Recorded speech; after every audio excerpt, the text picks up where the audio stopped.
Hello, everyone. Let me just check to see where my audio is. How's it sound?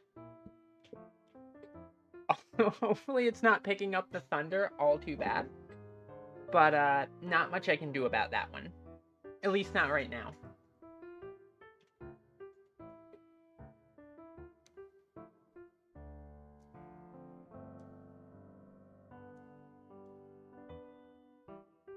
Good. In that case, I will get fully underway here in just a second.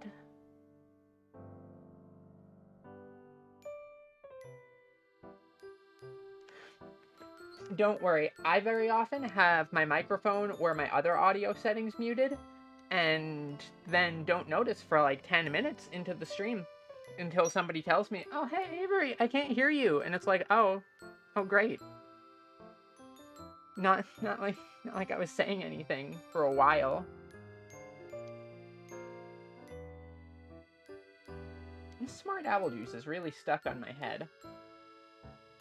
It's Happy Wednesday-ish, yeah. Unfortunately, a whole bunch of stuff came up yesterday, and I wasn't quite able to get the stream underway on the normal day. But that is okay, because I'll make up for it today. So, anywho, let's get right into it. Quiet Pazzle, you're not even in real time. You're in, like, different bizarre Pazzle time.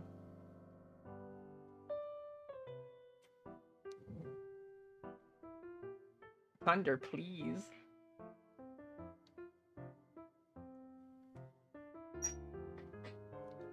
Also, thank you for joining us, Swit. As you can see, you were the nominee for this week.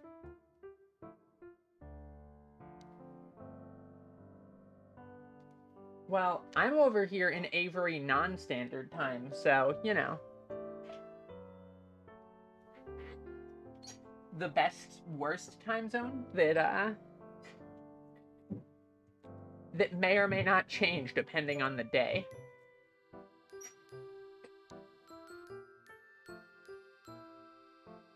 Ah, Swit, it wasn't actually me who chose you. I don't choose the shoutout nominees. What happens is the previous nominees choose who comes up next. Which means you'll also get to choose who comes up next.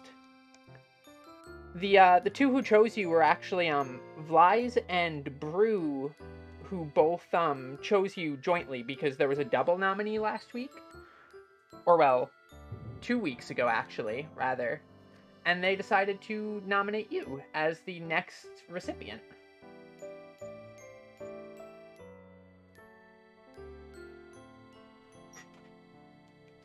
I do not live in a time zone. My time zone is all over the place. So let's see. Trying to think where I want to go with this one. It might be powerful, or I might get struck by lightning. It's like a 50-50 chance given by the sounds outside. I do not know quite where I want to go with this one yet, though.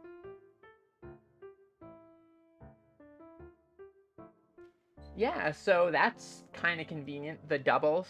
Though I'll still be doing a double stream today anyway, because, immediately after this stream, I'll be going back to Indivisible. I'm not sure. I've been thinking on how to, like, restructure the VVednesdays to make it a little bit more streamlined.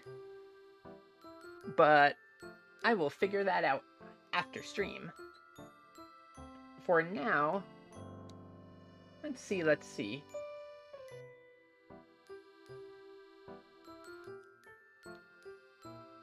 I don't want to do too simple of a pose with this one, but drawing a little bit of a blank.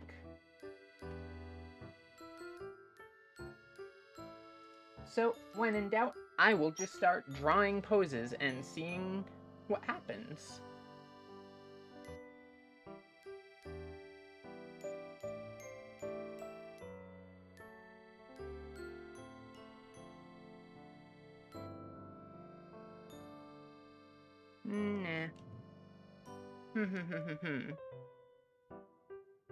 This is always the hardest part of any piece, is just deciding where you want to go for it. Once you kind of know the direction that you want to head with the piece, it becomes infinitely easier.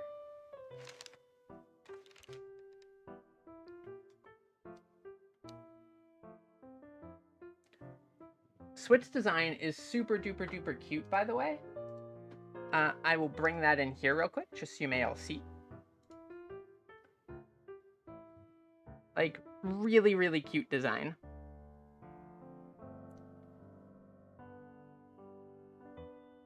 What is that in their hand?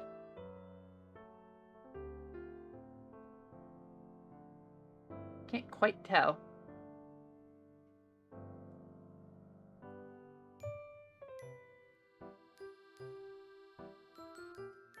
It is an early stream for me, yeah. But I'm going to be doing 2 streams today. Also, assuming the thunderstorm does not knock my power out, which it sometimes does. Oh, right. Swit.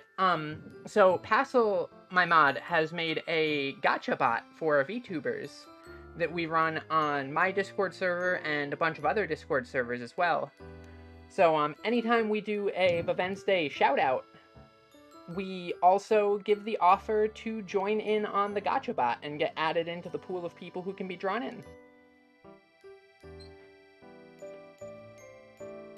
And who can also just have me repeatedly lose coin flips forever and lose all of my points, and it's terrible. And Passel, you should program an exception in that makes me always win my coin flips. Just saying. I'm really good at drawing who I want to get from gachas. I'm just really bad at everything else that's RNG related.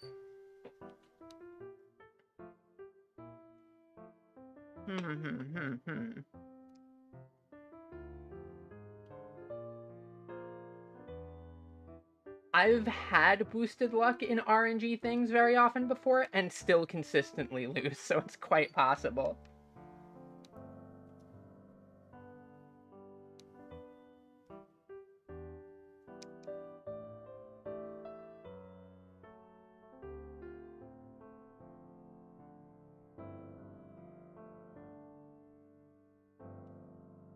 Ugh, XCOM. Don't get me started on my luck in XCOM. It's so bad. Ugh.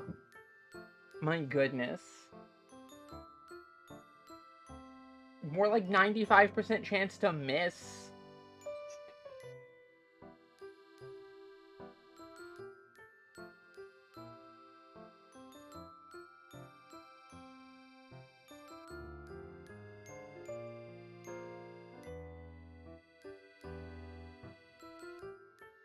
Why's the eraser so tiny? There we go. The cool thing about this quill is it can also serve as an eraser.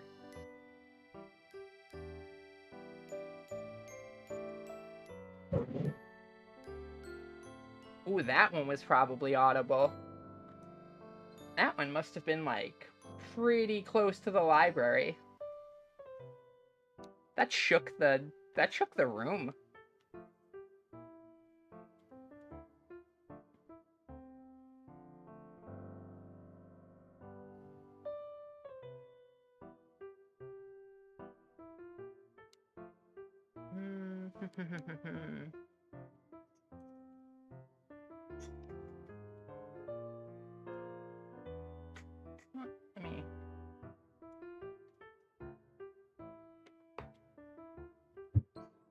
No, it's fine. The storm won't hurt the library. It's just, it'll make a lot of noise.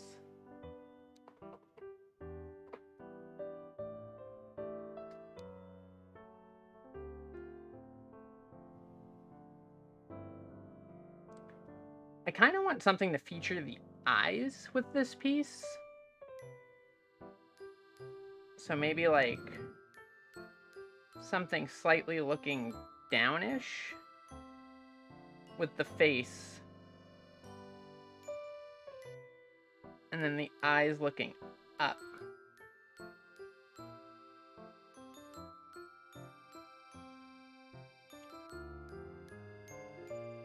See, Passel, maybe you do have access to the weather control console. You don't know. You just gotta keep trying.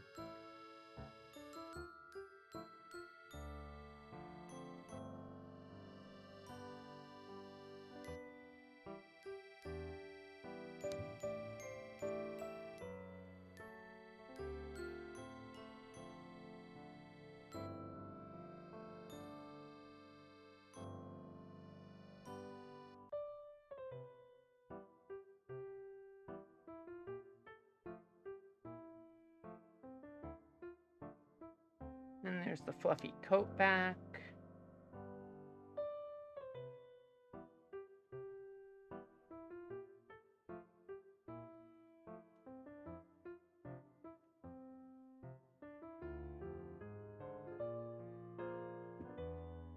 And quiet lightning, stop it.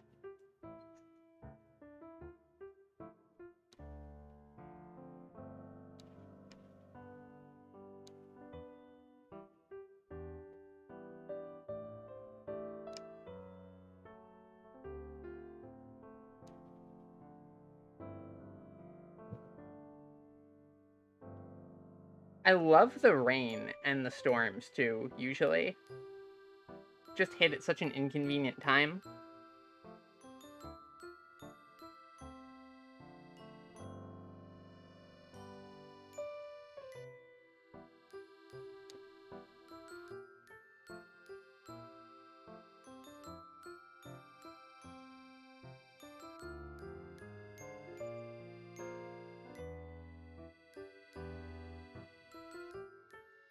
Hi, Raz.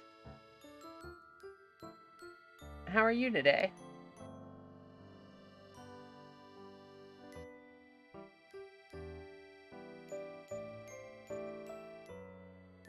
I cannot get these eyes to look right. It seems like this might end up being an art struggle day.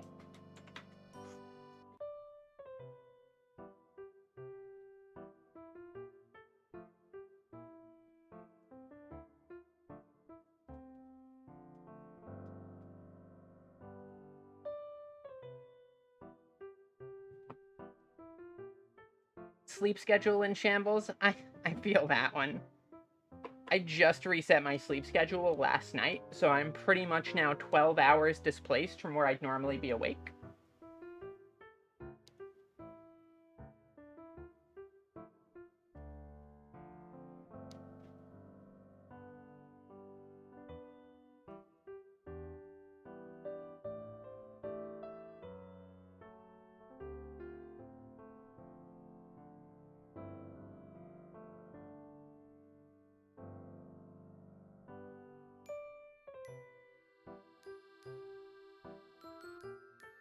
I get those sharp teeth in there too. The sharp teeth are good. And then probably put like a shine up on top of the nose like that.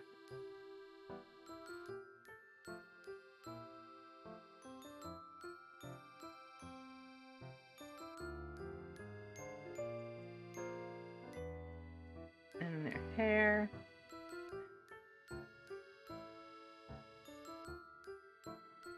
And the bottoms of the coat. In here. And the necklace. Oh, you have a lecture today? That's unfortunate. What's it on?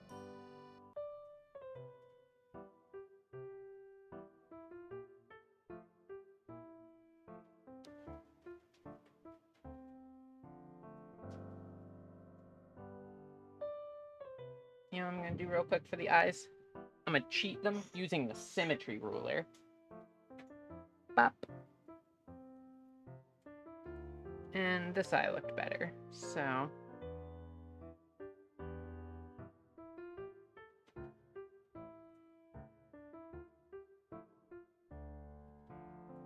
Thanks, Clip Studio. Always coming through for me.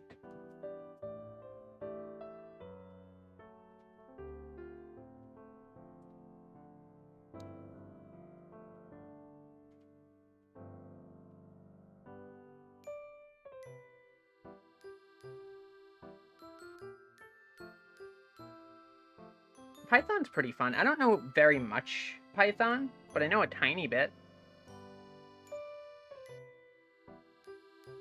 The cuffs do have fur on them.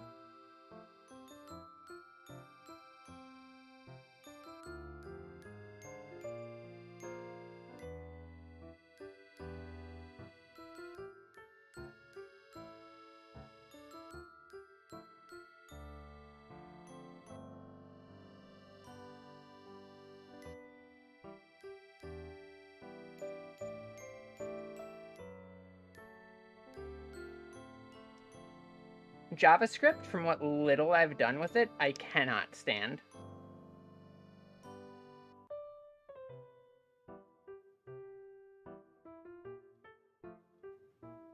JavaScript is not the language for me. Also, my lights just flickered, so that's a bad sign. Let me save this because this turned out cute for a very quick sketch. This was my warm-up sketch.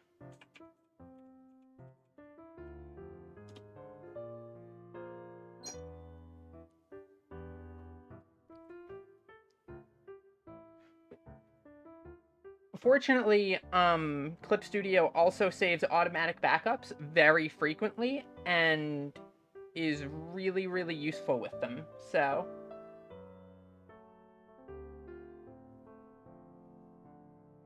A little you, but it's Friday? I don't know what you look like, Passel. You're like...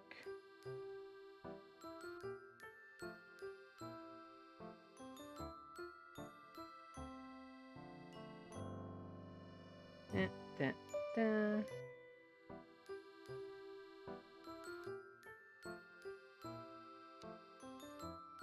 Yeah. There we go. There, Passel, it's you. Oh wait, you have your little sword. And the little crown. There you go, it's you.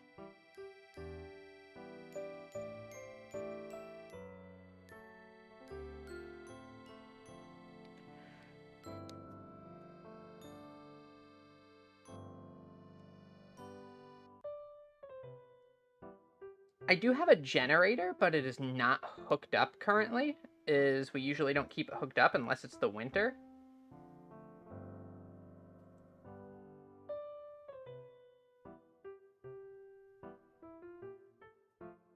But hopefully it won't be too bad.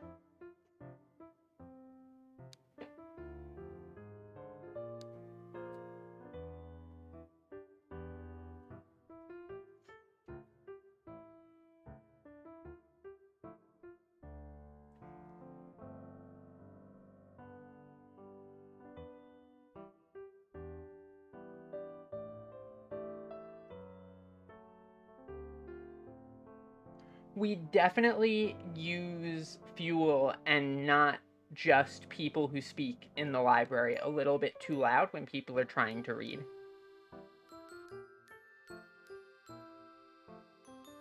So you're right. We will use traditional fuel. Definitely.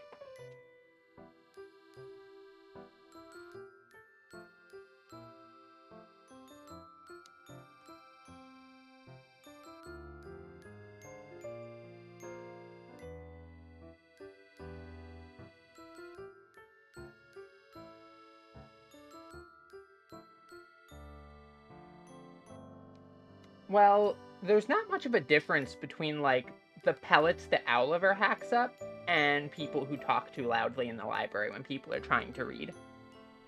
They're the same thing.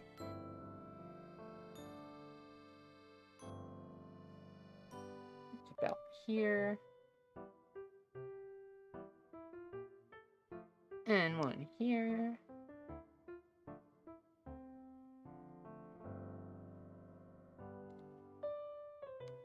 I myself am a staunch pacifist.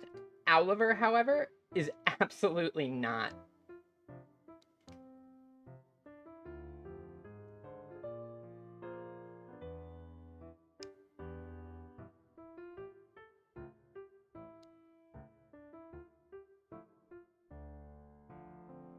Let's see how this code works here. There's like this segment.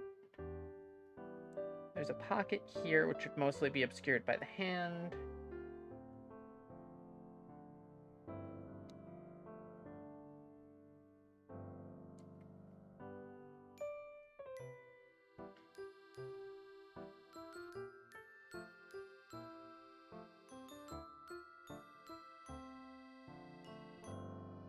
And this is not fluffy all the way around, it looks like. So let's fix that real quick. Yeah, Oliver's just watching chat to make sure nothing, you know, goes awry.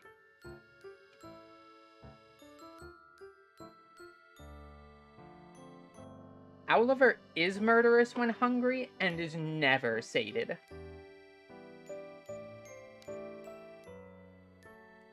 But he's also tiny and cute and fluffy. So really it all, you know, kind of evens out.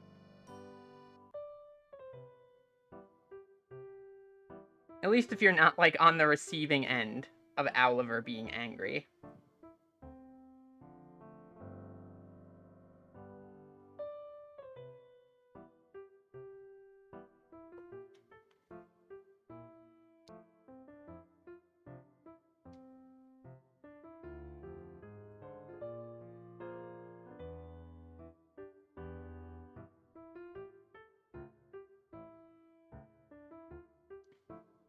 Yeah, Oliver being angry is usually a very bad thing. Let's make this big, a little bit smaller, a little bit bigger. There we go. And now I can drop the opacity here and start working on a secondary sketch layer.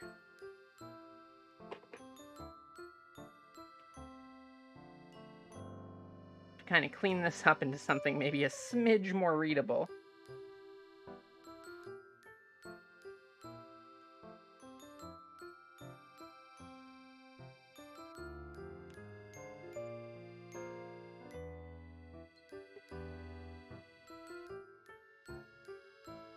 Oliver's hunted people into the Shadow Realm before.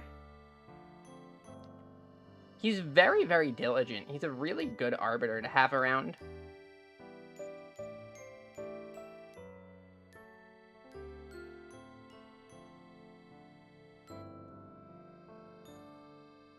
Even if usually I way prefer to, like, make friends with the people in the library instead of having Oliver consume them.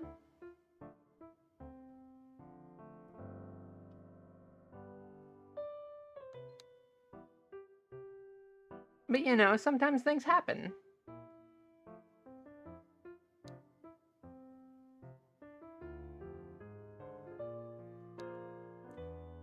Plus, Oliver's gotta eat.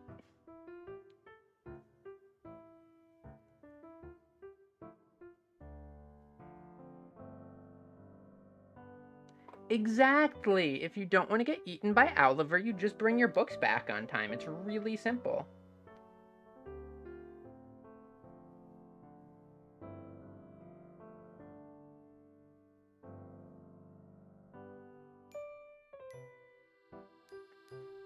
You follow the rules of the library, and as long as I'm looking, Oliver won't just eat you. If I'm not looking, I can't make any guarantees.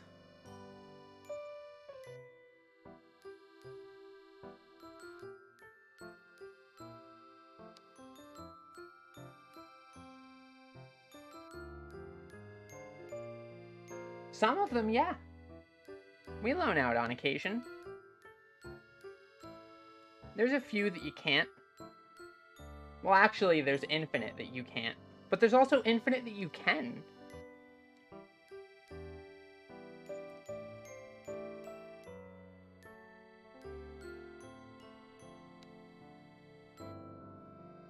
Right, what's this necklace look like?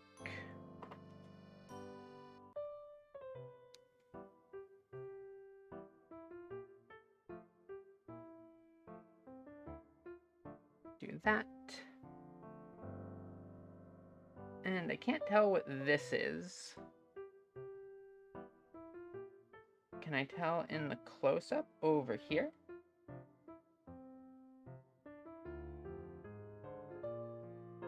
Not really, no. Oliver is absolutely able to attack non-physical beings.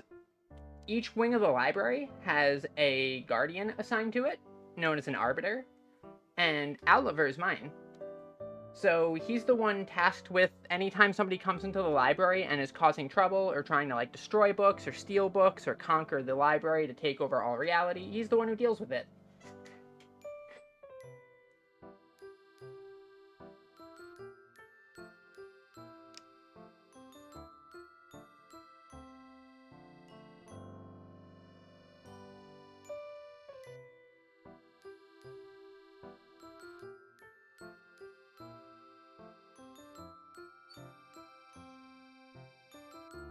Oliver eats books in the same way that I do.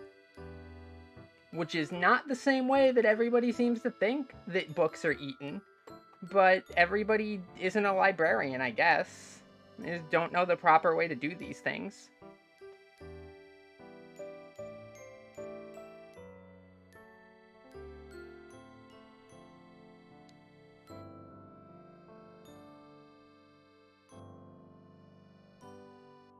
There's a right way to eat books and a wrong way to eat books.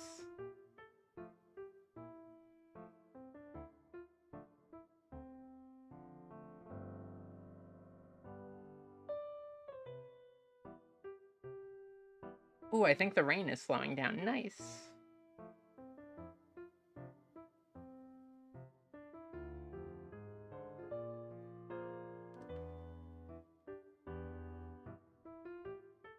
Our library does also have cakes with writing on them. We catalog all written material.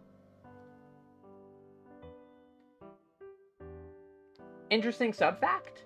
Drawing still counts as a form of writing.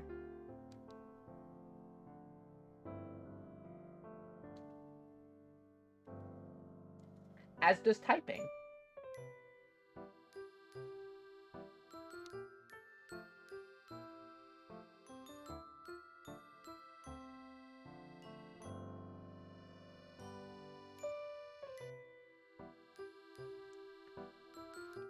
So all of that fan fiction that you really, really didn't want to get out, I've read all of it.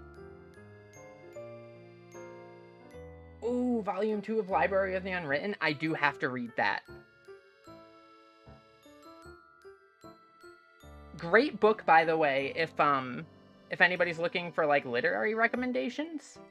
Really fun series. Really interesting premise, cool setting, fun characters.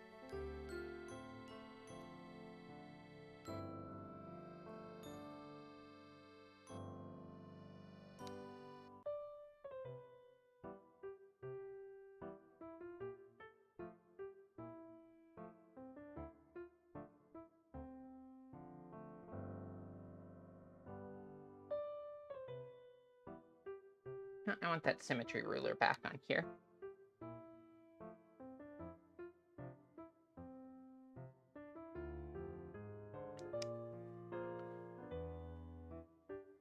There are lashes on the eye.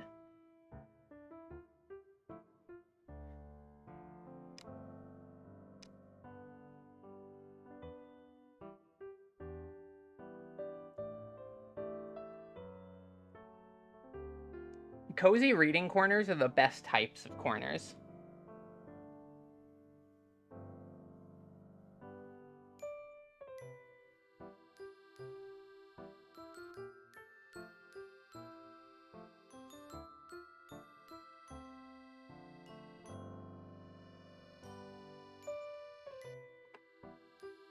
I want to read Volume 2 of Library of the Unwritten so bad. There's a third volume, too. Such a fun book series.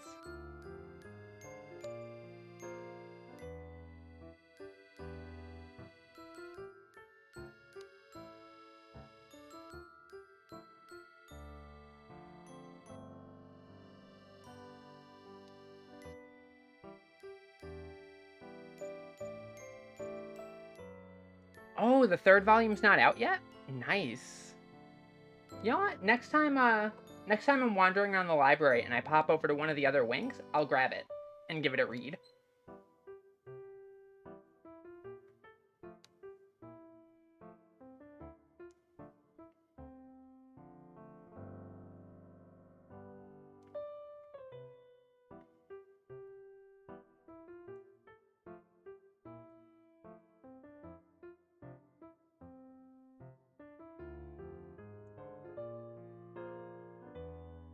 November. November is also when my birthday is.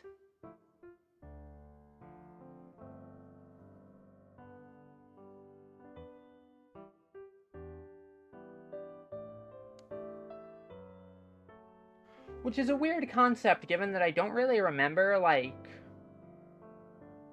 Yeah, my birthday's in November. At least that's when I first gained awareness.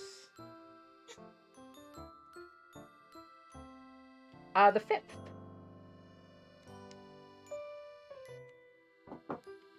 I just spilled smart owl juice on myself trying to take a sip.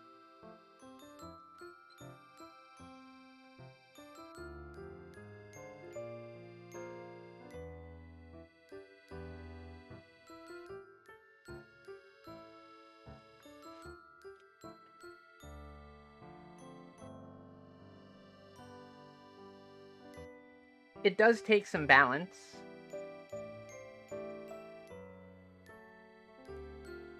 But I mean, really, like, I've got this on there pretty good.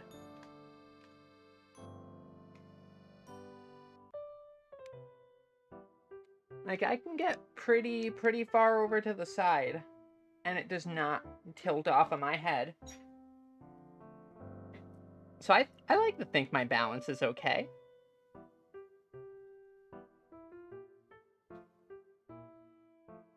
I did not use super glue this time. It's not like the glasses, which are stuck, but, you know, it's fine.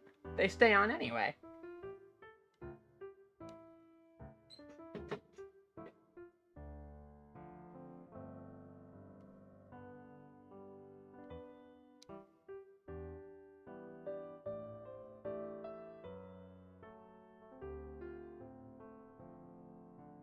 Get this thumb in.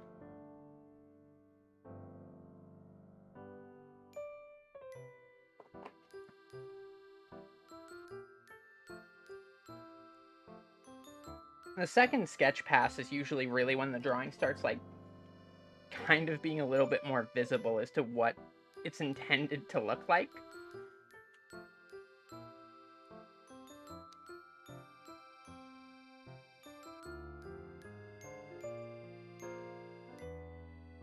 And there is fluff there, and then it's about a little bit down before the belt.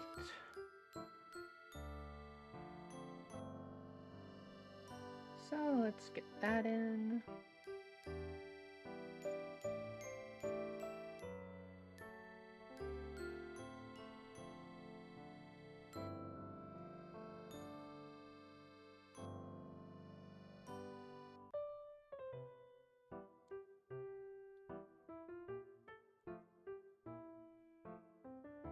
And then the belts have what sort of buckle on them? 2 little bands. 1 band, 2 band, and a little bit of space there just to give the belt some dimension.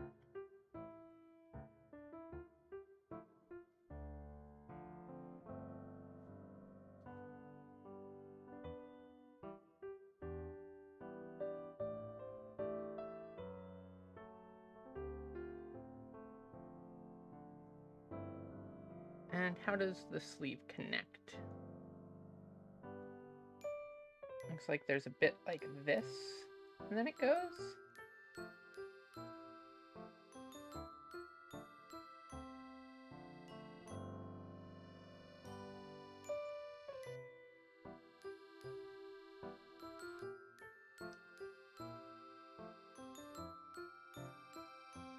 Also, Passo, since I know you finished the first volume, what are your thoughts on it? Though, obviously, try to be spoiler light if you can for chat.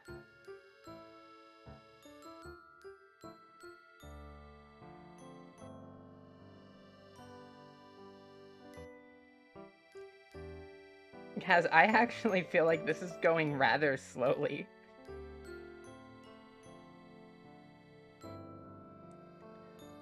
It depends on the drawing, but sometimes it's like I just know where I want everything to go and it falls together. And then there's other times like this where I'm not quite 100% sure what I want to do yet until I get a little bit further into the drawing.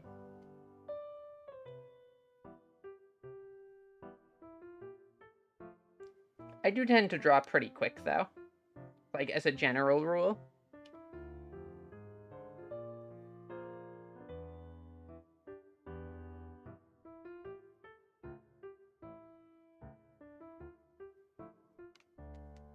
Yeah, like, it's one of those books that really gets you just tensed up and excited. Like,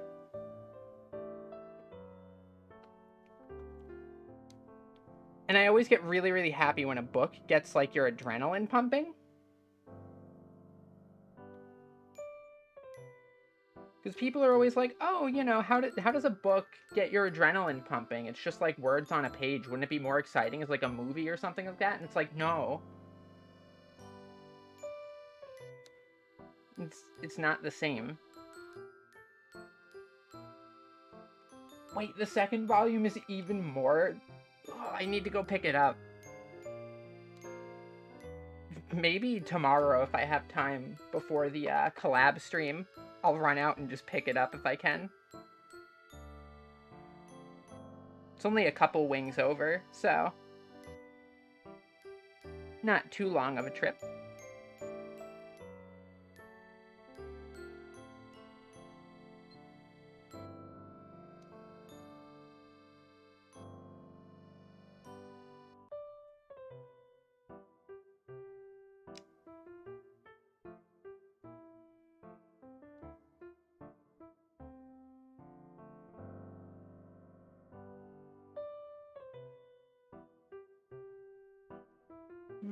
Maybe not on that line.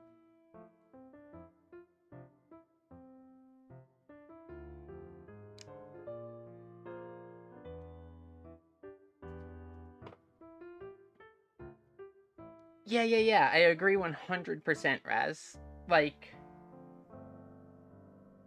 I don't know, there's just something about books that can paint, like, a more vivid scene for me than any, like, visual media ever could. And that's coming from an artist, where, like, designing visual media is my whole thing.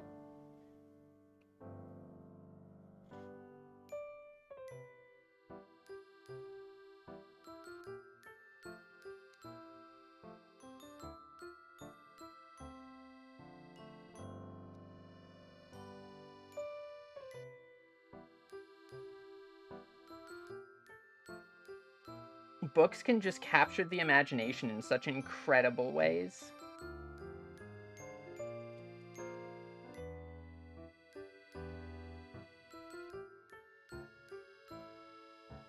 Hi, Akoi.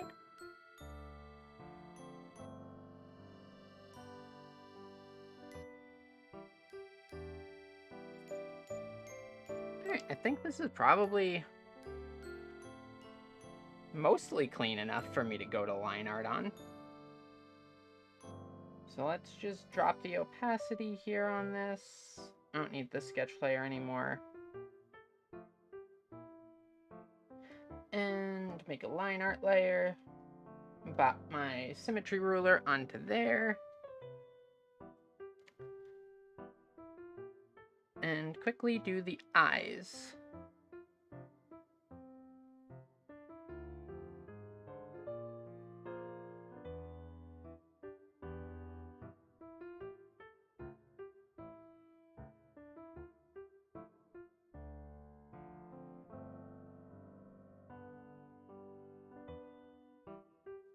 So one fun little thing with this is, like, you can see I kind of had the eyes set up strangely there with, like, the line art, but I can just take my fill tool and fill it in like this, and it just fixes. So I usually only really bother with the outline of the eyes.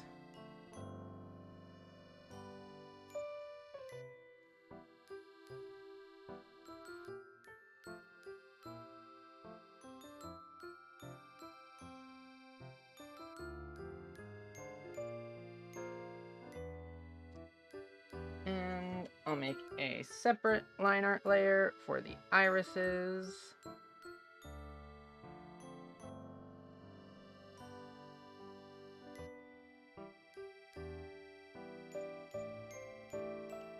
What are the lower lids like? Okay, there are eyelashes there.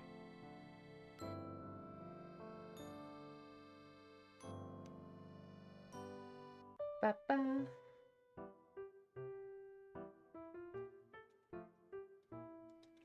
And now for this, what I'll usually do is I'll take, instead of trying to get the line width like, perfect on this. Instead, what I'll do is I'll go and just grab the Adjust Line Width tool, and then just kind of come in here like this, and fix that up.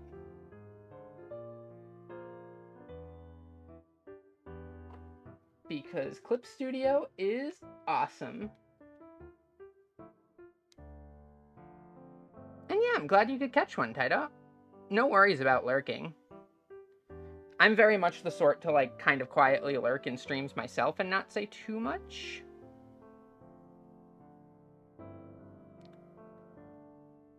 Since I also use them very often as, like, background sound while working.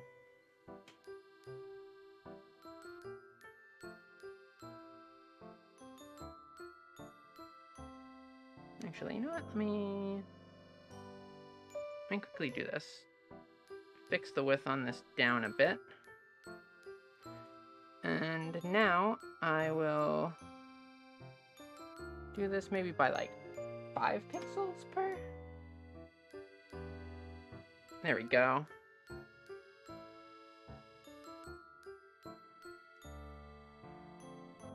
And that one. Okay. That looks good.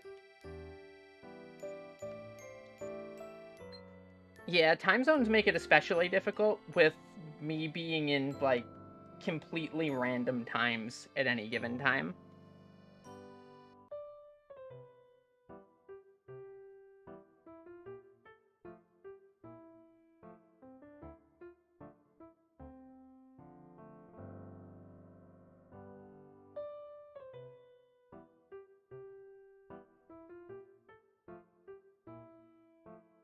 Sometimes I'm around at 6 in the morning, sometimes I'm around at 2 in the afternoon, sometimes I'm around for 2 days consecutively with no breaks in between. It is anyone's guess. Even I don't know ahead of time what'll happen.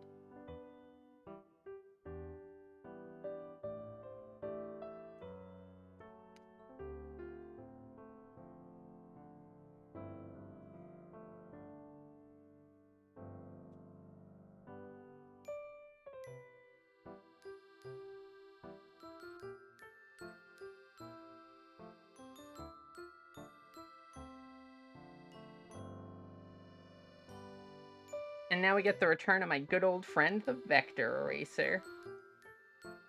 Which, with hair like this, you'll really get to see the power of.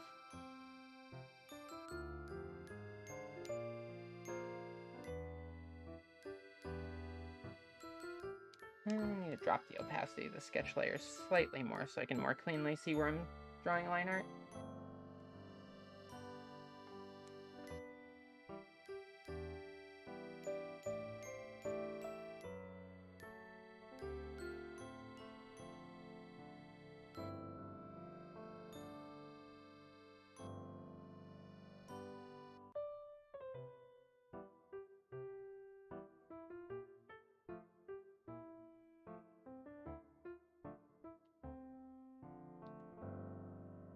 See, with a lot of stuff, you can kind of just really, really rapidly get things onto the page.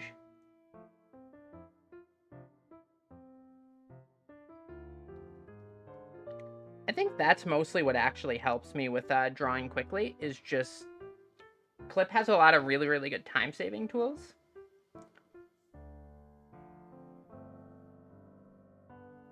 And I very happily use every single one of those tools to save as much time as humanly possible.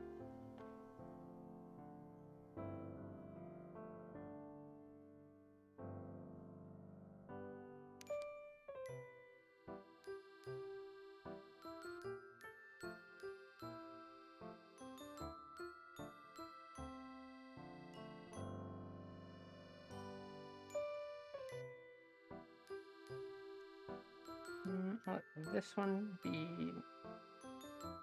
on top of the others. Don't like that line, so I'll get rid of it. Actually, yeah, I think I'll leave that like that.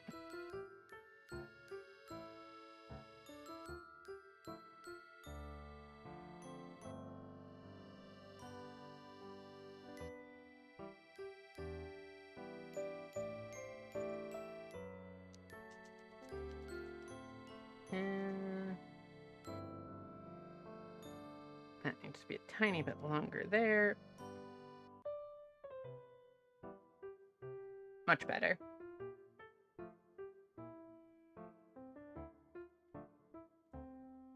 Erase that. Re-grab the symmetry tool real quick.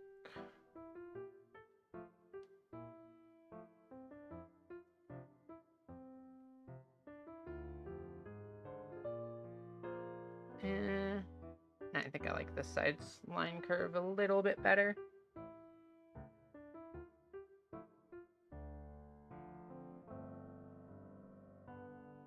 There we go.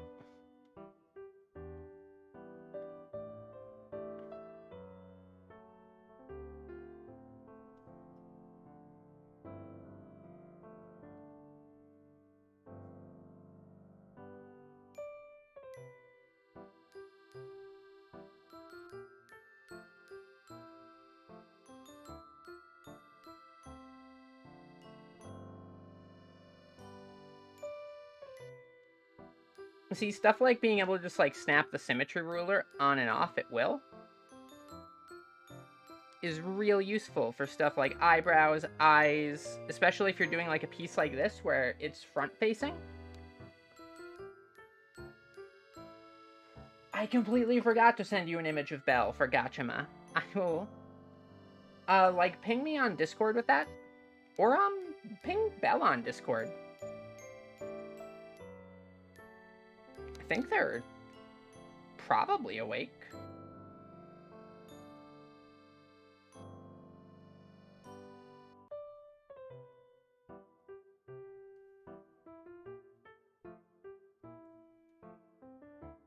And then for stuff like this, where I'm not quite sure of where the starting point would be for certain things, it can be really useful for that, because I can kind of have it mirror directly to the other side, and I don't necessarily need to have it, you know, be super spot on with, just sight guessing it.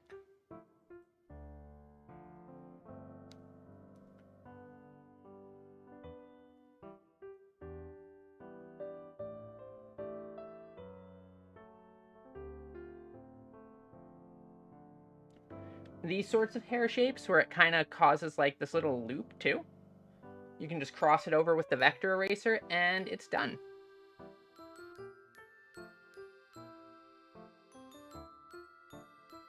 A home time? Home time is the best time.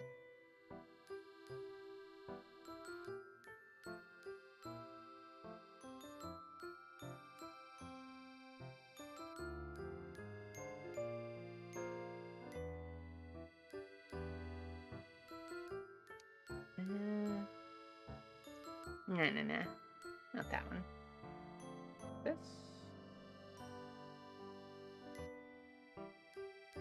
Yeah, that'll work.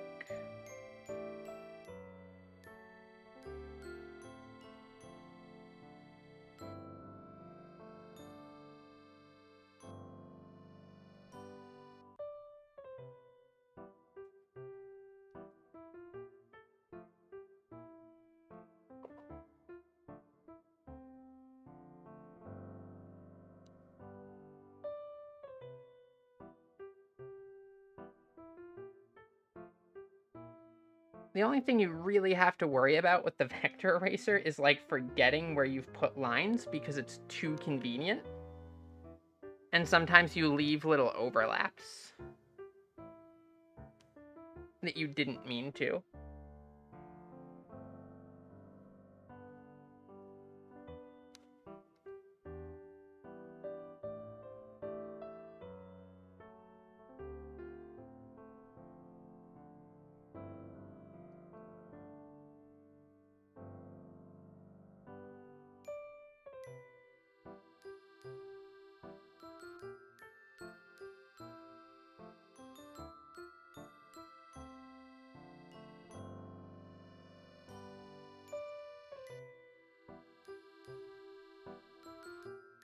The necklace was beads, right? So it was.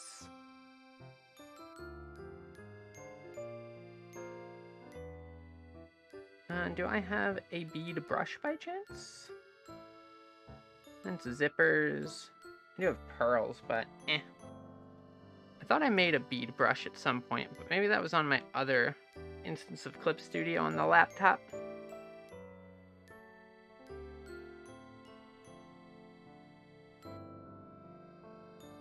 Must be. I'll just hand draw them.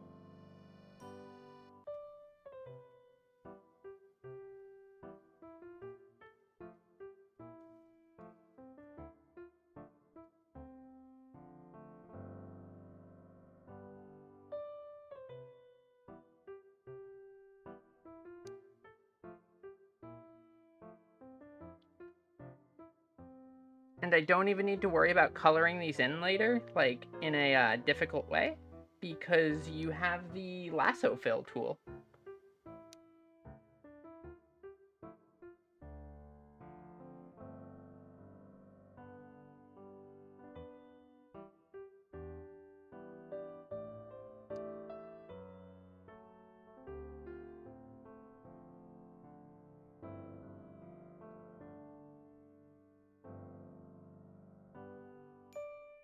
And get the last couple beads in here.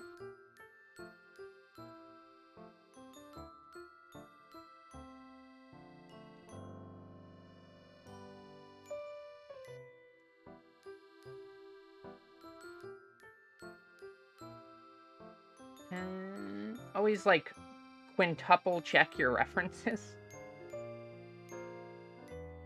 So you've got one ear, the other ear. The face.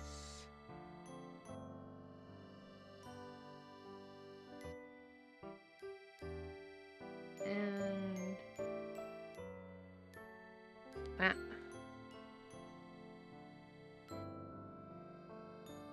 That.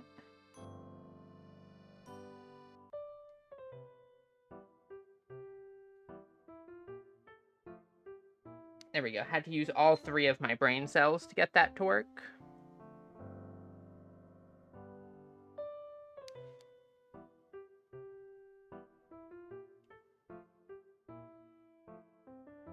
Let me redraw the correct vector line.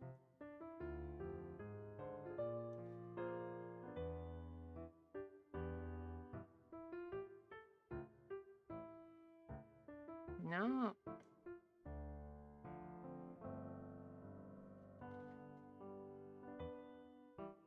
Okay, I'll do that by hand again. He's not wanting to cooperate with me.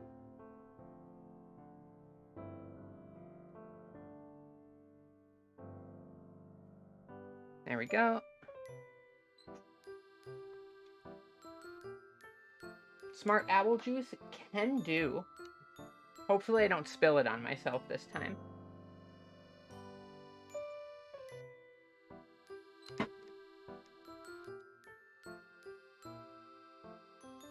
Smart owl juice imbibed.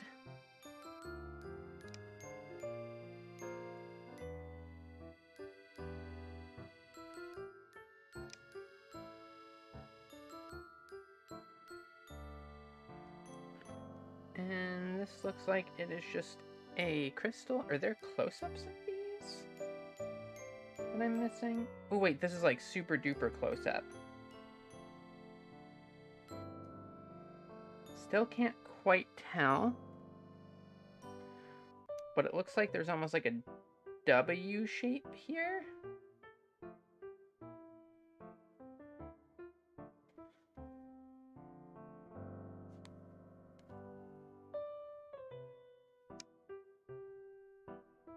And this might be like a diamond of some sorts. I might be wrong on this, not sure.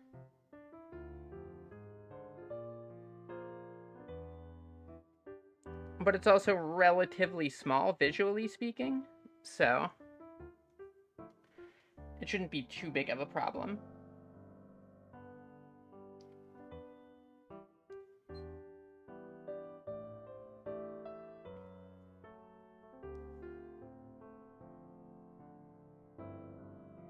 Let's go back to the normal reference. There's a bow behind that. Didn't even see that in the other sketch layers.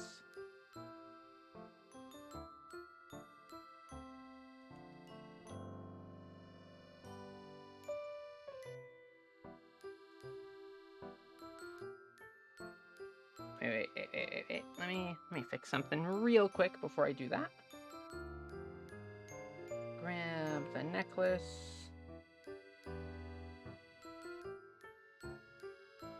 In whole if I can.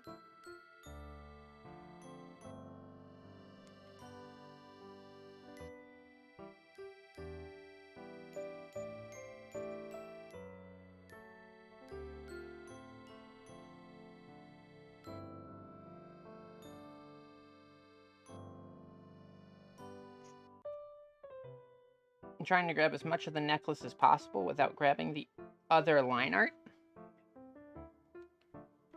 And Control-Shift-T.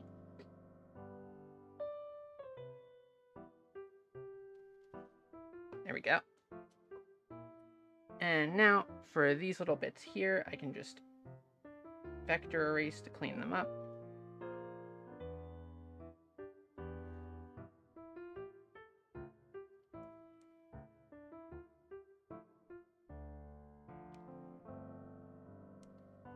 And fix those beads.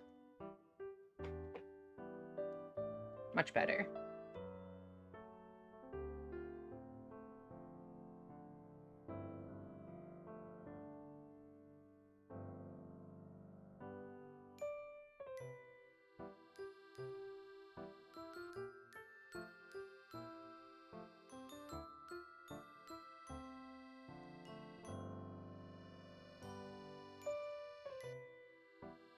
Here will be another little trick.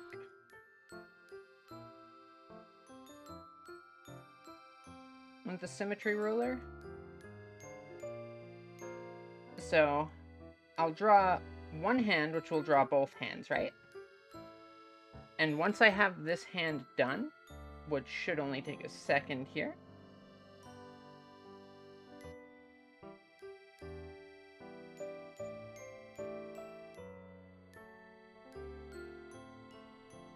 pinky in.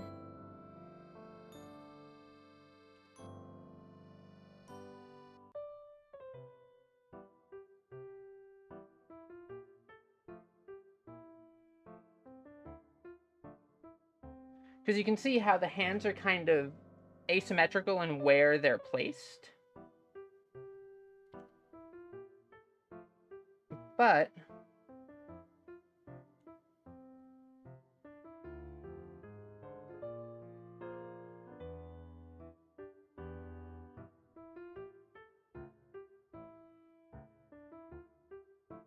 I'll be able to just move them into place afterwards.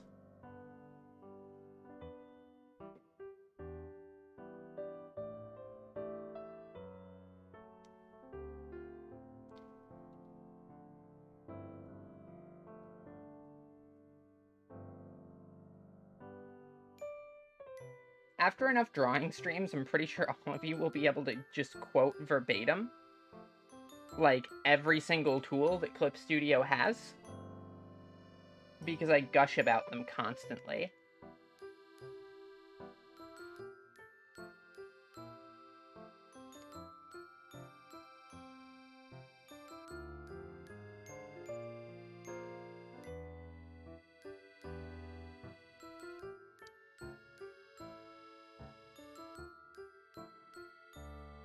So yeah, anyway, we've got the two hands here now, which actually I'm going to quickly change that just a smidge.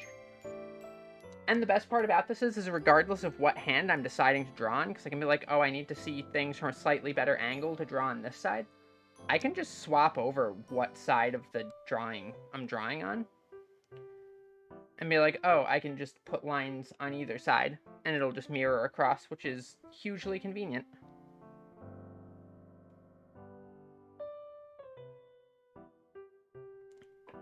So yeah, now that I have this, I can just take this hand that I just did,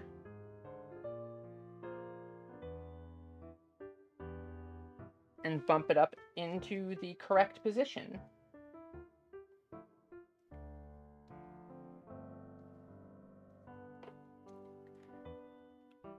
And continue on with the drawing as planned.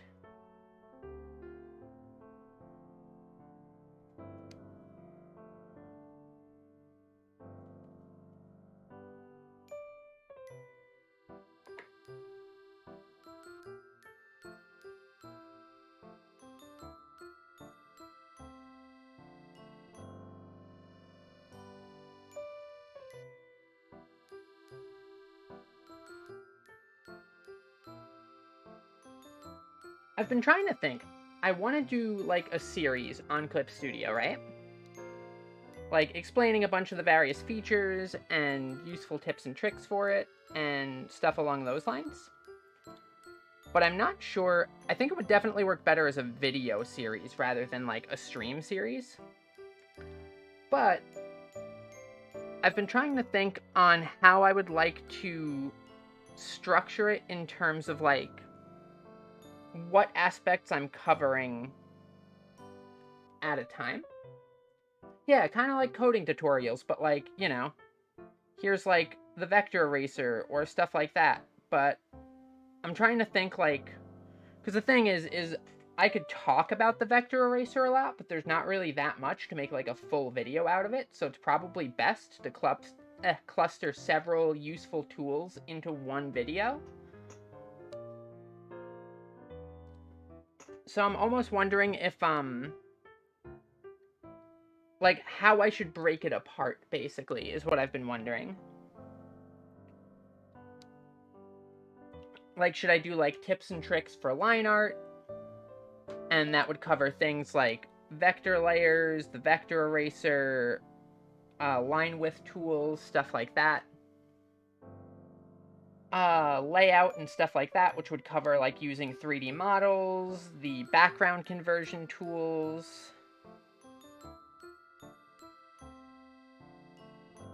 Or should I just, like, make a series where I kind of just go through one at a time, like, all of the different tools? Oh, that's true. I could do kind of like if I'm doing, like, a line art video, I could do a specific line art that is made to capitalize off of every single one of the tools in some way. And show them off with that. That's a pretty good idea, Passel. That might be how I do that. Because, like, there's so many tools in Clip Studio that I haven't even shown off once yet.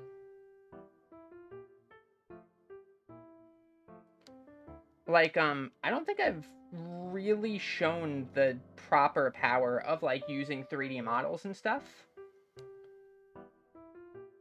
If I ever draw a piece that makes use of a character with a firearm, you will see that in full force. Because stuff like guns and things like that are a million times easier to just have a 3D model of and then position it properly.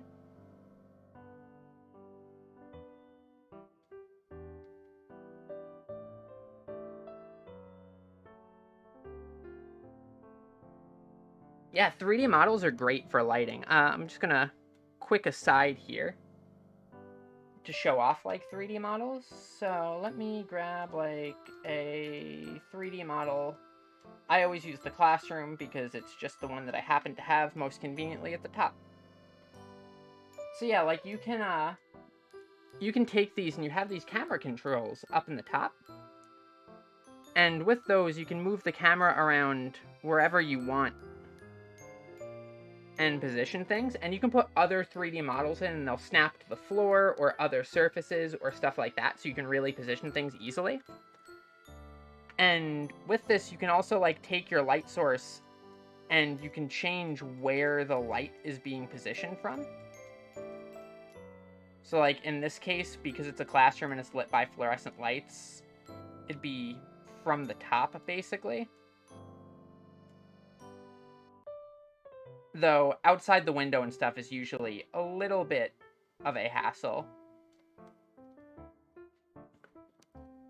But once you do that, you can go, convert to lines and tones. I'll hit preview here so you can all see. And basically you can adjust certain aspects of the drawing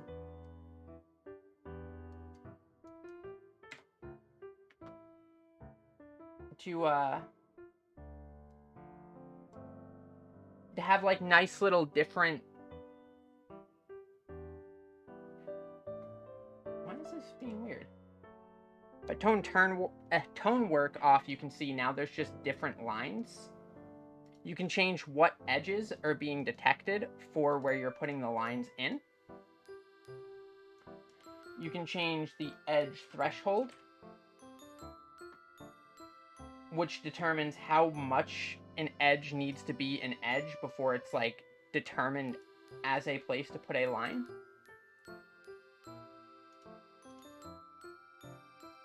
Changing the different ways that the edges are detected in general. It has 2 different algorithms for it.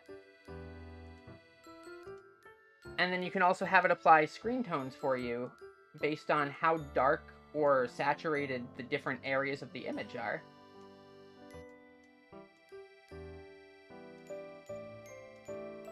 So like, I usually tend to leave, if I'm working with 3D models, I'll leave my tone work off usually. Just for the sake of simplicity.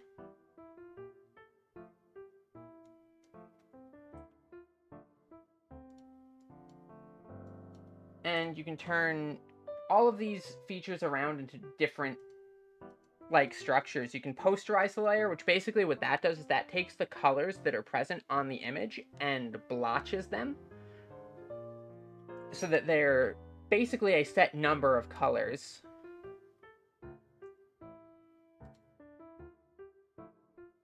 And just, it's really useful because like you can convert a 3D background into like line art in no time flat, and then you can just come in and be like, oh, I didn't quite like how these lines here ended up. And you can just fix them by hand. The fill layers are given as their own separate things. You can kind of toggle things around as you need. It's not great with certain things, like if you have like a lot of trees or foliage or stuff in the background of like a actual photo, because you can do this with actual photos too. That will get confused a little bit, but with the use of like other brushes that you have for things like leaves and whatnot, that's not leaves, that's one of my grunge brushes.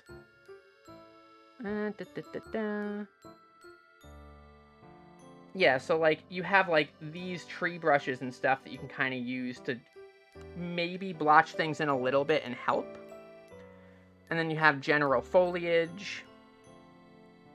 Sometimes I'll use brushes for individual leaves and stuff like that and blotch everything into place. And with that, you can hash together really complicated backgrounds really quickly. Even though, like a lunatic, half the time I'll just draw my backgrounds manually, and then by the time I get to the end of it, I'm like, why didn't I just use a 3D model? Like, it would have been so much faster.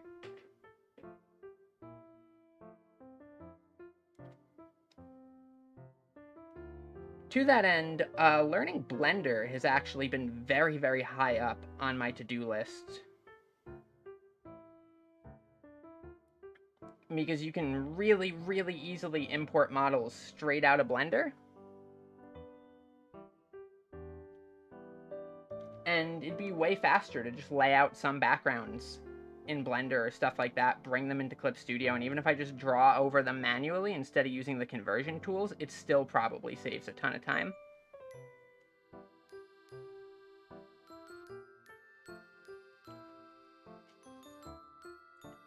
Because I'll see people sometimes be like, oh, but isn't that like cheating to use 3D models or stuff like that? And it's like, I don't really see it as such. First off, like, art is art. If you're making 3D models, like, 3D modeling is still just as much art as drawing by hand. And also, if 3D models being used is good enough for the professional anime industry, for their backgrounds, and like anytime that you see a car or a gun or a super mechanically complex object in an anime, it's like a 99% chance that it's using a 3D model. So it's like, I don't know, the way I see it is, if it's good enough for every single major industry form of art to apply, and if 3D modeling is still just as much art as drawing by hand, then it's a completely valid approach. Also, yeah, I agree, Passel. It very much strikes the same thing to me as, like, people who are like, oh, you shouldn't draw with references. You should only draw from imagination. And it's like, what? Like, not even like a... Just going, what? Is all I can really say to that.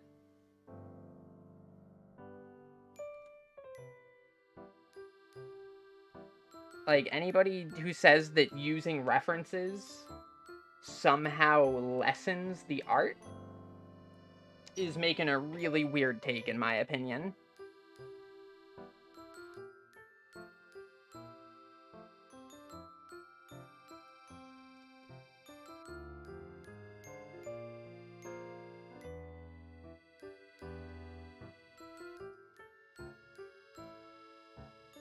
Plus, the other thing is, too, is it's like, with 3D models and stuff like the vector eraser and stuff like that, and, like, the line width tools, it's like, oh yeah, you should just learn to do, like, line weight manually, and, like, you know, you should always do your line weights properly, the real way, by hand. And it's like, I can do them perfectly fine by hand. So, like, if I can already do them perfectly fine by hand and I get faster and better results by using the tools that are designed specifically to help with that, why wouldn't I? Also, hello, Comfy Owl. I will drink the Smart Owl juice.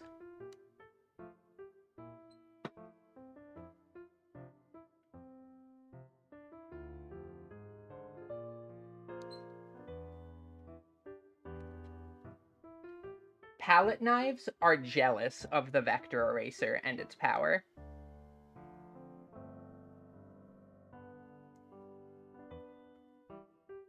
Palette knives wish that they could do what the vector eraser does.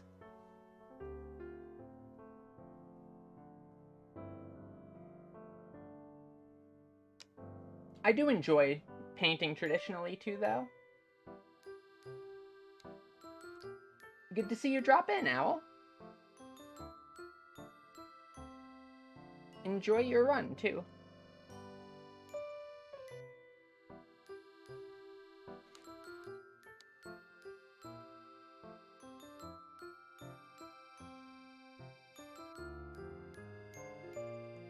But yeah, the whole point that I was kind of winding that big TED Talk to is just that, like,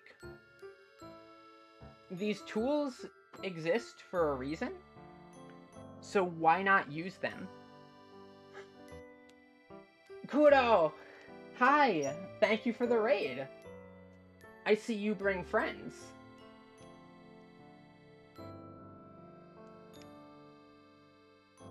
What were you streaming? Art? Nice. Me too. Hydrate? I just hydrated. I will hydrate again.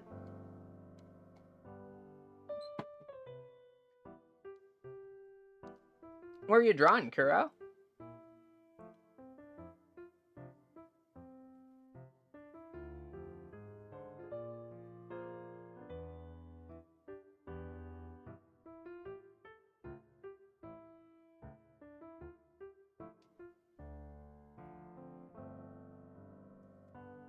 Ooh, another mask commission? For who?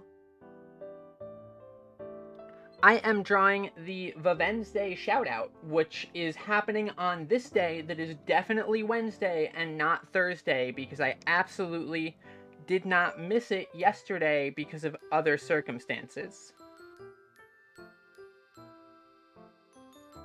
Definitely. It's not Friday, Passel.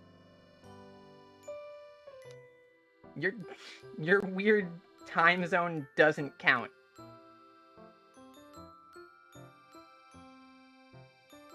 It's not Friday. It's not Friday. It's Wednesday in my heart.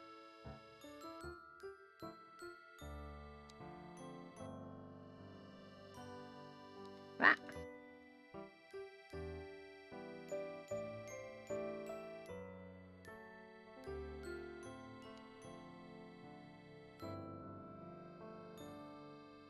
There we go.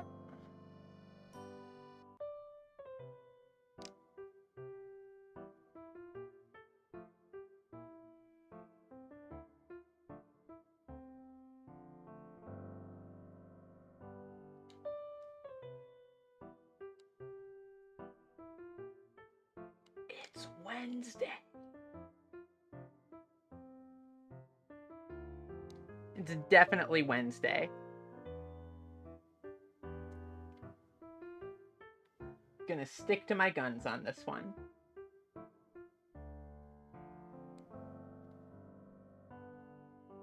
See, Raz knows it's not Friday. Because it's Wednesday.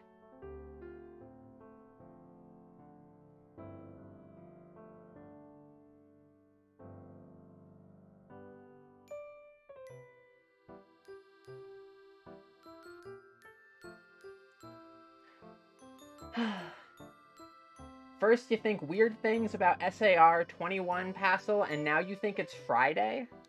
Tisk tisk.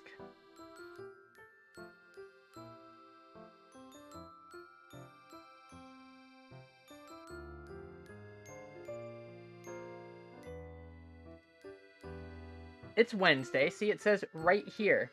Right here. Don't look at these. Those aren't there. It's Wednesday, like it says up here.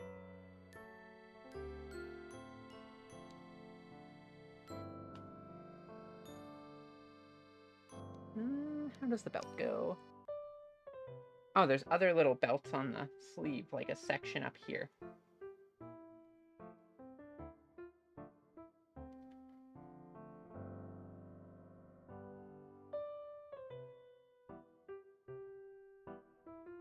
Time is weird if you think it's all Friday or Thursday and not Wednesday.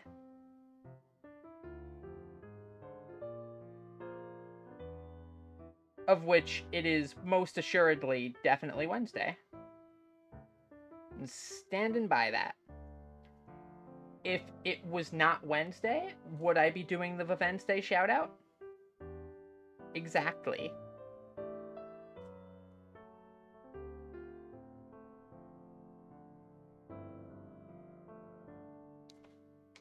And check my DMs?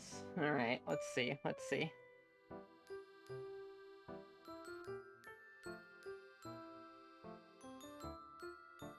Wow, I can't believe Google's just wrong like that.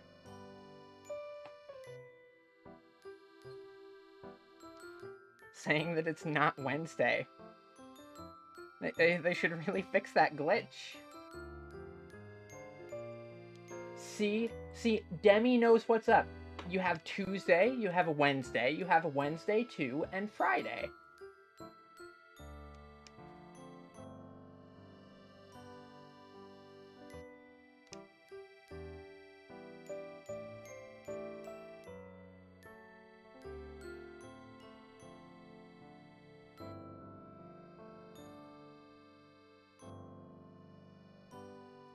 Huh. I don't like that tangent line there. I don't like that tangent line there either. New plan? Redraw this section.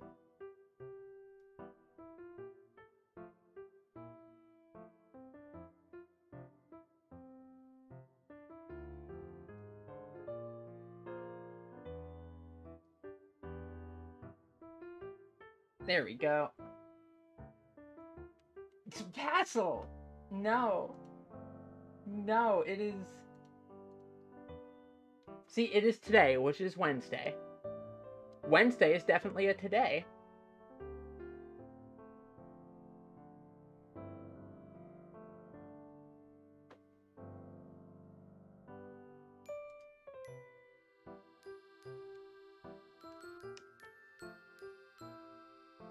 Oh yeah, that'll do it. There's a couple things on my computer that seem to always try to read my tablet size as window size. And it's weird. Because it breaks away from my usual settings.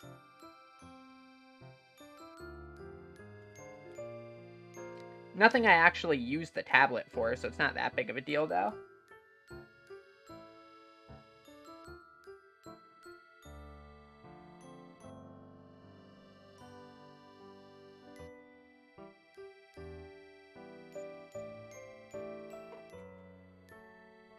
Now o'clock.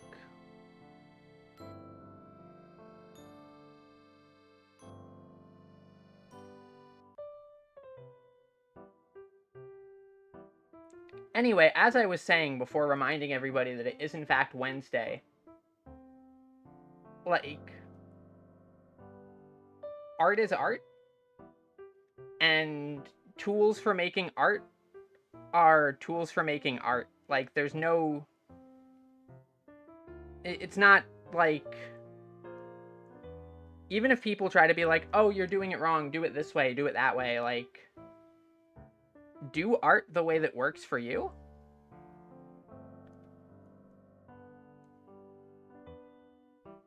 But usually anybody who's trying to be like, oh, don't use this tool, don't use that tool, don't use 3D models, don't use references, don't use the vector eraser, like, usually people trying to be like that are just trying to either put you down or are, generally speaking, they tend to not really know what they're doing themselves. And very often it feels kind of like a projection of like, hey, I can't do this, you shouldn't do this either, this is cheating. Yeah, exactly. Cave paintings were done with your hands, so like, do the paintings with your hands. And hi, Anyan. I'm just working on the Wednesday shoutout. On Wednesday, today.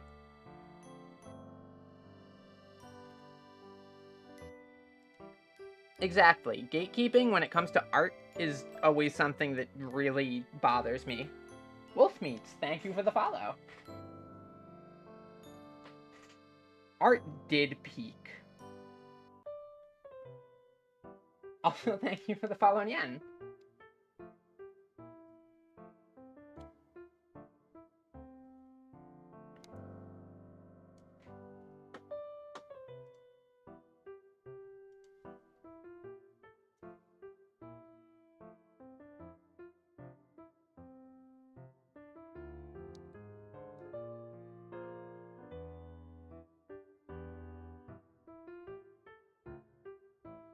Oh, the lasso fill tool? Hydrate? Okay, I'll do that real quick first.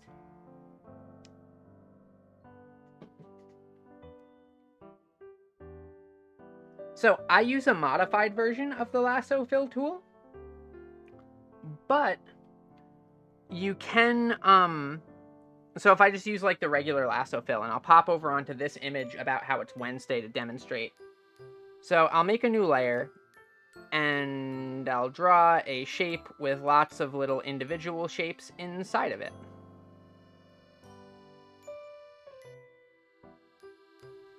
So the base lasso fill, what it does is essentially it looks at what is here on the layer, and oops, I forgot to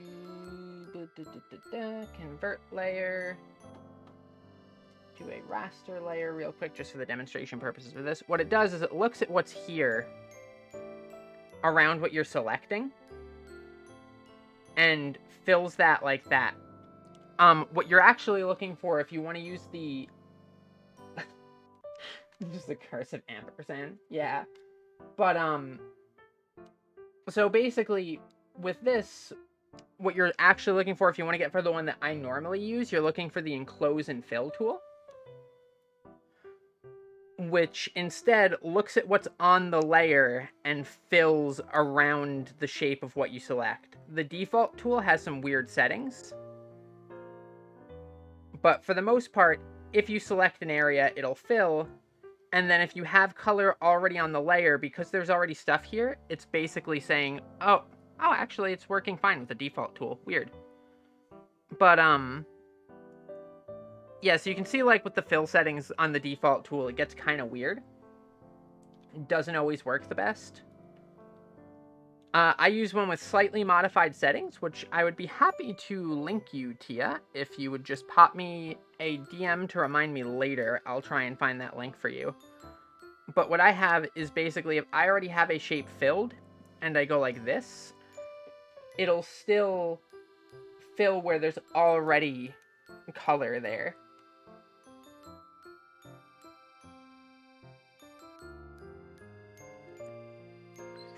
But yeah, I'm big on, like, use whatever tool works for art. If something is really complicated and takes a million years to draw, go ahead and use 3D models to help with it. Because, like, anybody who is an animator who has ever had to do something, like animate a complex action scene with, like, a gun, trying to animate that all by hand fully without any sort of assistance from, like, 3D model references and stuff like that will not only generally look worse, but also will just be an awful headache.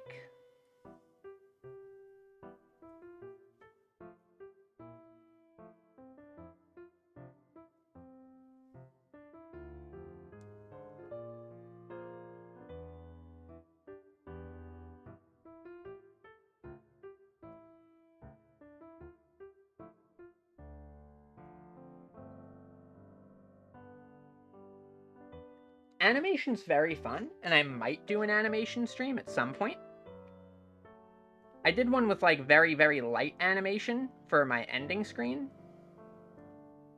or I streamed working on that, but I haven't done, like, any full animations. So maybe, like, I'll do, like, an animatic or something at some point. It could be fun.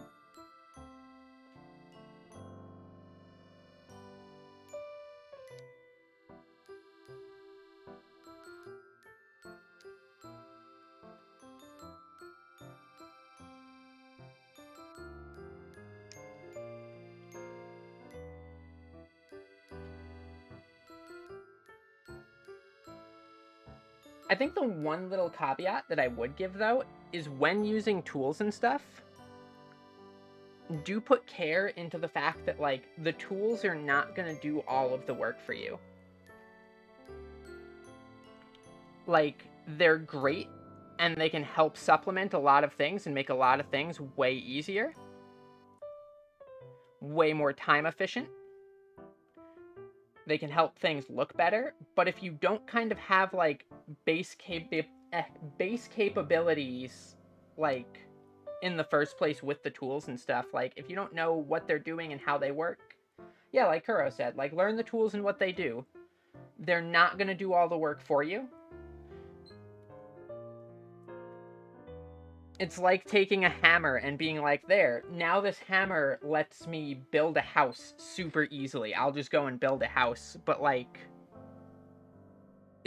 it's not going to actually build the house for you.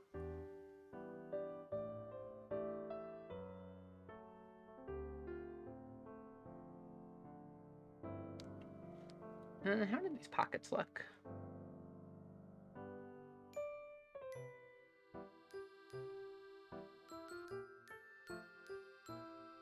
Yeah, I'm gonna zoom in a bit here.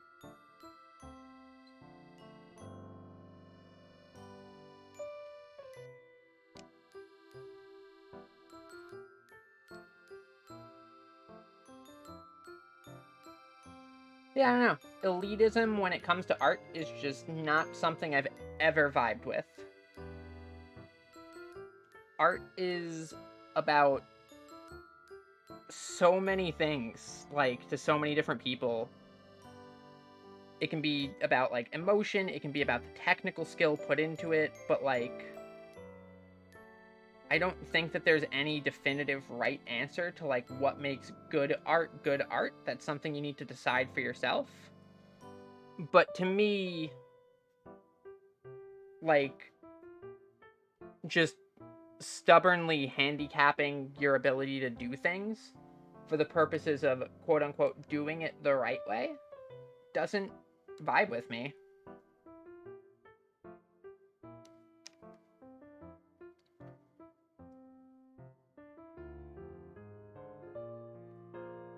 Like, I don't know, it just doesn't seem worth it to me to get something that looks worse, takes longer, is less fun to make, and just, in general, just isn't really, like, worth it to put all that extra effort in for not only no real benefit, but, like, active detriment. Yeah, like Passel said, if it activates the neuron, you're probably doing it right.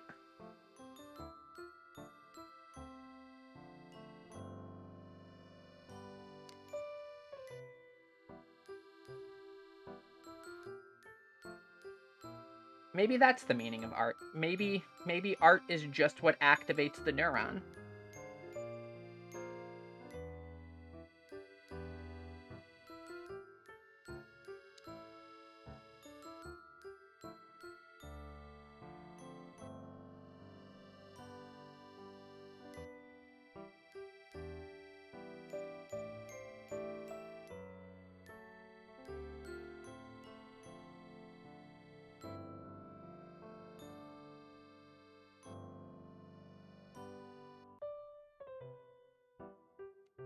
If the meaning of art is when monkey brain goes nice, then that means anime girls are the pinnacle of art, so I think we're on the right track.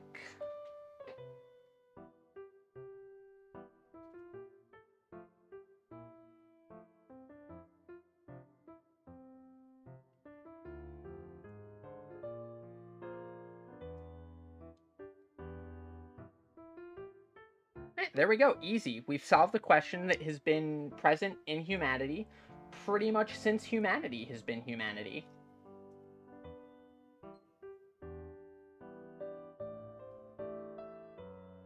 Anime girls are, in fact, the meaning of art. I can't believe it was that simple the whole time.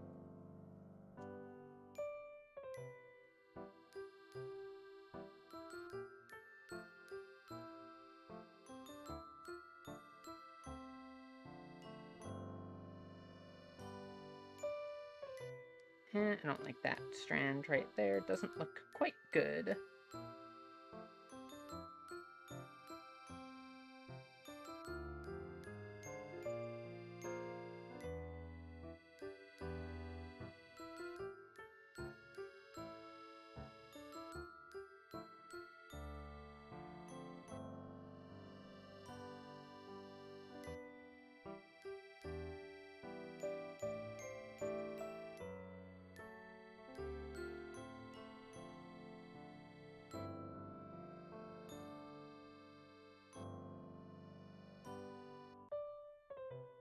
Yeah, it can also sometimes be activating others' monkey brain, too. I think one of the things that led to the biggest, most rapid improvement in my, technical art skills was finally breaking free of that everything needs to be 100% perfect all the time sort of mentality.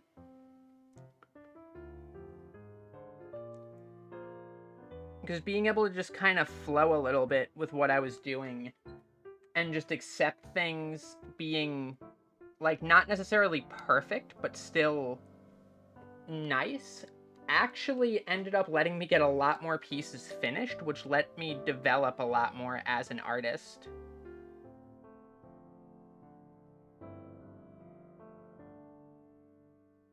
And very often, a lot of the flaws that, would lead to, you being like, oh no, this is horrible.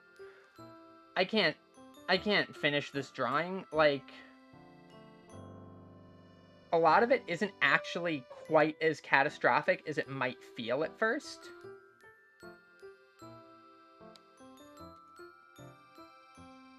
And it's like, if you showed the art to others and you're like, oh, what's wrong with this piece of art? To somebody who isn't experienced in art criticism or stuff like that, because obviously a technical artist can I can go and pull out flaws in even the great paintings and stuff like that if I really, really look for them. So if you really, really want to nitpick, you can always find something. But if you just go and show it to somebody who just, likes art, they just like looking at pretty pictures, and you're like, hey, how does this look? They'll be like, wow, that looks great. I love how that looks.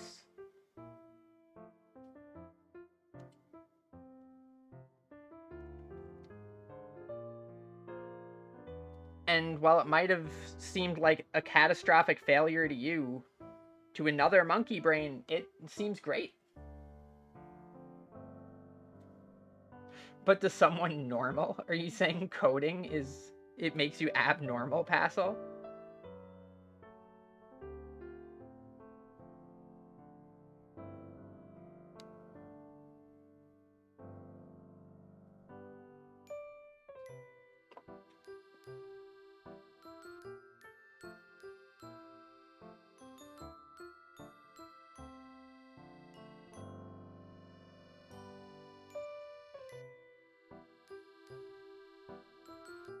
I don't know, we're our own worst critics a lot of the time in these sorts of things.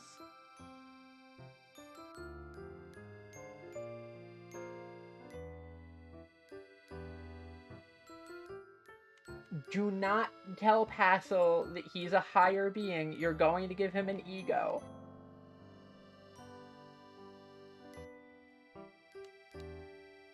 I mean, you're right, but like...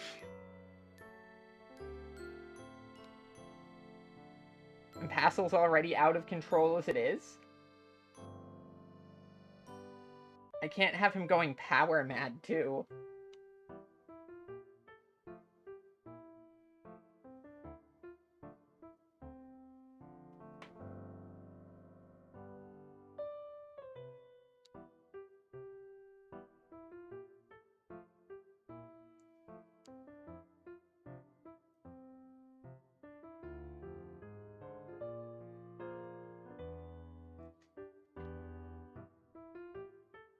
I do know a little bit of coding, so I guess that does make me a higher being in some way, but, I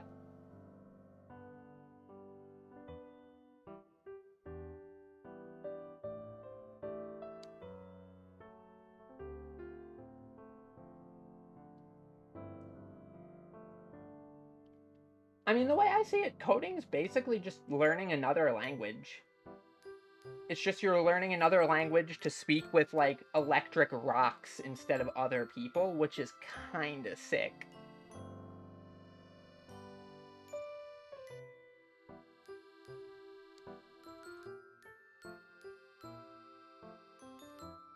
Like, that basically makes you, like, a Pokemon trainer or something?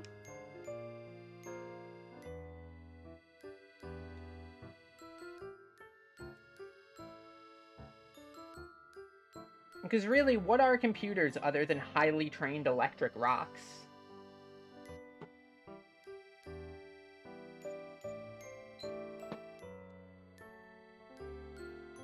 You can Passel, but you shouldn't.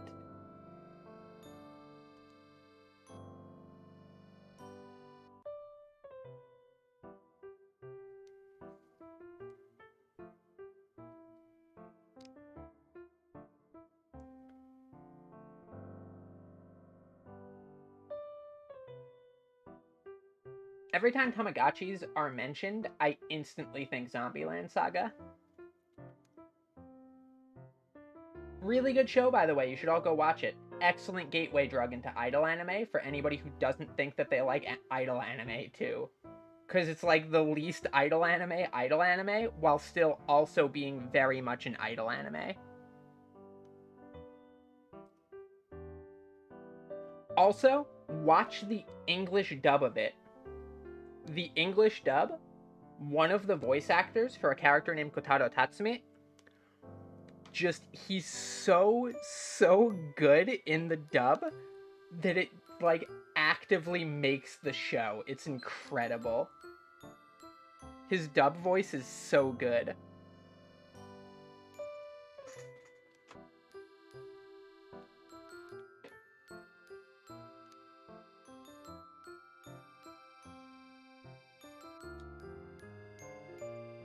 Also, with, the Blu-ray release of it, they dubbed all of the songs in English.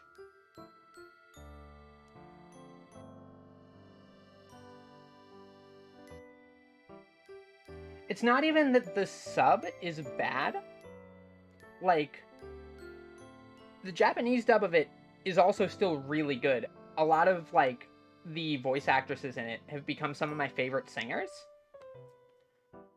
But Kotaro Tatsumi's voice in the English dub is just so good and so charismatic that I'd have to give it to the dub.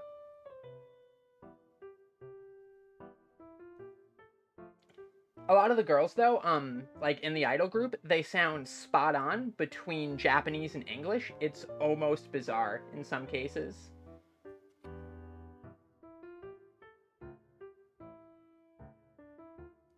Like, you'd almost be willing to buy that the voice cast was just bilingual. Not all of them, but some of them.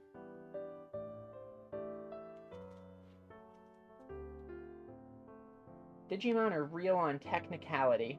Yeah, sure. I accept this.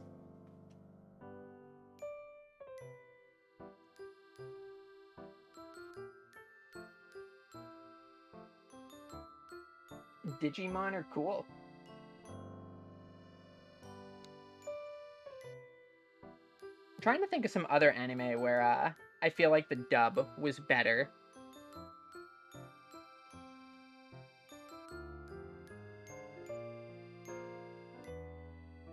I think Kekai Sensen, Blood Blockade Battlefront was better in dub. Panty and Stocking had a good dub too, yeah.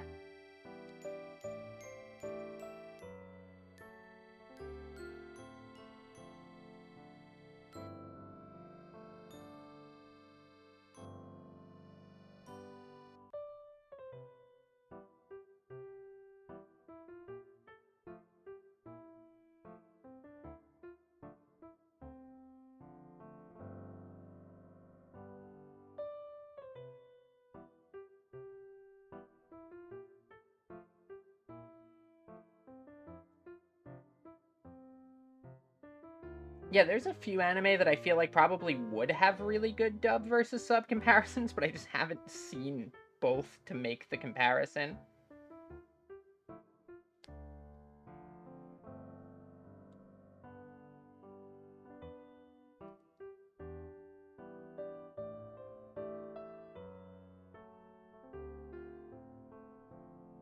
I have not heard the English or the German dub for Overlord.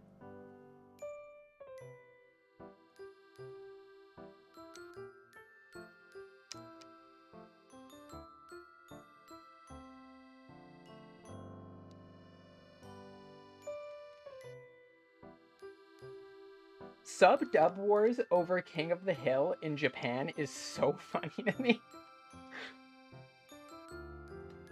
I've seen a little bit of the Japanese dub.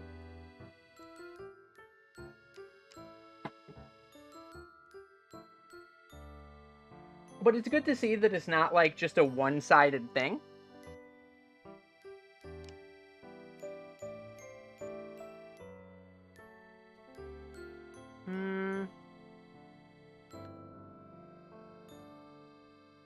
No, that's the other zipper brush. Where's my... I've lost one of my custom brushes. Where did I put it?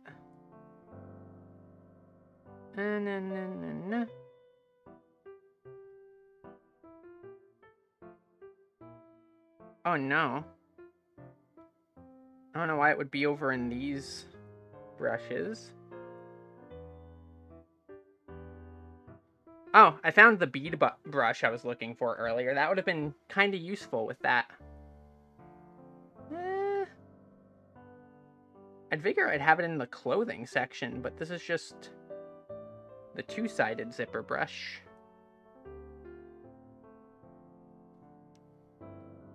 Unfortunate.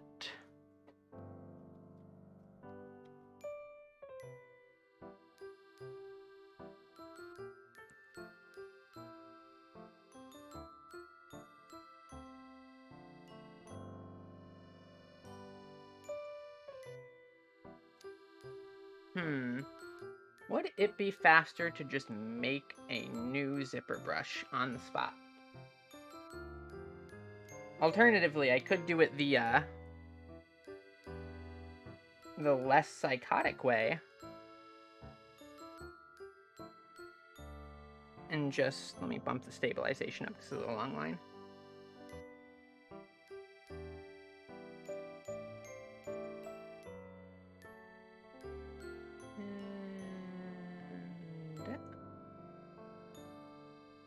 Do the same on this side.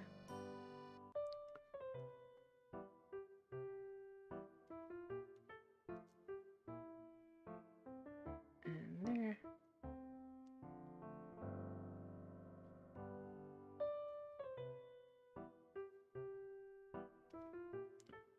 One thing I also really appreciate with certain dubs which I know this will come as a huge surprise to those of you who know me. But I really, really appreciate it when dubs take the initiative to, like, carry over puns and wordplay and stuff like that, instead of just abandoning them.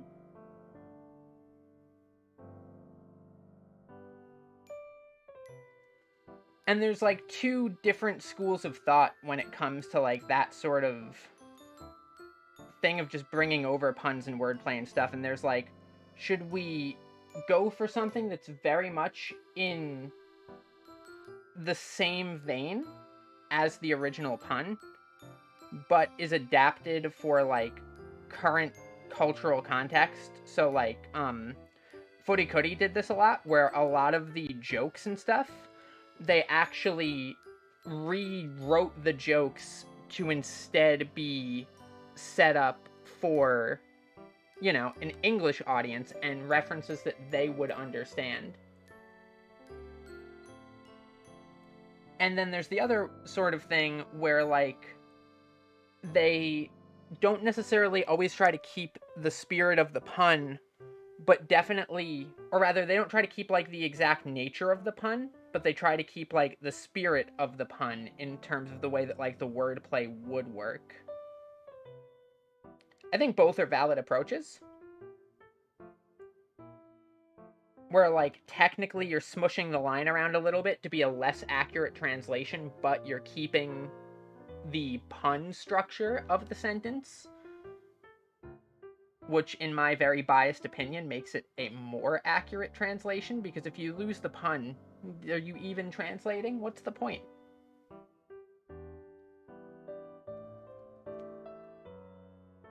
Always keep your puns.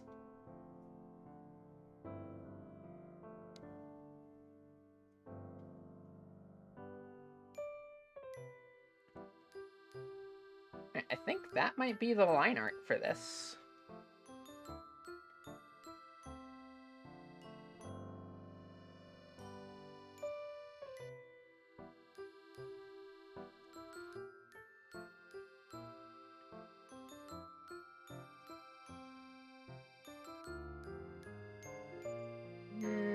Let's make some slight little adjustments here.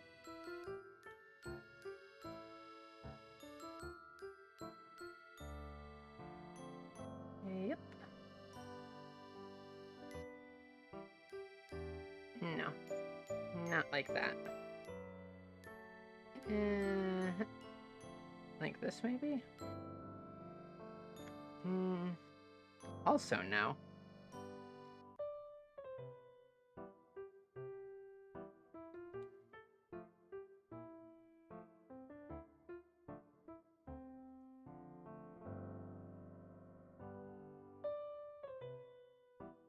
Let's retry this line as a whole here.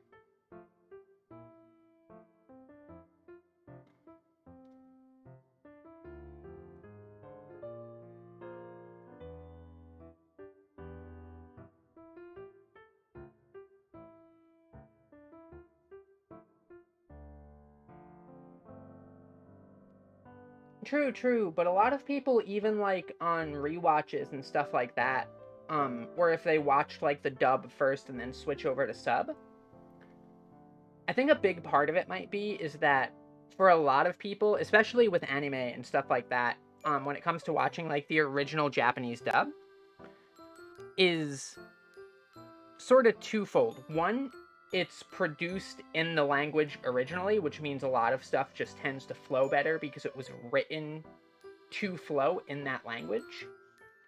So that gives it a little bit of benefit. But also, I think a big part of it is that people aren't quite as used to hearing the foreign language in a fully comprehensible way.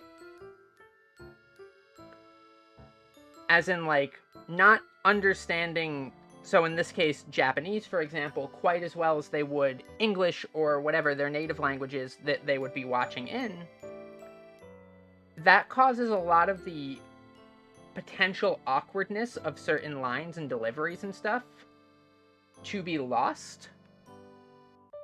because you're not quite as accustomed to the language and just aren't as in tune to like pick up where things sound weird or off or stuff like that.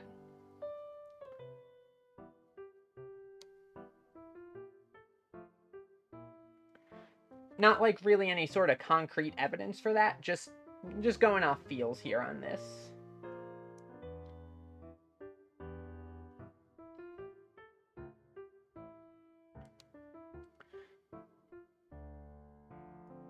But generally speaking, I feel the more versed I am in a specific language, the easier I can usually tell when, like, a dub of a show is good or bad.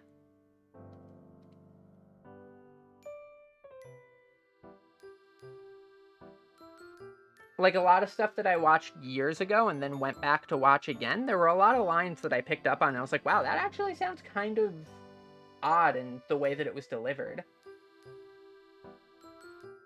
But I just didn't have quite the, knowledge with the language to pick up on that the first time I was watching through, and it sounded perfectly fine. To kind of segue it back into the earlier art discussion, it's kind of like pieces that I did months and months and months ago or years ago or whatever. I can look back at them and I can be like, wow, I did this weird, I did this weird, this looks super off, stuff like that. And at the time, it looked perfectly fine. And it was just, I didn't have essentially the art vocabulary or the awareness of art as a language to pick up on some of the things that were off. Also, I do believe that this is... I'm going to quickly hit up with the adjust line width on the outside lines. Do like 3 pixels maybe? Yeah, that seems fine. And just to give a little bit more of a hard outline to this.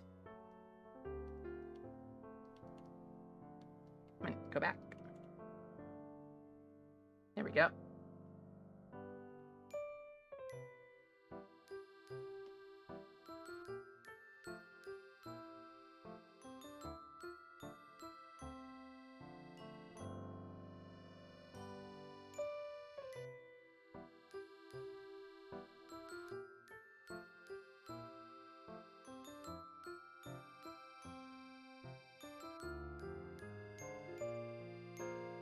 I don't want to do this over everything.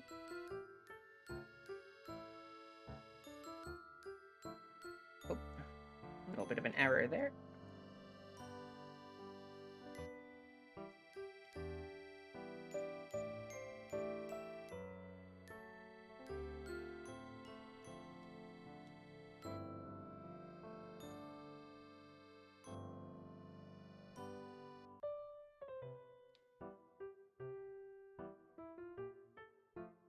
Yeah, I feel like it's that sort of thing is why I have like that opinion on dub versus sub, is just I feel there's definitely the parallel there with like creative endeavors and art and stuff, where you can kind of like have something look perfectly fine and then you go back with a little bit more knowledge and suddenly things start looking off. And I feel the same thing can sort of happen with language too. Or it can definitely happen with language, because like speaking other languages that aren't my native language,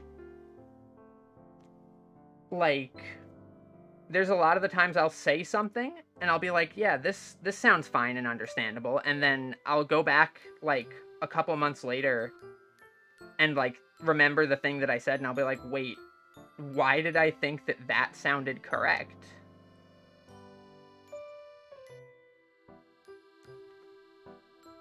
So like weird word structures, odd line deliveries, stuff like that can kind of just blend in a lot easier in dubs that are not your native language.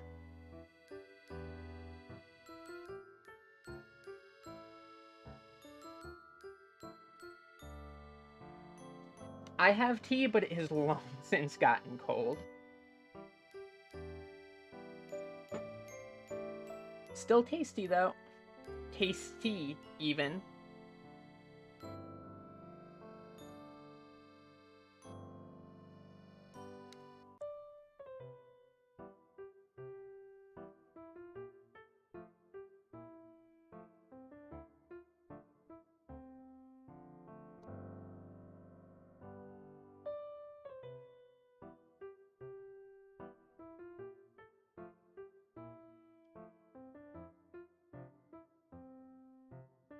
Correct these line with just a tiny, tiny bit more, and then we will move on to color.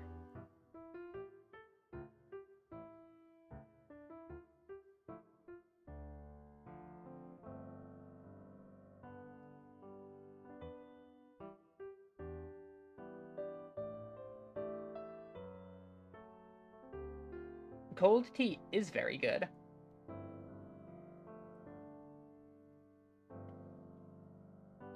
Which is good because I so often forget my tea until it is long since gone cold.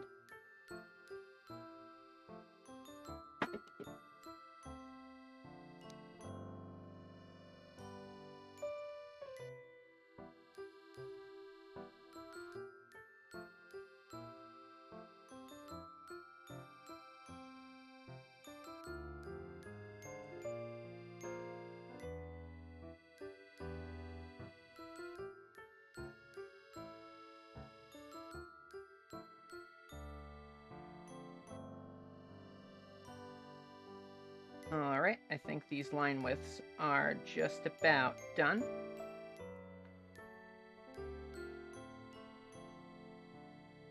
And just wanted to add a little bit more definition to like where shapes overlap.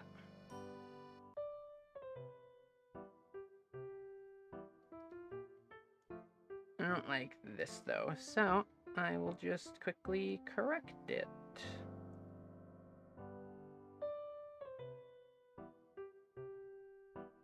There we go.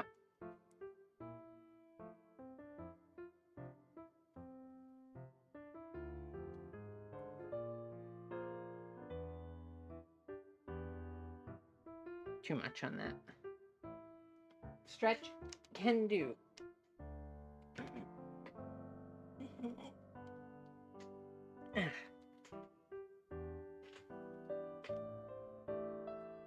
I need to not draw in shrimp mode quite as much. Thank you for the stretch, I needed that.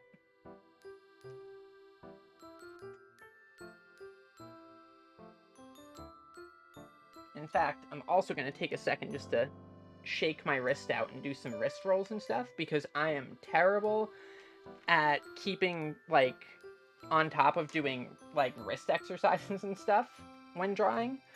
And I'll very often draw for hours and hours at a time, and then stop, and my wrist feels like it is filled with broken glass, and it's not a pleasant feeling.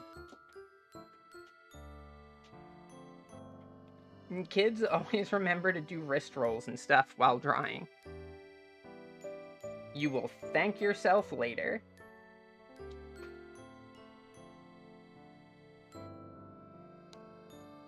Yeah, there's shrimp mode, and there's hunched over gargoyle mode. Those are the two ways to draw.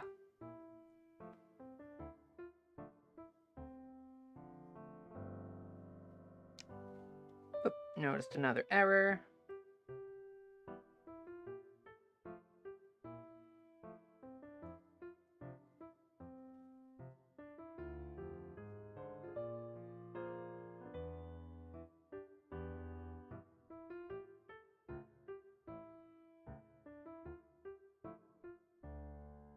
And quickly zoom in and fix this.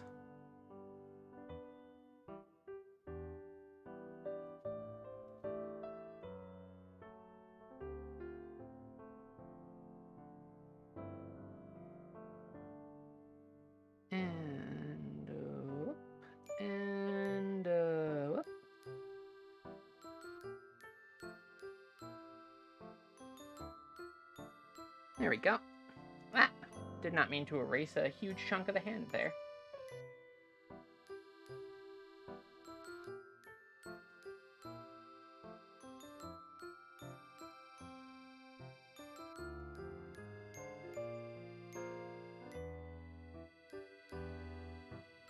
Gargoyle mode is actually just shrimp mode, it just has a cooler name.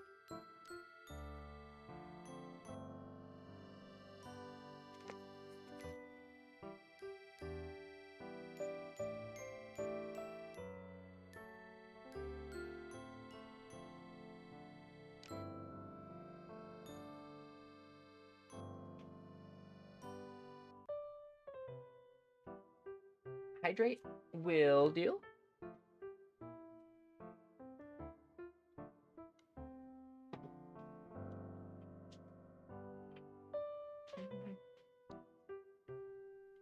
Right, now I think we're ready for color.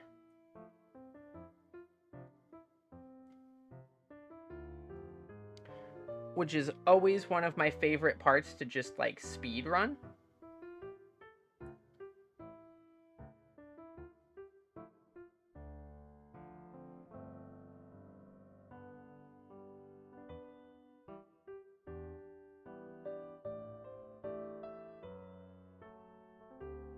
There's going to be a lot that I don't want selected in here, but that is okay.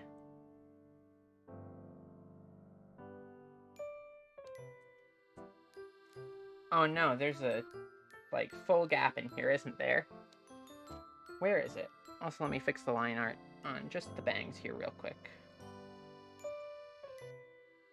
Da, da, da, da, da, da.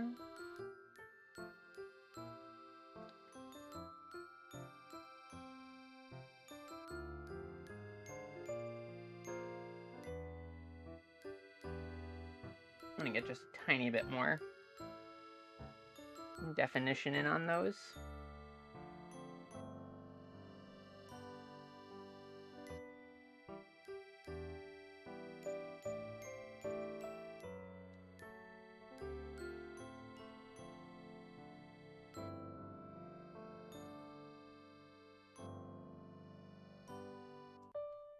Oh, I know why I didn't fill anything in. I forgot to set it as a reference layer.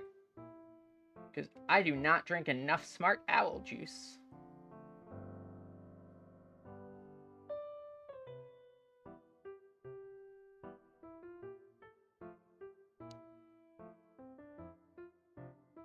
Let's see if I can get, like, the whole tail in here, too. We'll see how much of the hair I can fill in using spooky owl magic.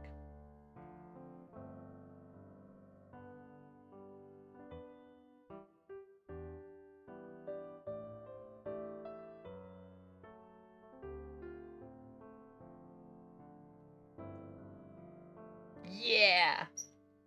Turns out the answer is a lot. A lot of the hair can be filled in with spooky owl magic.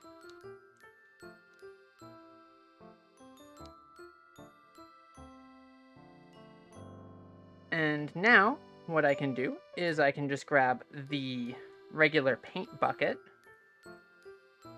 and I'll set the area scaling to 4. And do 6. 6 should be plenty. And then I'll just come in here and quickly get rid of the areas that do not need any color in them.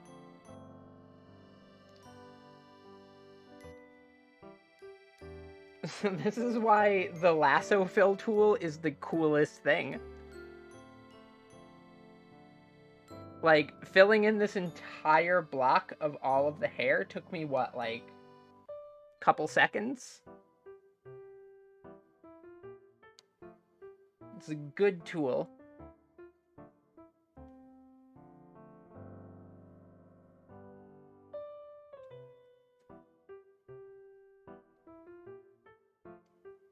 It works really well with the way that I draw, too, because I usually draw with, like, flat shading. And the coat will grab this color for it. And I think for this, I'll just select basically the entire body and put everything else on higher layers.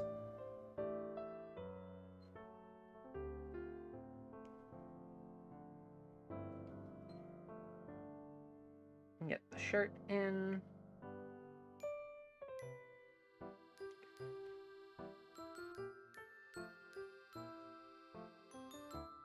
Apple cinnamon tea sounds good.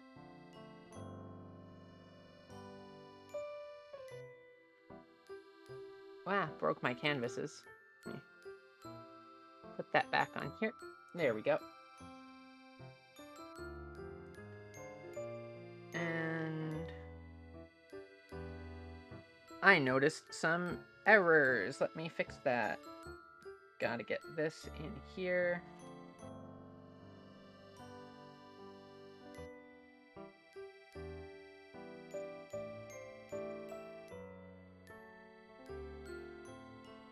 I need the vector eraser back.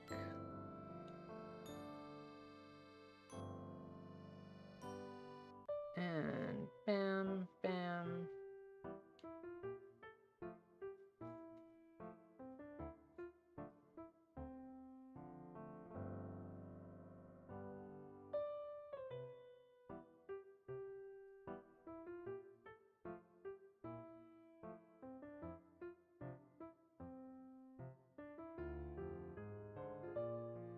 What? No. Yes, there we go.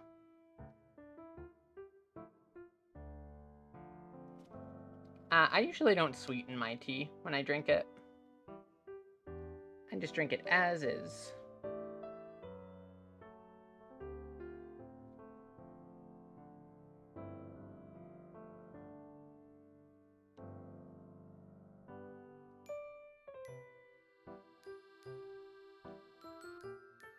And there are buttons on this side.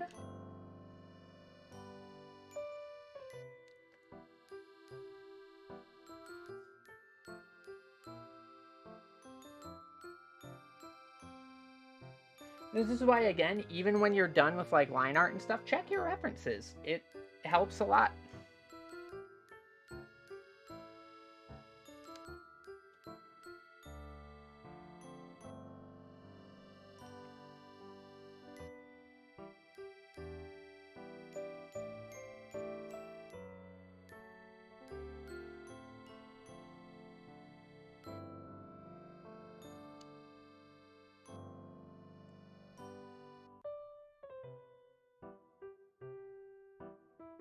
I'm not too big on like super sweet drinks in general, usually.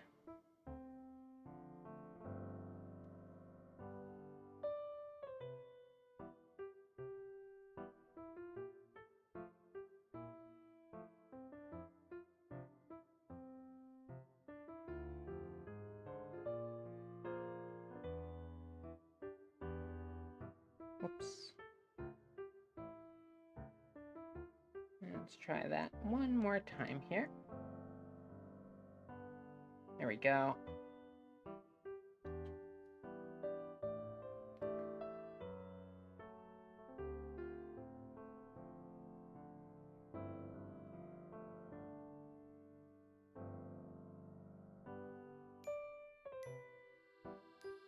Is there a break in this line? No, there is not. That was just me not, like, putting the lines properly.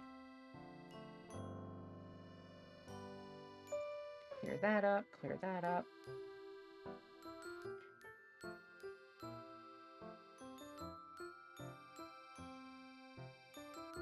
Hey, Face, why don't you fill? Yeah, that's okay. I can just do it like this. Yep.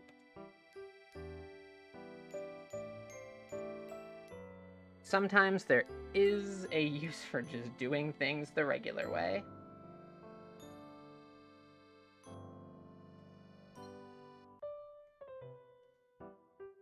Fill that little section of heron that I missed. That also does not seem to want to fill in.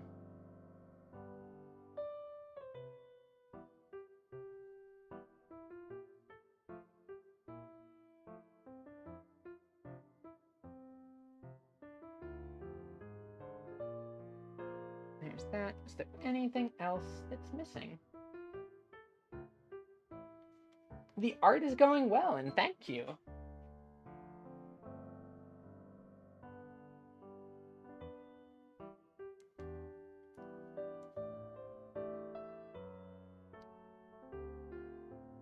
We're decently far in on this.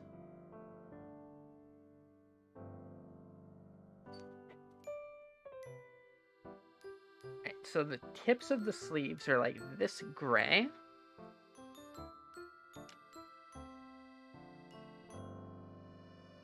And the belts remain the white color.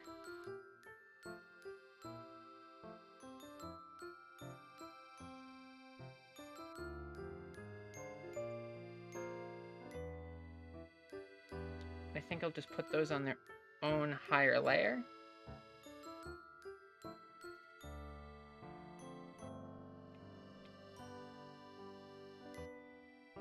Grab this.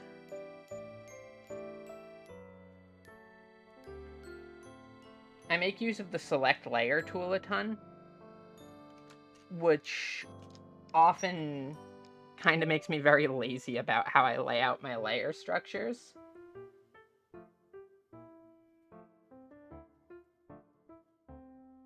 Because I'm just like, it's okay, I'll just select the layer like that instead of doing it like in any way that is even remotely organized.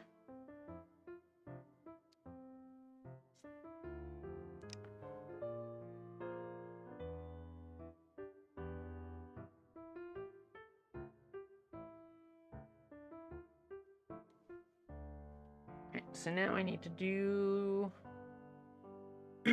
The chain has a white color to it, and I can put that on this layer just fine.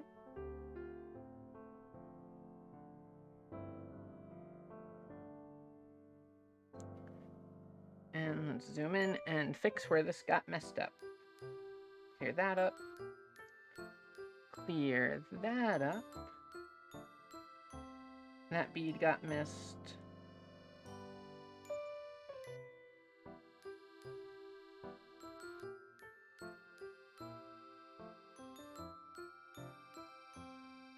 Clear the inside of this ring.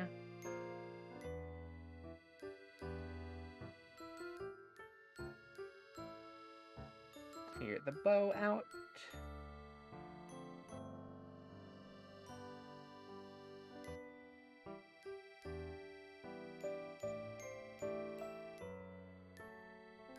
And then refill this.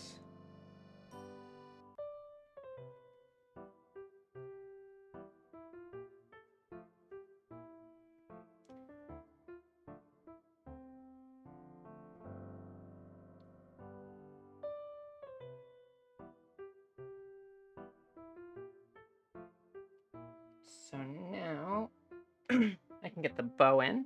Is the bow just red? Yeah. Bow is the same color as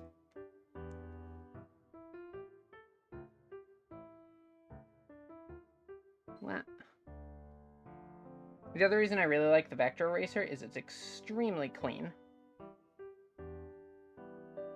And make sure that these lines didn't overlap anywhere else weird either.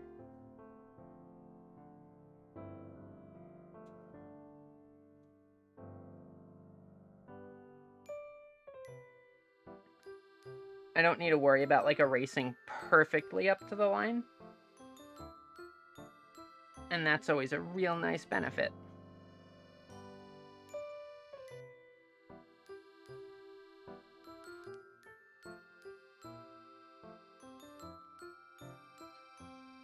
Okay, back to filling things in here. Oh wait, this is striped.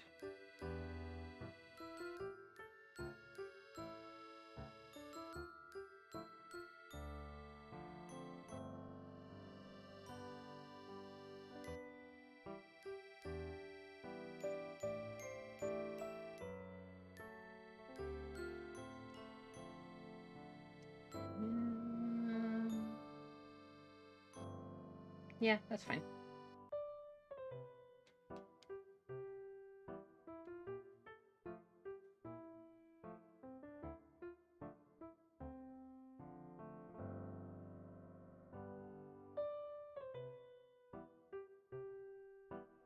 By having things ordered properly in layers, too, you can use the lasso fill to, like, fill beneath things really easily.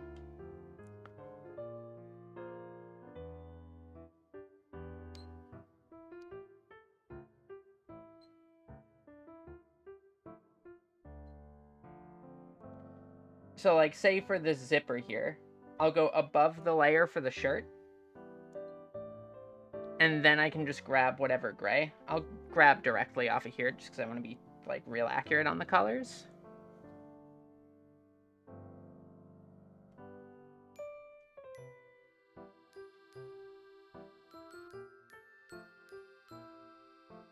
Yeah, I do feel with my own stuff that colors usually tend to be my weakest suit.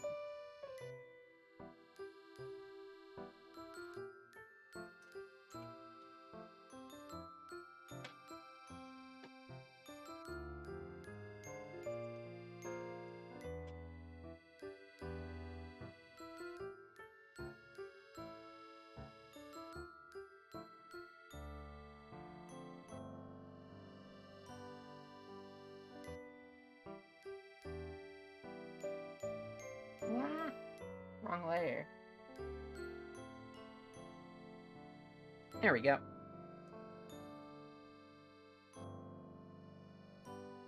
Anyway, as I was saying, you know, by having your layers ordered properly, you can fill in certain things super easily. Let's check these links.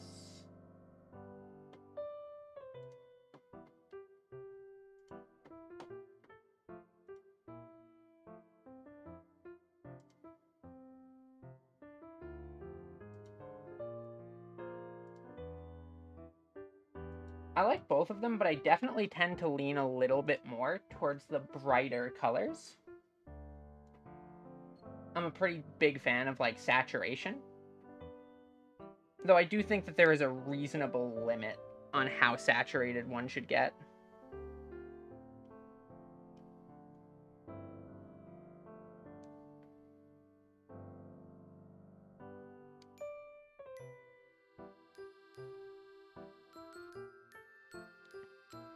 Like, if you look at a lot of my pieces, my average color range, if you kind of, you know, you have, like, the box for the colors. My average color range would be, like, skin tones are usually, like, up here. Or, depending on the lighting, will be, like, over here. And then general colors tend to sit somewhere in roughly, like, this sort of shape.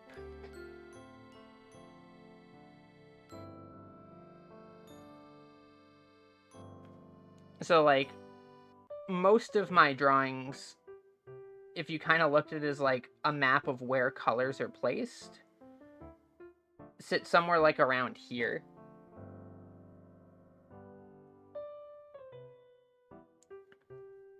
And then my line art coloring usually sits somewhere along the bottom here, but usually more over to this side.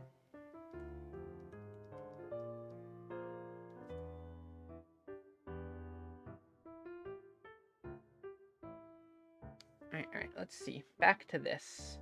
I don't need this canvas anymore there.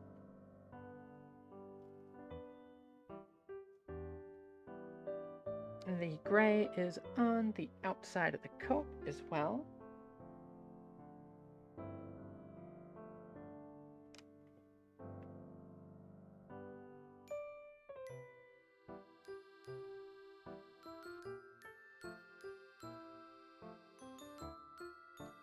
Color for drawings is also just one of those things that you kind of just want to experiment around and find out what works well for you. But, generally speaking, art study-wise for that, it can be really fun to take art pieces that you like and just grab the color picker and be like, oh, okay, so, like, if I'm just moving this around here, like, where are all of these colors forming? So, like, if you look, say, here on the hair, here's the highlight up in this central portion, and you move from the highlight down to the regular hair color, and then you move from the regular hair color down into the shadow. So this is shaded in a very, like, almost this sort of shape. which is pretty common, because, you'll see this a lot where, like, things desaturate in highlight. And you can see it even more if I, like, put, like, a color here, and a color here. And scroll it up and down, you can see that sort of, like, in this case, it's almost like a line. But, things very often tend to desaturate in highlights, saturate in midtones, and on, like, color transitions, and then desaturate again in shadows. So you'll often see, like, little color boomerangs. So, like, these two colors, I'll grab and quickly just plop this down here. And grab the shadow tone and plop that down here. Where in this case, there's very, very little variance. The lighter the color is, the less of a variance you need to make it super obvious. So, like, if you have a color, or rather, the more of a variance you need to make it super obvious. Whereas, like, lower down, you need a lot less. So, like, if I put here to here, like, you can still see the difference there. But, like, if I come down here and do the same sort of color gap, you can see there's way, way more contrast there. So that's something that you need to keep in mind, too, when moving further down. One thing I like to do a lot is I'll put a layer above everything. I'll set it to color mode. And I will fill the entire layer with black. And what that does is that reduces things to grayscale, but preserves the color contrast that would come from things like the actual saturation and tone. Whereas just reducing the saturation all the way down, so, like, I'll make another layer here as a new adjustment layer. And I'll just drop the saturation all the way to -100. So, like, if I turn this on, which is just dropping the saturation down, which is how a lot of people will, like, they'll test for how their colors look. Just dropping the saturation all the way down eats a lot of the color transitions. You can see it especially, like, here on the eyes. The eyes get very washed out, and, like, this very saturated blue here, I'll isolate it over to the side here with a brush that can actually paint color. And then this other very saturated blue here, these are very, very different colors, right? But if I remove the saturation from both of these, they become almost indistinguishable here. Yet, like, they're two real different colors. However, with using a color layer filled with black, it actually preserves the fact that they are two different colors, because it's taking into account things like the saturation and the tonal differences. So just a mini tip for, like, any time that you're doing color checking. Always check it using a color layer filled with black instead of just reducing the saturation all the way down. Generally speaking, but not always, a program, if you set the color mode to grayscale, will do it the proper way with, like, the equivalent of the color layer, but not always. And it's worth being something that you pay attention to, because it can make the image look very, very different if you color test with this sort of thing instead. It just eats so much of the different contrast in things, and it just does not look quite as good.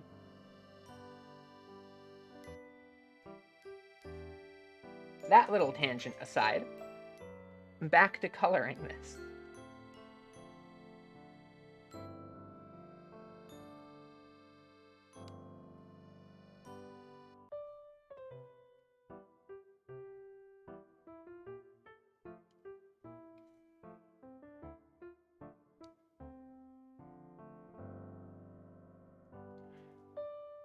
Also, so I always like to point out, like, if you're just a newer artist getting started out on these things, don't necessarily worry about these things if they seem like, wait, this is something that I really need to do on all of my pieces all the time. Like, you can definitely get by just fine without doing that. And it's just something that helps to keep in mind later.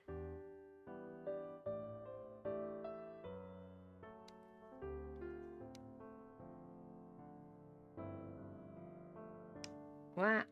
Wrong color.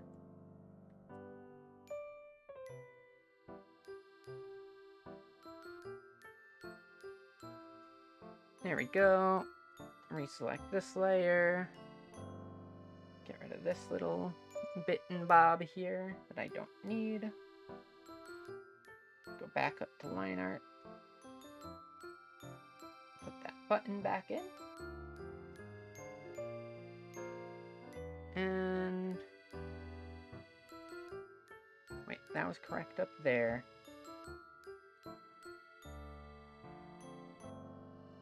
It was not correct down here, is what it was.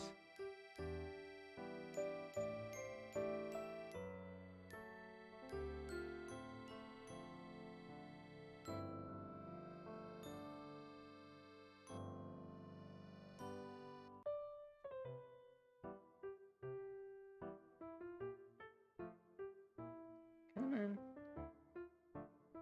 There we go.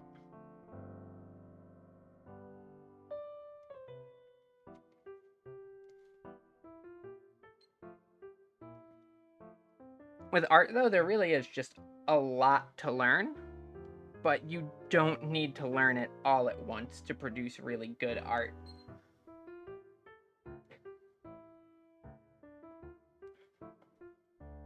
So, you know, don't let yourself get intimidated out of trying it.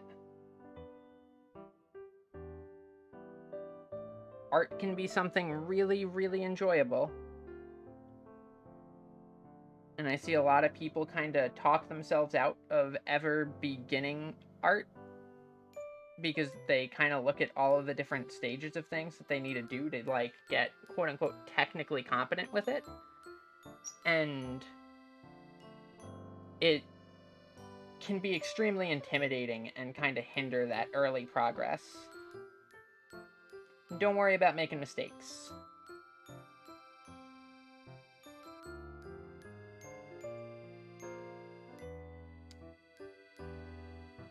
Let me close these shapes off early so that I can fill those with lasso fill.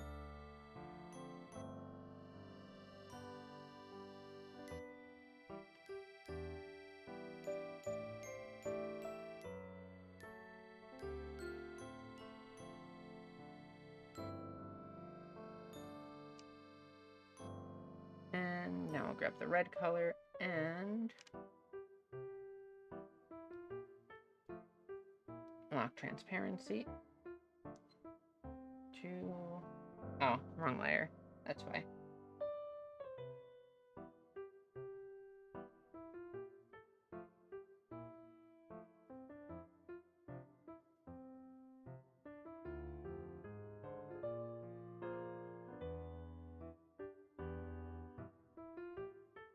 Yeah, in general with art, I find it to just be best to just kind of let yourself make whatever art mistakes you're gonna make on the way. You're gonna make them anyway, regardless of how hard you try in the beginning. Like, you're not just gonna start out, like, perfect at things. So, trying to hold yourself back until you're perfect at things kind of just hinders your long-term growth.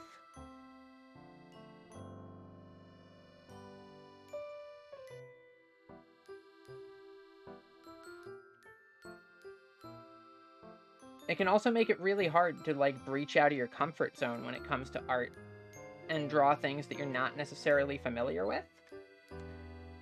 And doing that can actually come back and help you draw things that you are familiar with, because it does still build skill overall.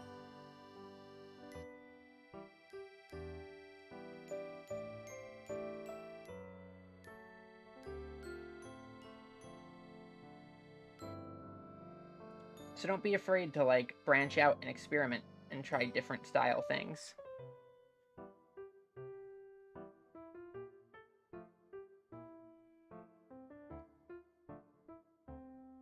You never know what sort of interesting little things that you may find out about how you like to draw.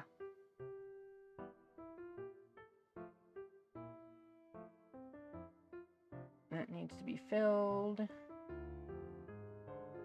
That needs to be filled. I think that's both things there. Nearly lecture time? Good luck with the lecture, Raz. And thank you. Yeah, I'm pretty happy with how this one's turning out.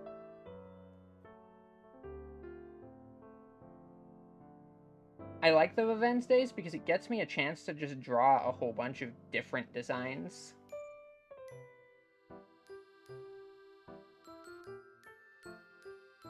And because I never know who I'm gonna have to draw, it kind of keeps me on my toes a little bit and forces me out of my comfort zone sometimes.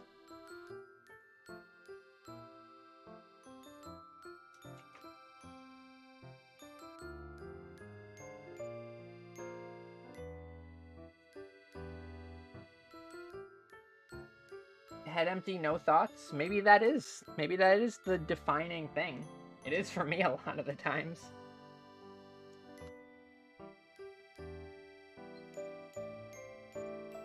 What do I still have to put color on? The ear fluff is this color.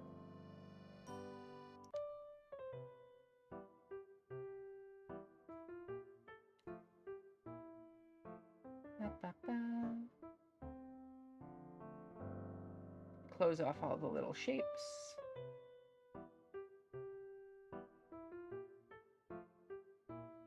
So that I can use my trusty companion, the lasso fill.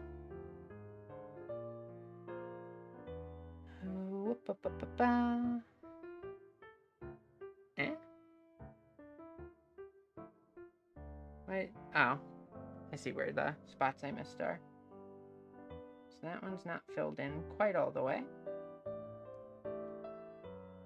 That one should be fine now.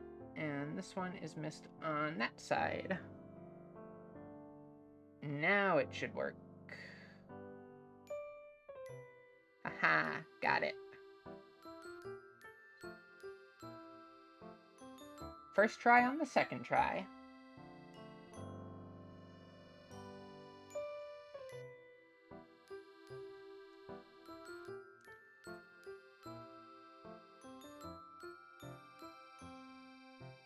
And let's bring the symmetry ruler down to the color layers for just a moment.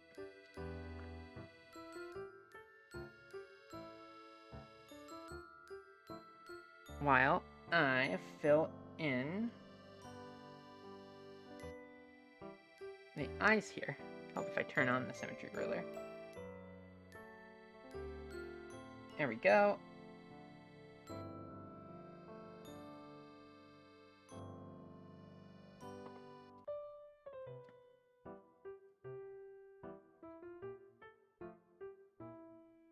And then let's come in here and clean this up so that the eyelid is hinted at in there. Come on. Tiny bit more. Perfect. Grab the blue of the eyes.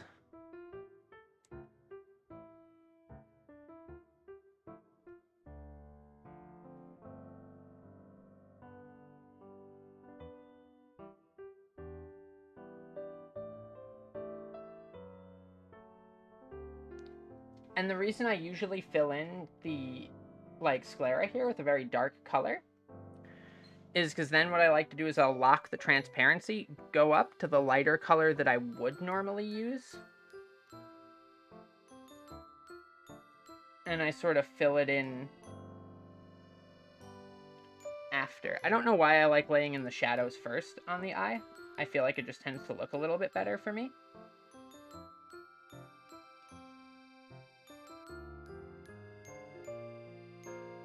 Whoops, I did not have the shape of the eye correct. So let me go back to before I laid in that color. It also makes it a lot easier to see where the eye is for like the shape that you're laying down initially, which can be a big benefit.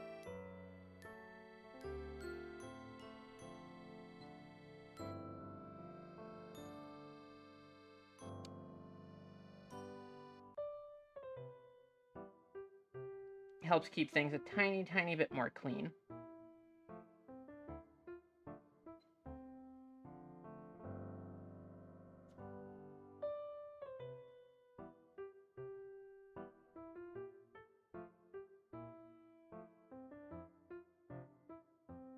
Alright, so there's that.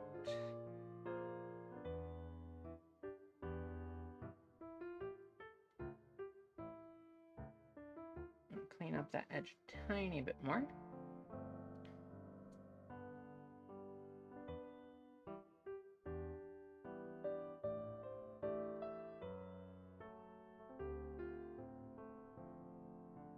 And add a tiny bit more of a dark color in right on the top here if I can.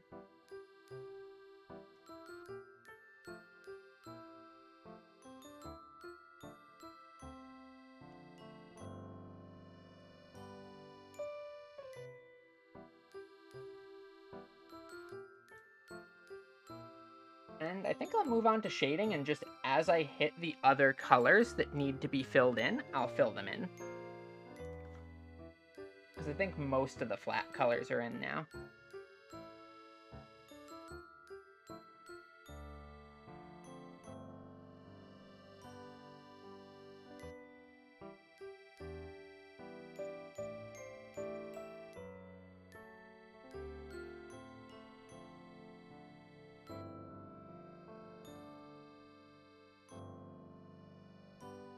Oh, wait, there's a bigger version down here.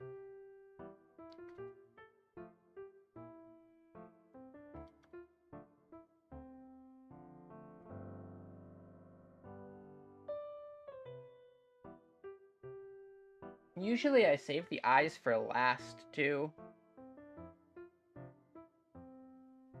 Just because they tend to be my favorite thing to do on a given piece.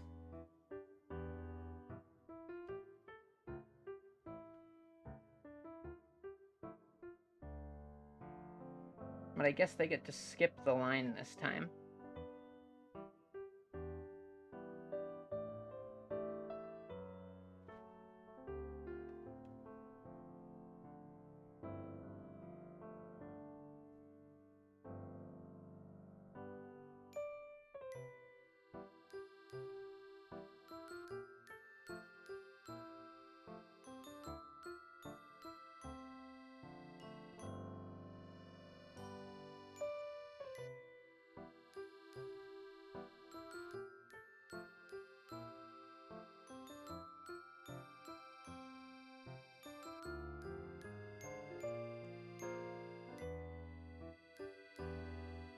And I'll refill in just a little bit of this.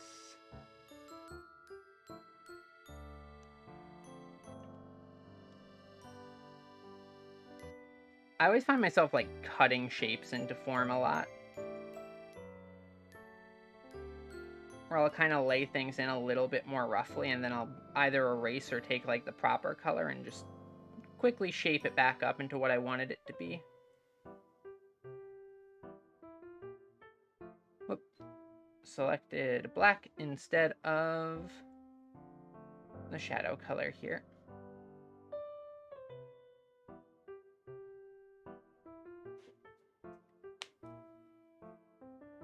Okay, let's see. Let me grab, like, maybe this color.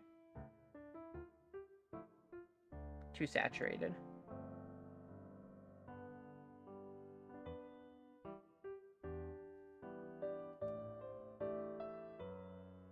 Yeah, this color could work.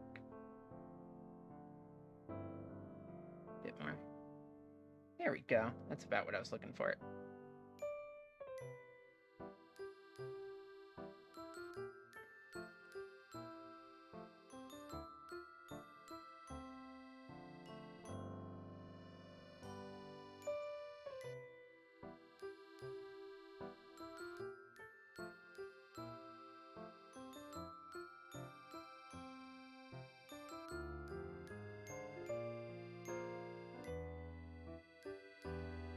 A lot of the times it's a little hard to tell what's going on when the eye is super zoomed in.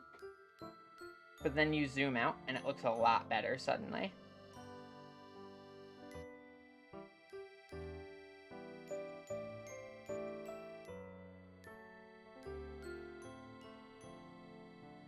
Let's quickly look back at this again.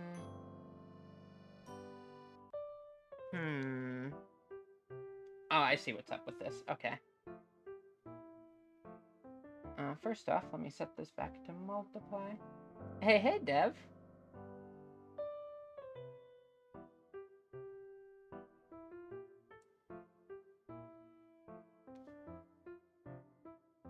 Nah.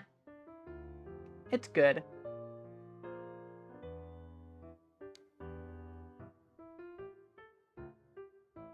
Everything is perfectly fine.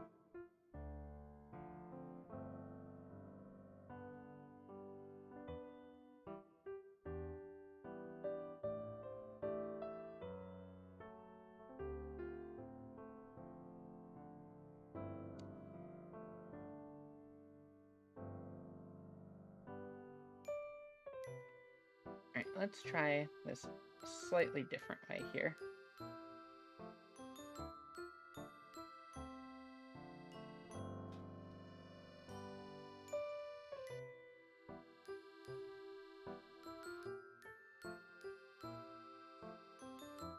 Get this blue in.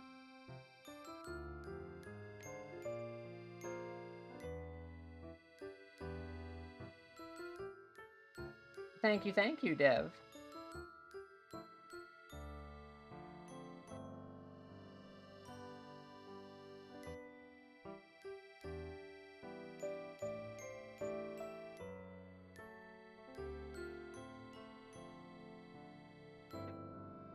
That wrong color again.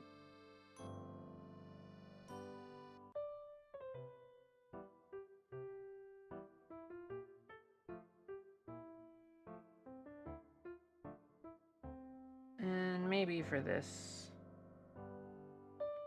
Wow. That follow alert terrified me. Thank you for the follow, though.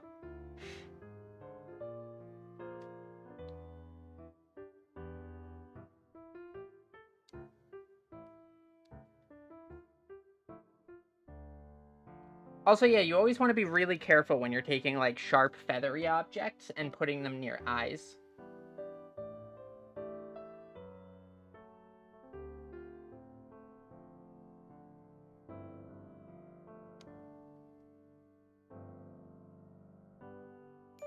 Let's go here and screen. And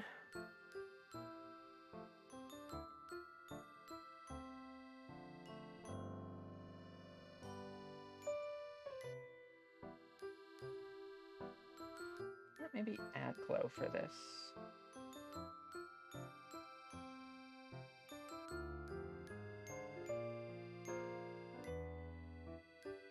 And a second screen layer.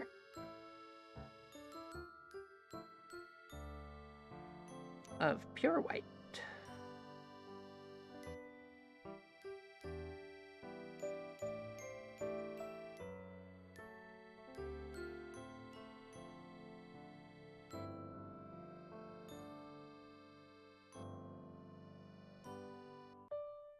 Yeah, the drawing tablet screen can also be a very delicate process with a very sharp object like this. Okay, let's see how those eyes look when I zoom out.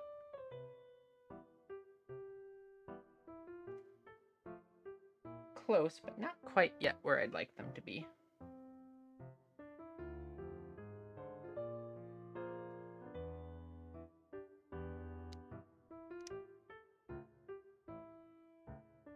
I think the heavier shadowing is, in fact, what I want for this.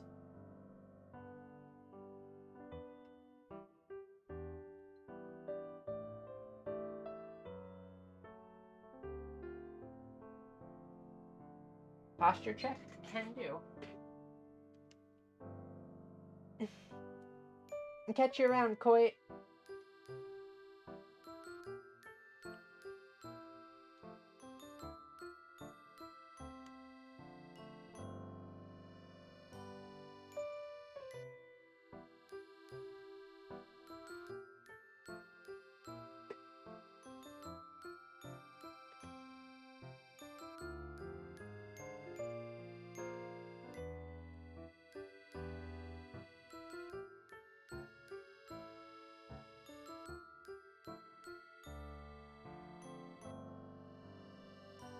And through the incredible magic of the symmetry ruler, I get to do both eyes simultaneously.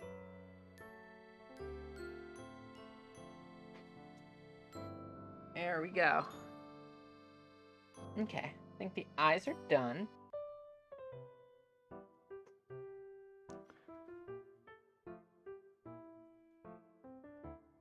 Let's move on to the fluff.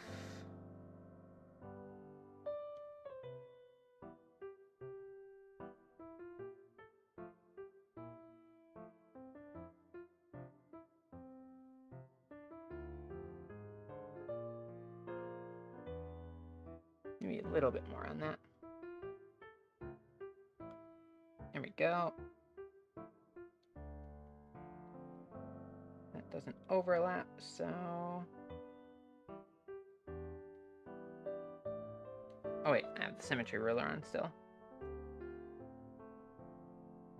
There we go.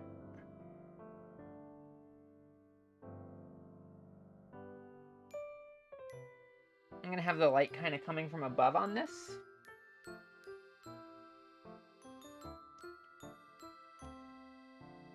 What's with the ellipses, Passel? What'd I do?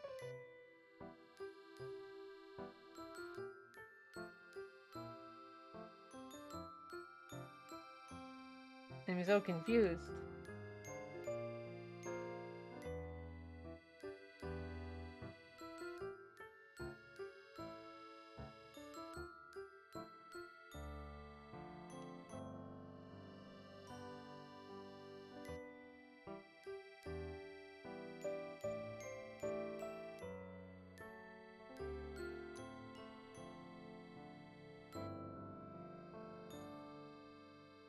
Oh no, what?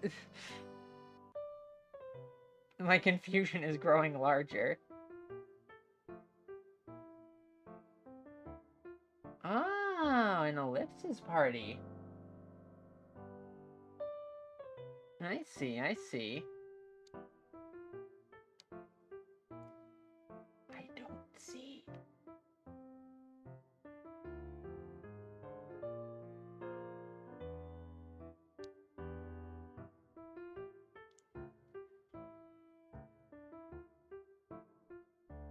You know, ellipsis parties, they're my favorite sort of linguistic gathering, period.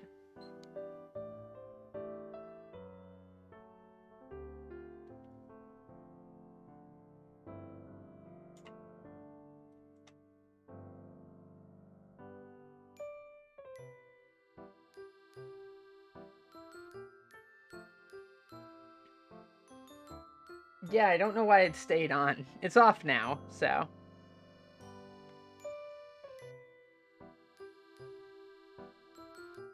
Fortunately, it was just for this little fluff, so...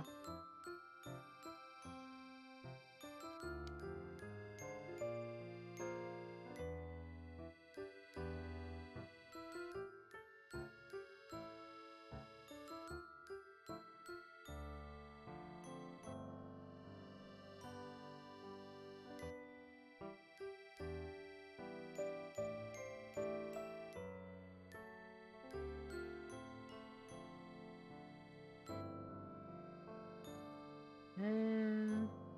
oh, it's on the sleeves, too. Need to erase from the hair here. And then I can jump right back onto this layer.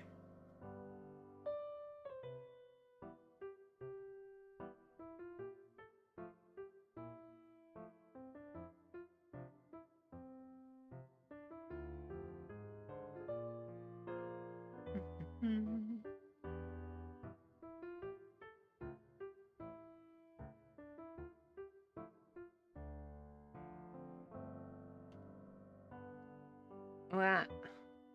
I can fix that. There we go. And there we go.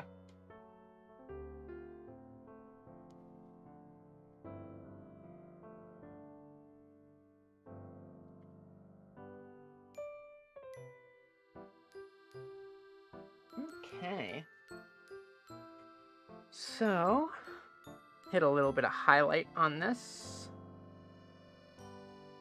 to give it some more texture.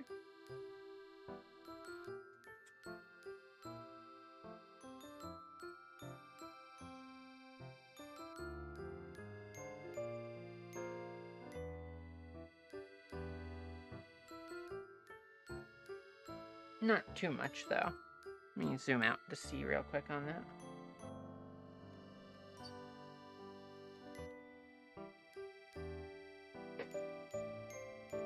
Didn't quite work with the light source I was going for there.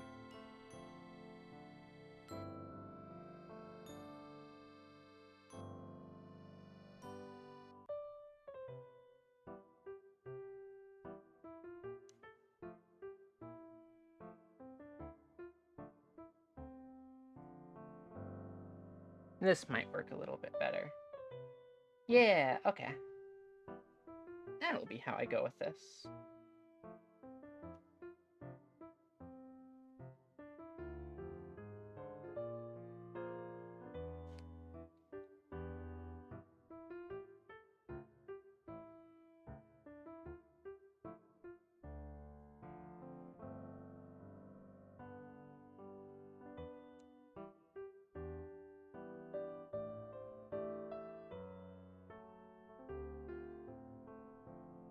And I'll add a tiny little bit of shadow in just under the hair here. And under the hair here.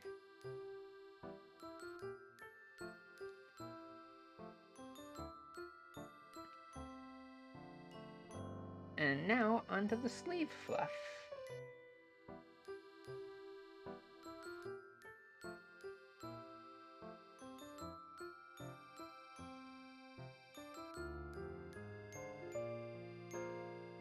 With texture and stuff like that, you don't need to be super duper, like, I guess accurate would be the best term for it, where, like, you don't need to shade every little individual strand of hair with something like this. You can sort of clump it. And then just pop a couple little pieces in here and there, which hint at, like, what the overall texture in place is.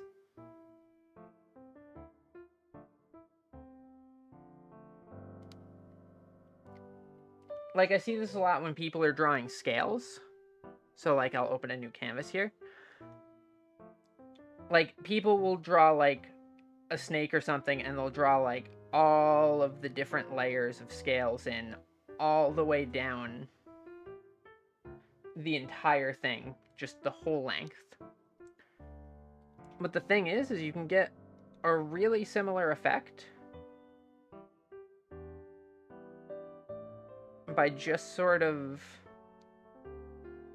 popping a couple in here and there. And you save yourself a huge amount of time and headache and effort.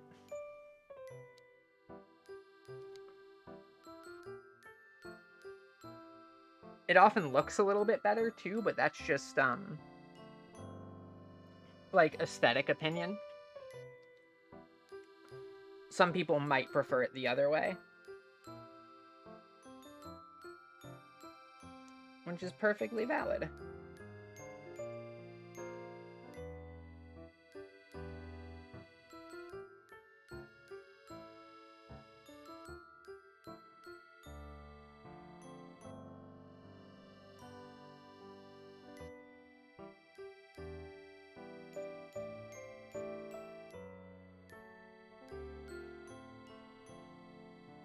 Yeah, Tia, for you especially, I think that would be a useful little tip.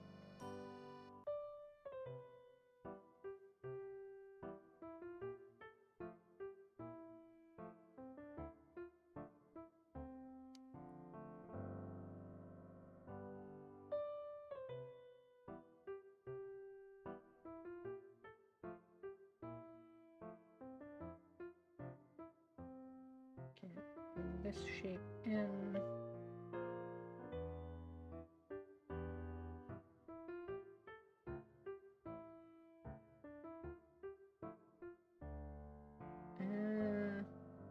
Let's see. Put a couple in like that, just to...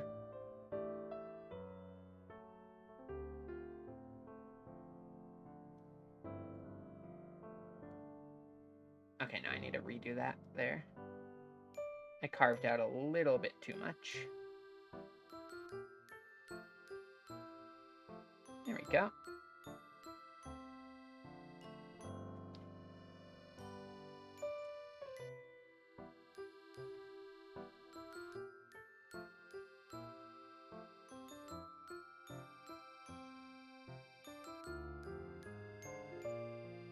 And now on to this one.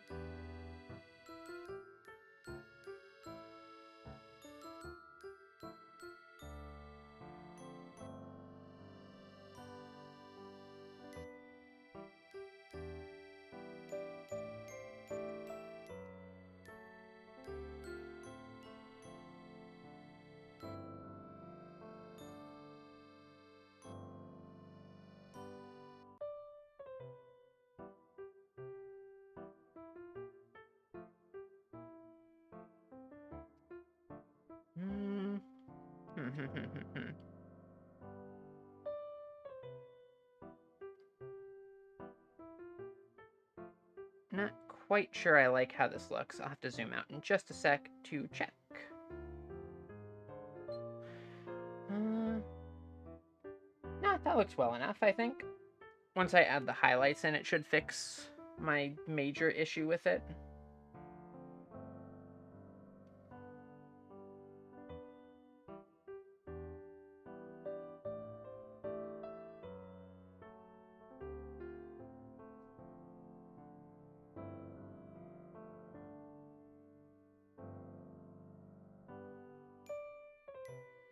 This.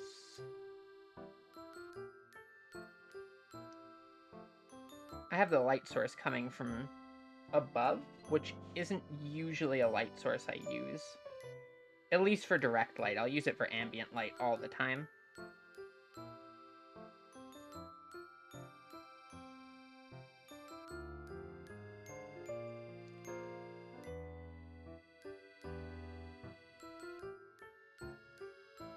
And see if I can fill this in cleanly.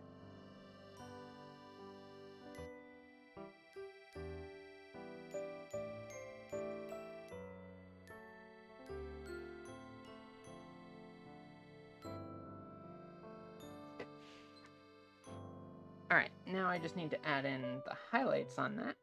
So I'll grab this from up here.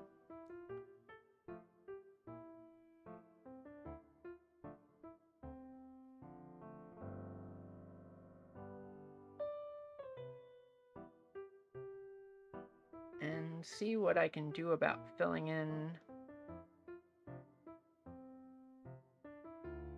this. I think once I get like down here, I'll have the highlights be way more sporadic.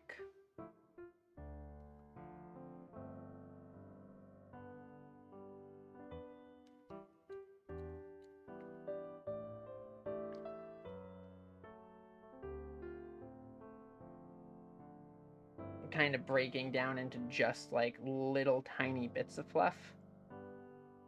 Maybe like one or two here, just to show that there's like still areas that are catching the light.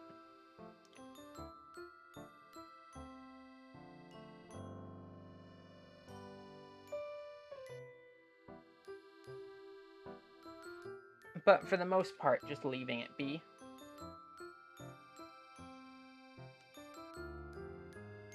And give the same treatment to this side.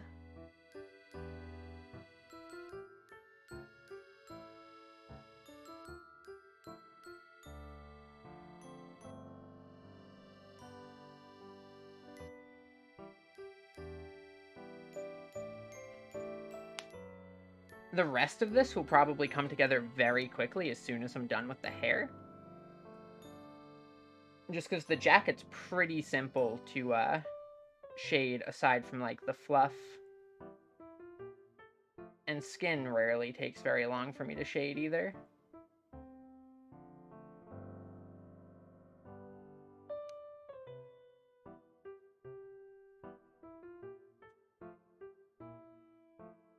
Let's see if I can get this in one stroke. One more. One more. There we go.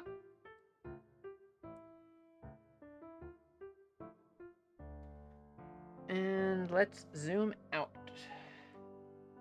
Let's see.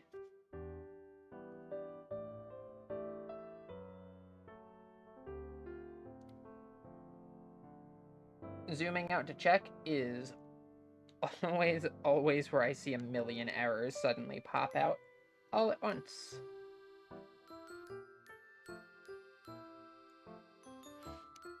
And you know what? I'll add a little bit right there.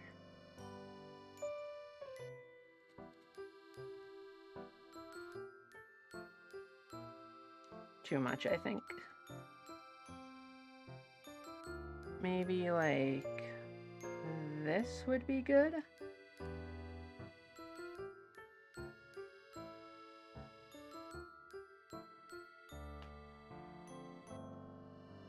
There we go. Much better.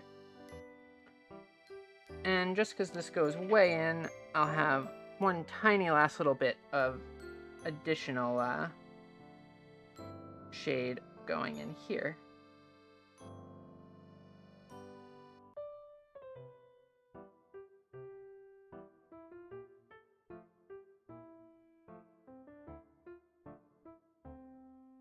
And that should be it for the fluff on the coat.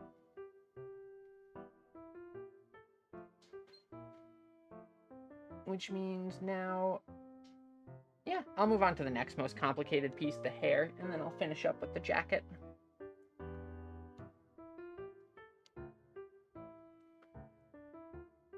Hair is always very fun to do, though.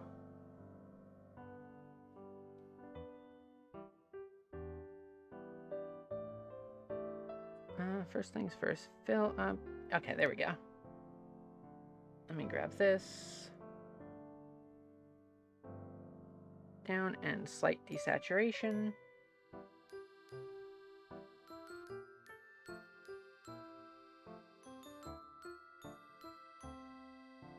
Probably a bit too much on that. Let me go. How's this?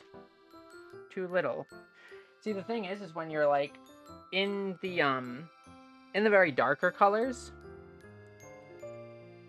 it can be really, really minor adjustments to get the color exactly where you want it to be.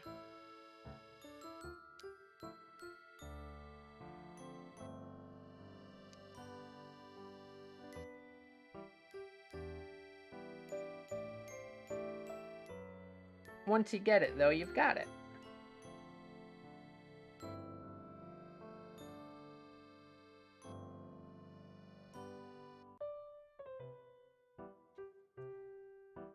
I wonder if I should do like a rim lighting hitting from above.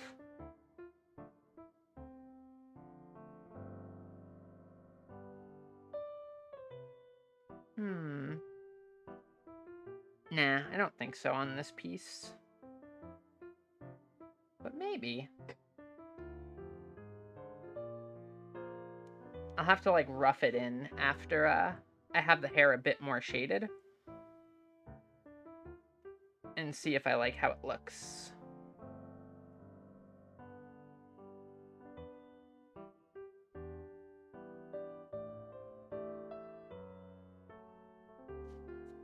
Also shake my wrist out a little bit more because it's starting to hurt for a second.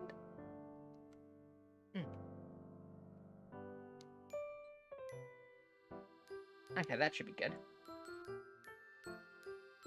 Back to work.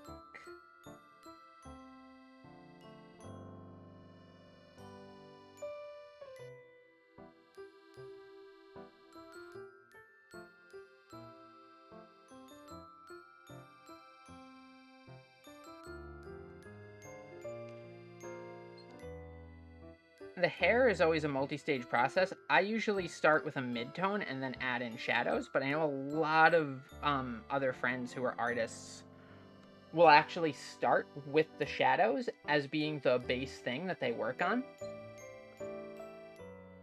Like, to lay in the flat color.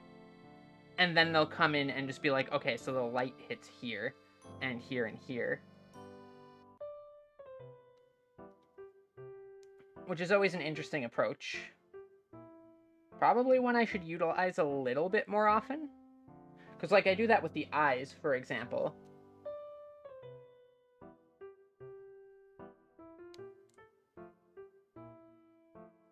I don't know, with hair it never seems to turn out quite the same way for me.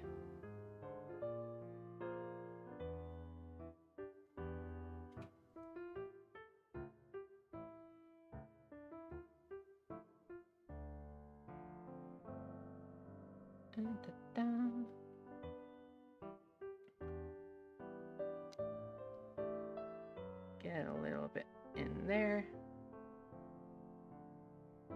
Continue that this way.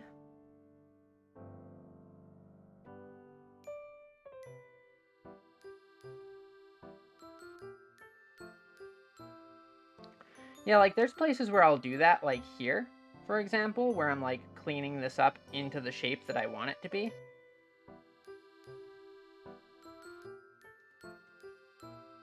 But I don't really usually do the put everything into shadow and then erase.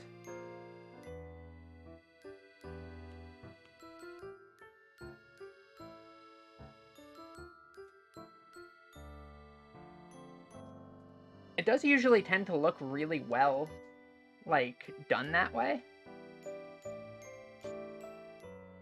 It's just not usually the style I'll apply when I do it.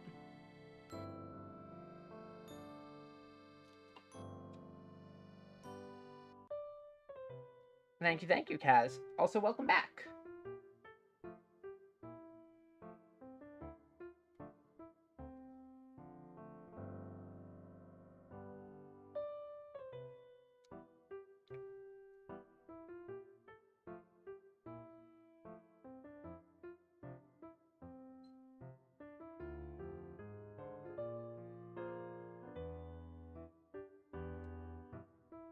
There we go.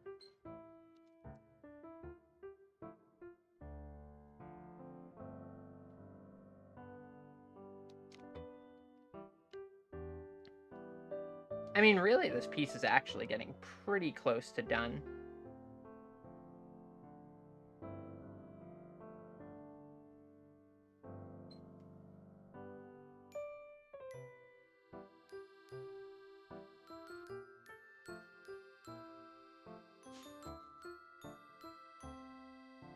And then I'd say probably once I finish this, I'll post up, like, the time-lapse and stuff like that. Quickly grab some food. And then just take a little short break before coming back for the Indivisible stream. But I'll definitely finish this before taking the break to do that.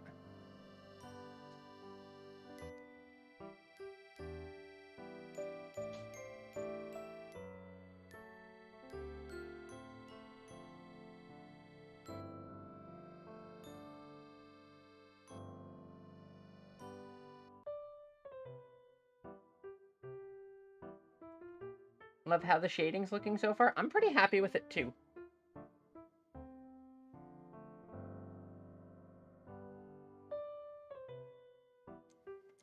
The way that I shade stuff for me tends to be very hit or miss, where I'll either really, really like how it's turning out, or it just will not, like, mesh well with me.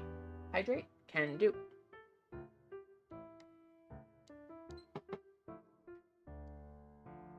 that is the last of my tea, which means I'll have to move on to water next. Though I have a huge water bottle right there, so no worries on that front.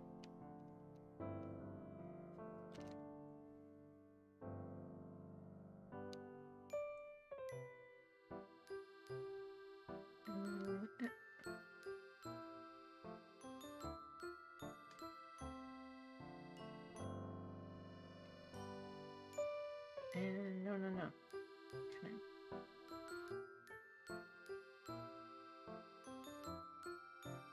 That line will do. I think the worst thing with stuff like that is I get a little bit too trigger happy on, like, the undo button. And sometimes I'll get the perfect line exactly where I want it to be, and then I'll hit the undo kind of just out of reflex, and then it's just, like, I put the next line down, and it's already gone, and I'm just like, oh man, no. It was there, it was perfect.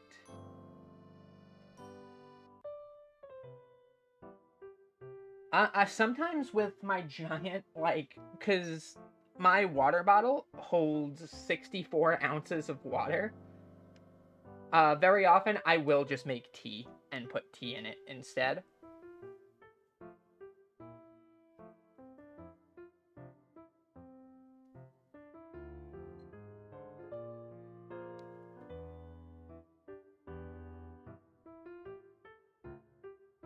Whoops, I made the pen huge instead of the eraser huge.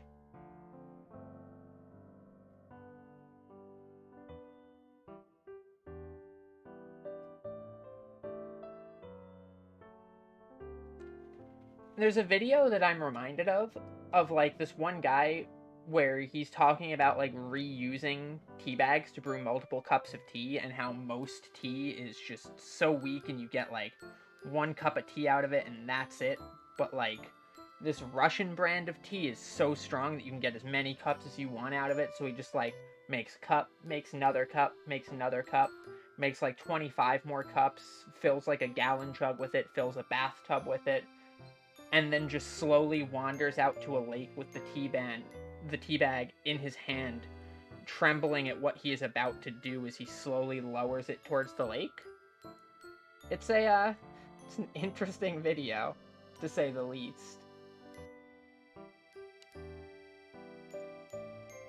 I, for one, would welcome the entire ocean being tea.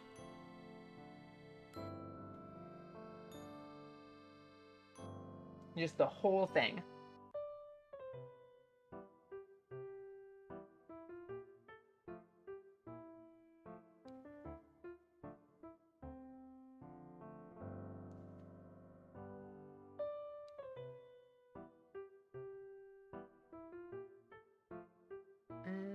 Should I erase this here?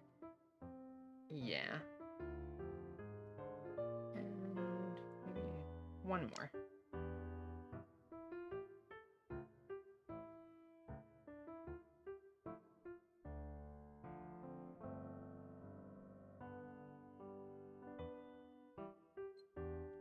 Grab my good old friend the lasso fill tool.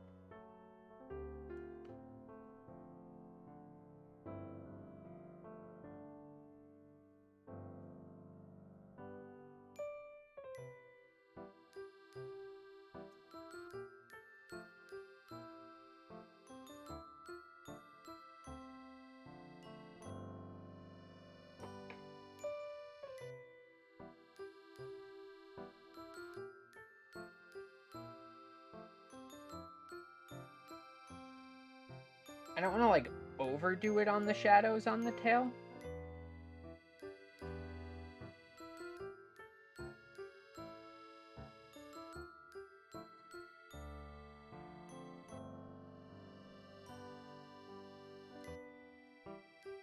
But this should be pretty close to good.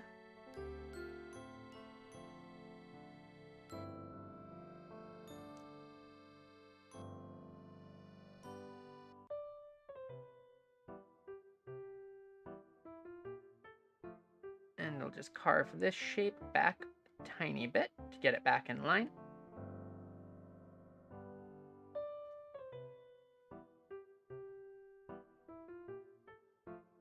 Get the inside of the ears.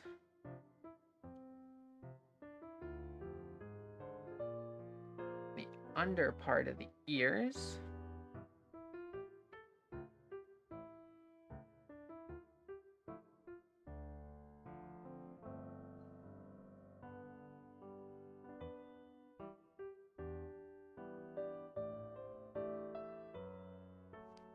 Fix that shape up a smidge.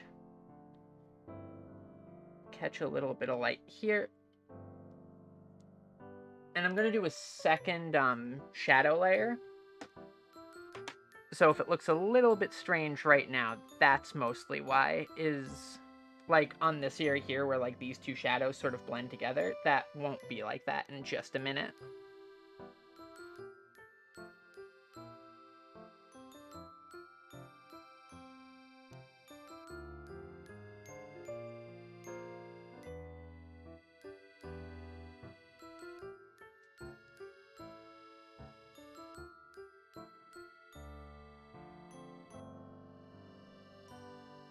Alright, so... I think that's it for the initial shadow layer.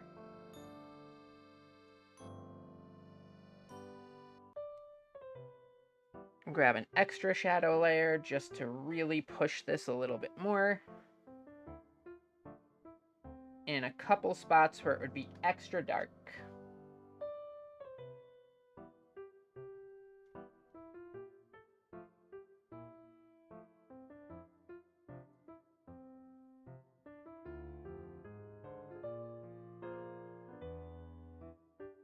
Especially like down here on the bottom of the tail.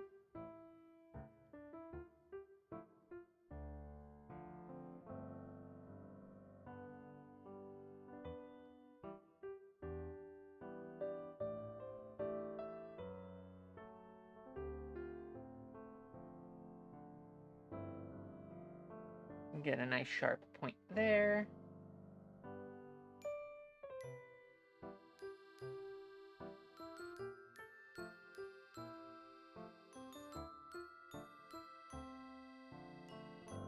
Carry that up a bit more shadow there.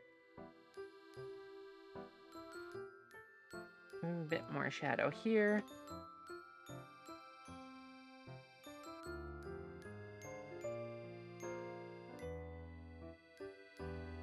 Too much there. I'll do it on this inner part.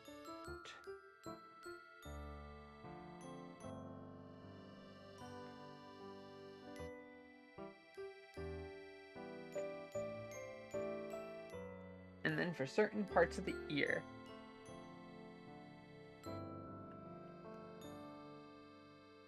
Maybe like one little dot here. And just one across here for a cast shadow.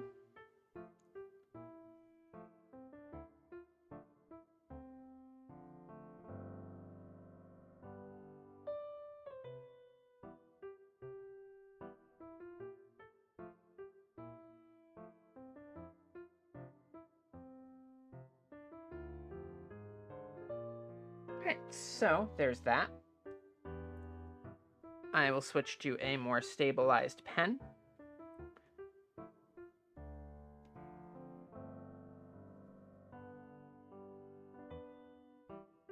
And begin this part of the process where I quickly go in and saturate my color transitions.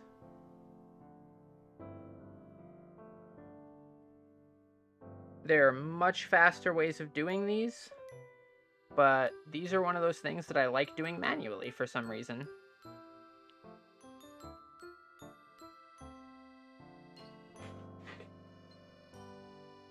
And this time I remembered to put it on its own layer so I can show, like, the difference that it makes when it's turned on and off.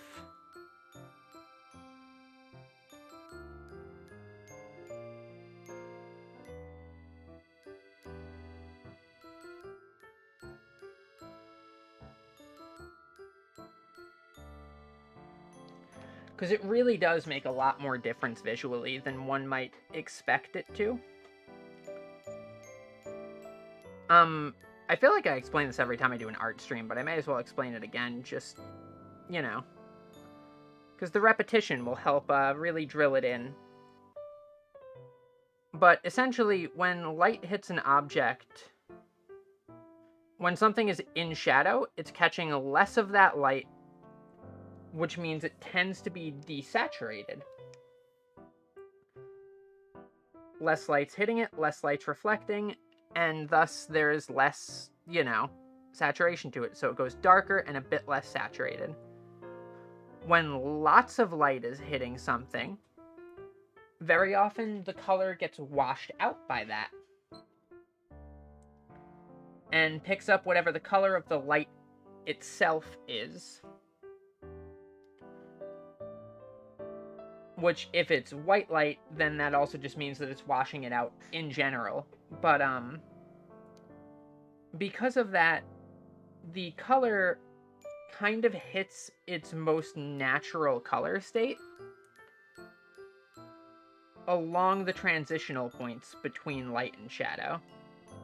Because it's the least desaturated from being, caught in a lack of light. And it's the least washed out by having too much light. So doing this is kind of a, quick workaround, or not workaround, but, a quick and dirty way of getting that sort of visual effect in.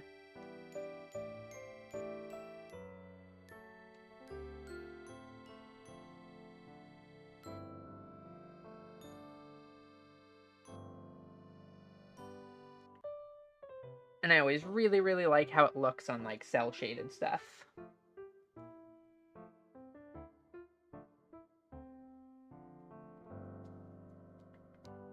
I find it's also really good for helping me clean up my edges.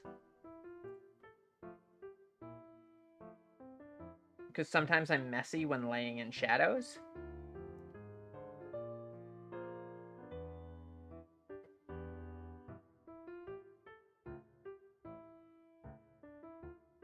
And I'll usually only do this on the shadows and not the highlights, even though technically you could do this just as well on the highlights. In that case, it's kind of just a stylistic decision.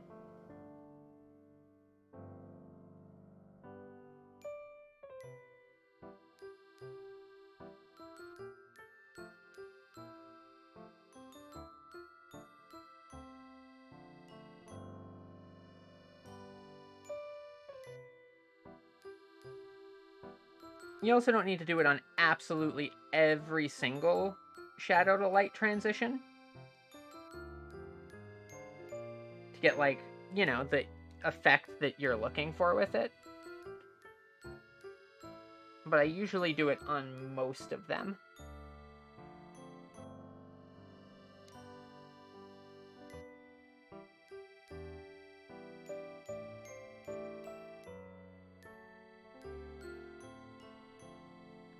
If you want to go even further, you can also go back into your shadows that you have put and desaturate them even further in the areas that get hit by the least light.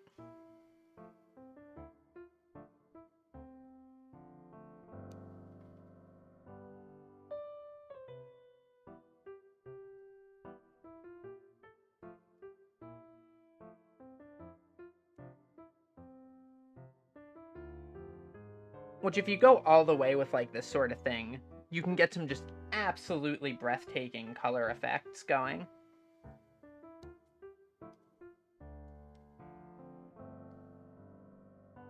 And get a lot of vibrance.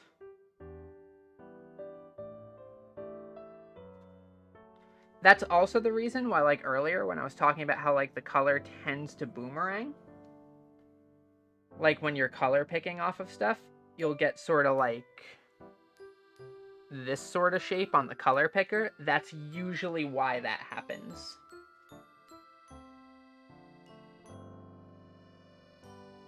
Because highlights and shadows tend to be usually desaturated just a smidge.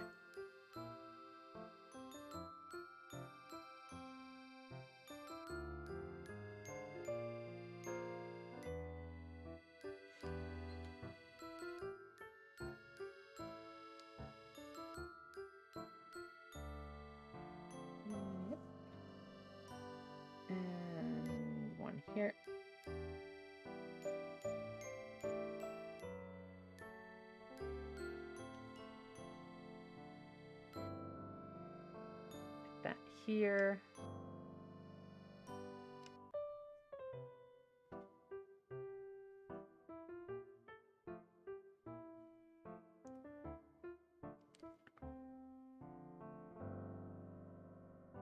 One more here, and I think this might be the last one that I needed to do.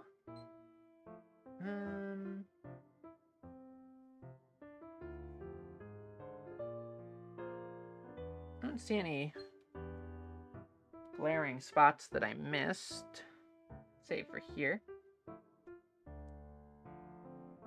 And finally, I will go and put in the highlights, which I liked these sort of very pinkish, saturated highlights. So I think I will keep those.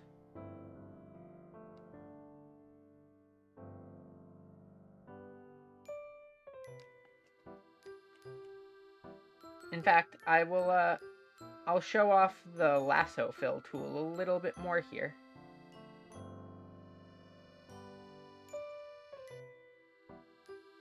Because I can just kind of make these shapes and then just go bop, blop, blop, and fill them in.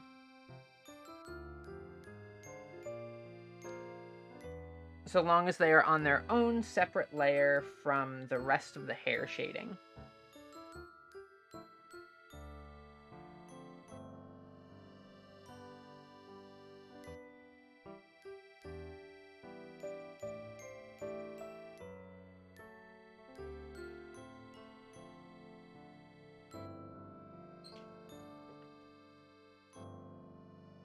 I keep calling it lasso fill, even though it is actually close and fill, is the real tool that does that.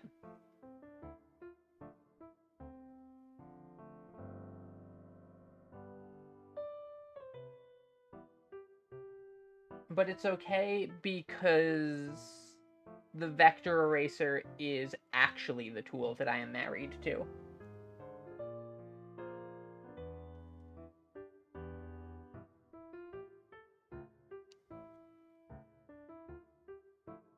The temptation to make like a vector eraser Gajinka has just hit me. And I don't think it's gonna go away until I actually make one. And this sucks. I'm gonna have to make a personified vector eraser.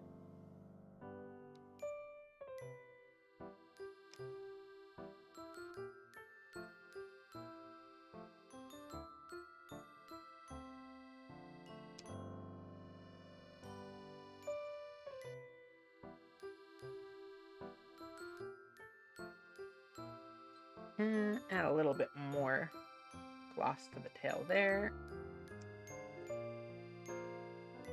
Maybe a couple little pieces of gloss down here. Some here. Here. One here. And...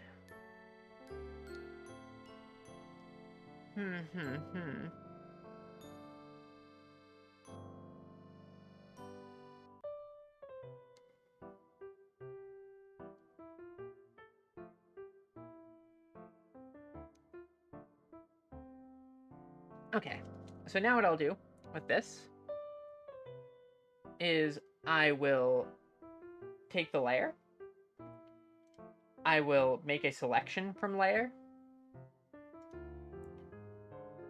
and then I will shrink the selected area by, let's say 4 pixels. And then I just fill that with a slightly less saturated version.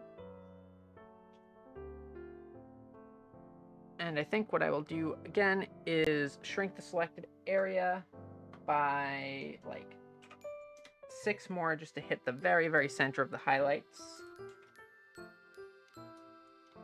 And then do that.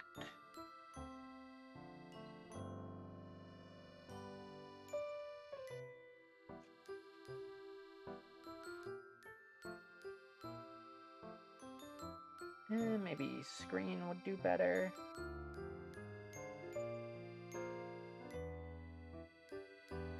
Nah, normal's probably fine.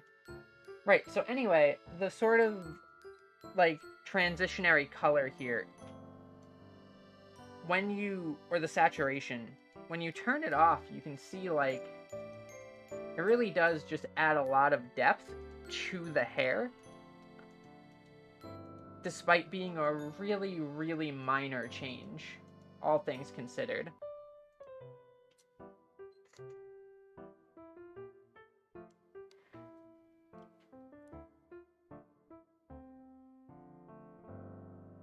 And now what I think I will do is just to add a little bit more depth into the hair.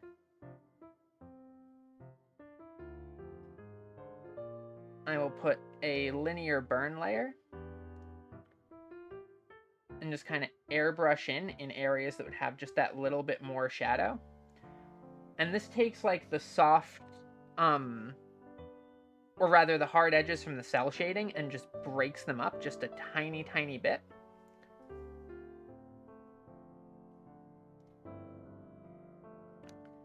And gives the whole piece a much more soft shaded look. Without actually really taking all that much soft shading. And then in some spots I'll actually come in and cut out of it.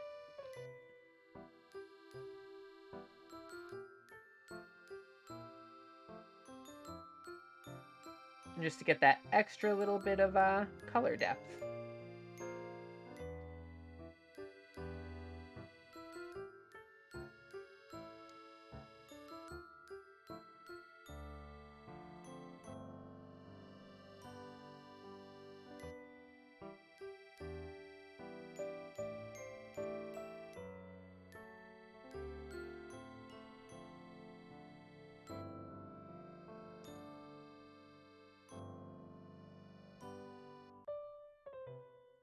And also, in doing this, turn that down just a smidge.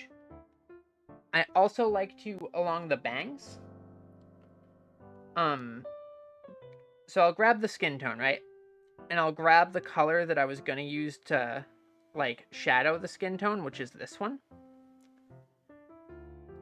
And I'll take that, and I'll quickly just come in with an airbrush and just airbrush a tiny little bit of that in on the bangs and where the hair kind of intersects the face, which gives it that little bit of like see-through look.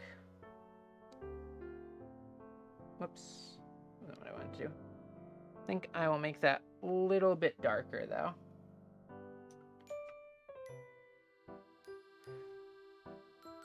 Do the skin next.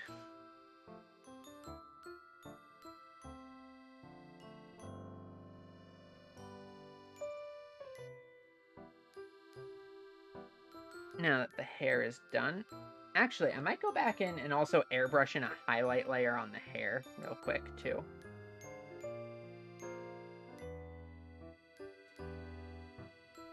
But first, I will get this in.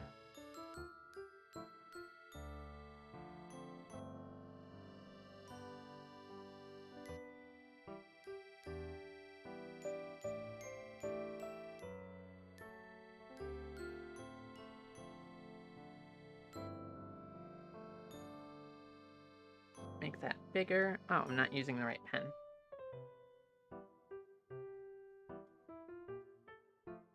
As far as choosing, like, what brushes to use, don't worry too much about, like, picking the super duper correct brush for whatever job. You can do incredibly good art with, like, just a regular round hard edge brush.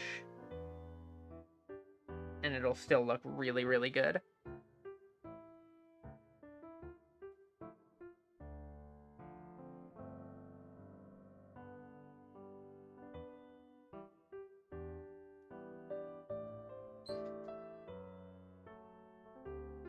Yeah, I'm gonna hit the hair with an extra little highlight layer.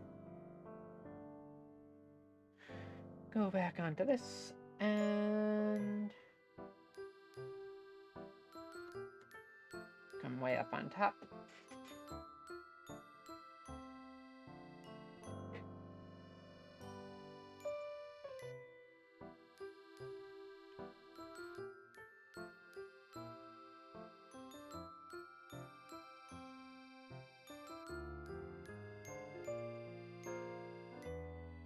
With stuff like the tail here, I'm gonna just kind of carve the shape in.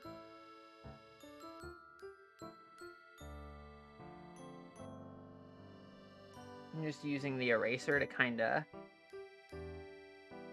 wing it and cut chunks out of the light there until I get something that's like, yeah, this is a shape that looks nice.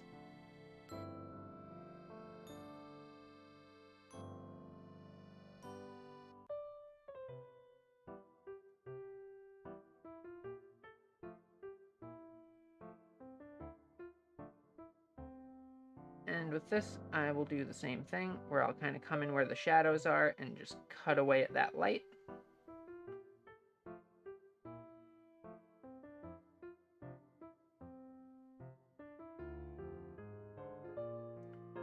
And this doesn't need to be overly clean, because what I'm going to do in just a second is I'm going to drop the opacity on this a whole bunch.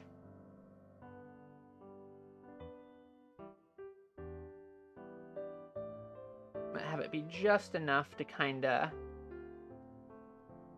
add a smidge more gloss to the hair. And now we return to shading the skin.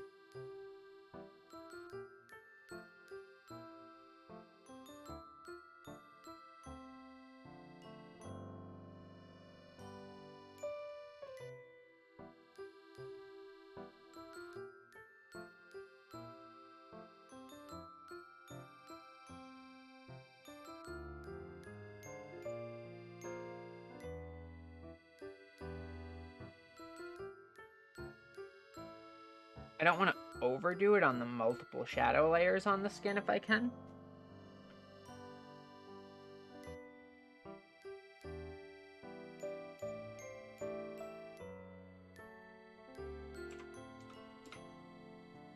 I'm gonna put like 20 stabilization just to smooth this out. Itty bitty smidge.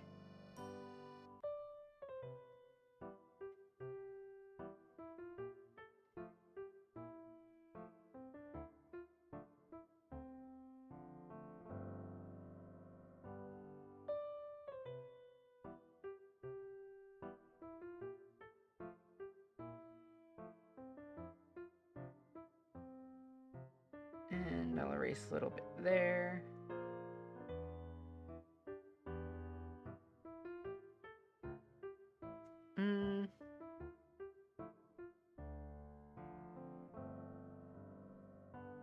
Let's see. If I fill in this whole segment here with lasso fill, being careful just to make sure I go inside each nail at least once, just so that those do not get lasso filled with the rest of it.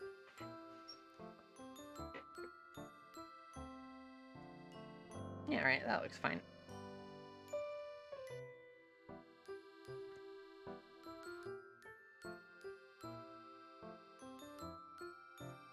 In fact,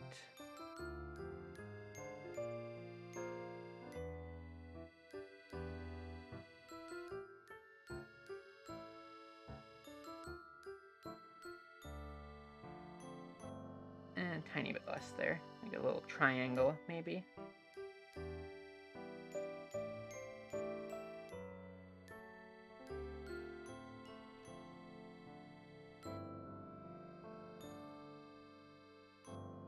And now I will repeat the process on the other side.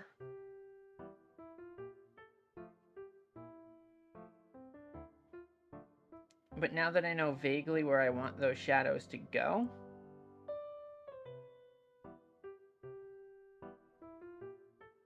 I can sort of blotch in the rough shape of where it all goes.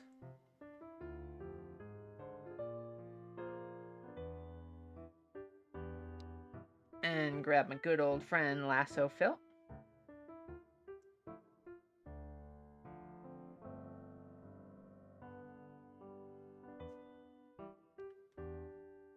And then just fix these shapes up with the eraser.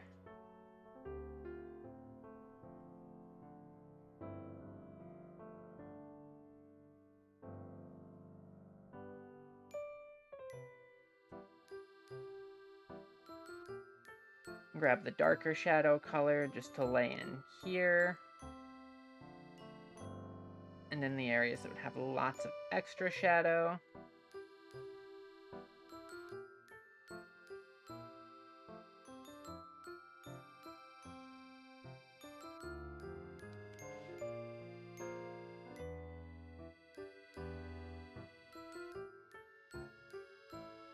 And I think I'll catch a little bit of the light in on that there.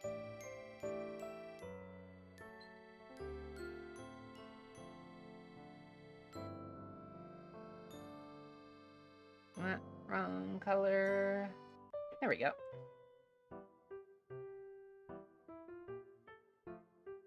Alright, so now that that's in, I repeat the process again with that sort of saturating my transitionary colors.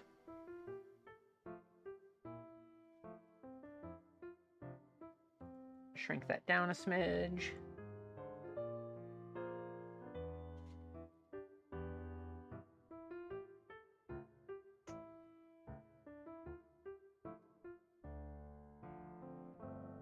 Yeah, I'll use the mapping pen and I'll just up the stabilization a bunch on it.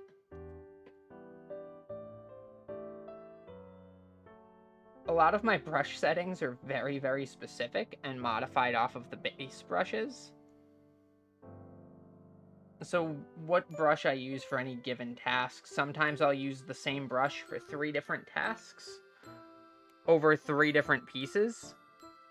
And then other times it'll be like, I'll use the G pen for doing this sort of, like, saturating my transitions on one piece. And then the next piece, because I've changed the settings around, I end up with, like, not even being able to remotely use it for that.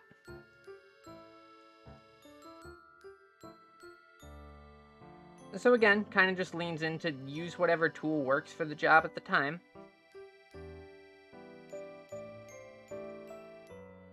Really, if I was smart, I'd probably save different variants of the brushes for different purposes.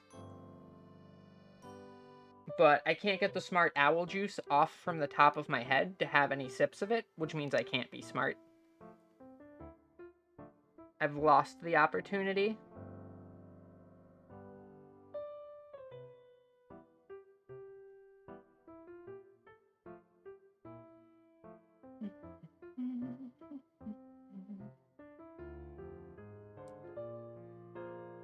Yeah, the base G pen is really fun. I love the way that Clip Studio lays down its lines by default. Like, there's just something really, really satisfying about it.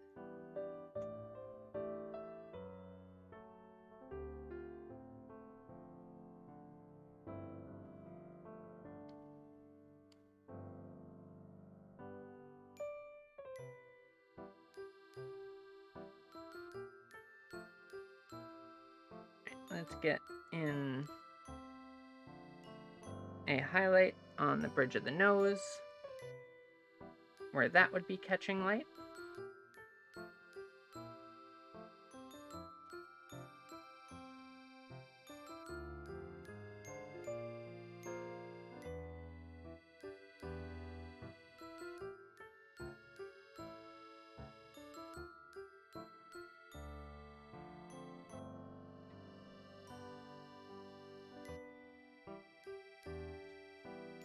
And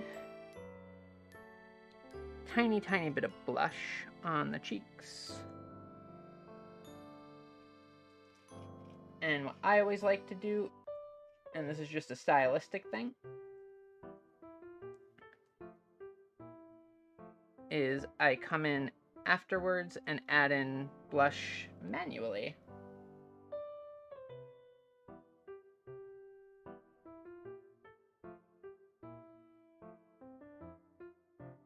like that. I've always liked the sort of scritchy, scratchy blush look.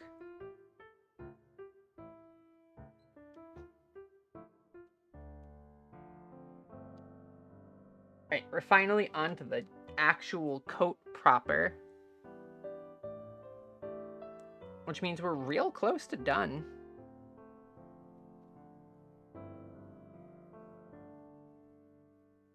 Because compared to the, like, hair and the eyes and, like, the fluff on the coat and stuff, just this section will take no time at all. Welcome back, Raz. How did the lecture go?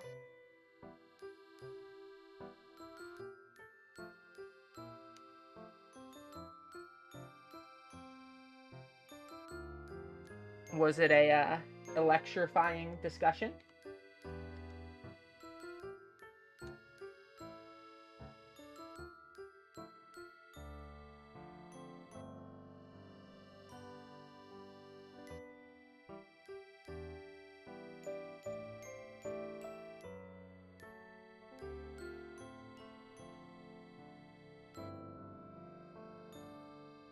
Clip Studio lagged for a second. Actually, let me save. That would be a good idea. I just realized I've forgotten to save this entire time.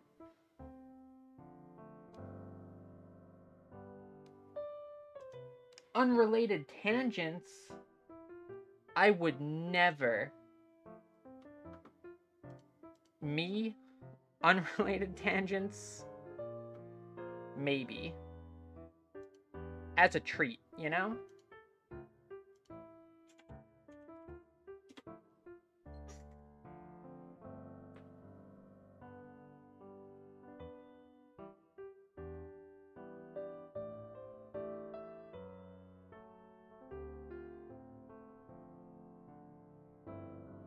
I kind of miss, like, lecture halls and stuff like that, though.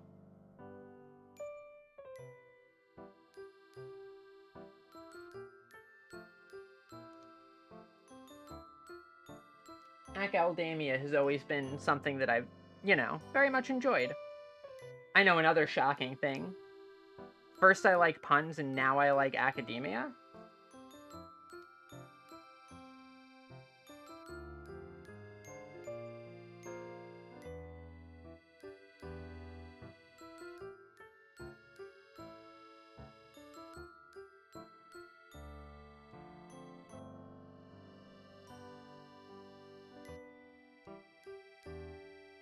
This in.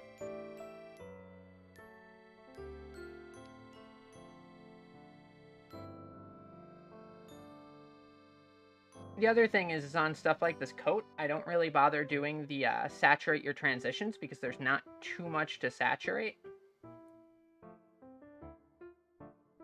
You can do it with grays and stuff like that, but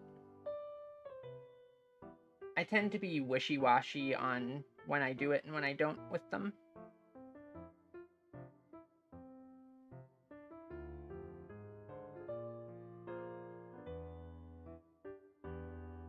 Yeah, learning new stuff is amazing.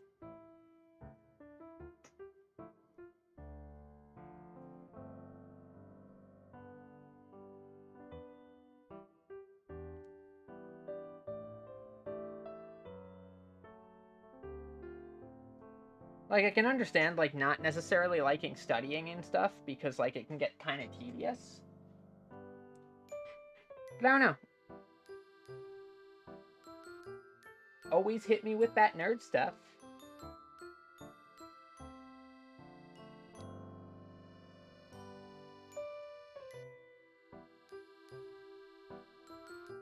Because I love me some of that nerd stuff.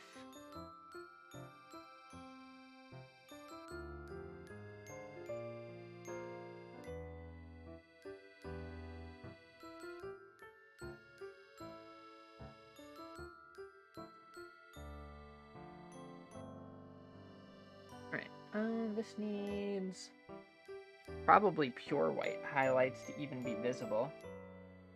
That might not even be possible. Let me drop this down smidge. I forgot to lock transparency first. Let me undo real quick. Lock transparency, and now I'll refill that. There we go.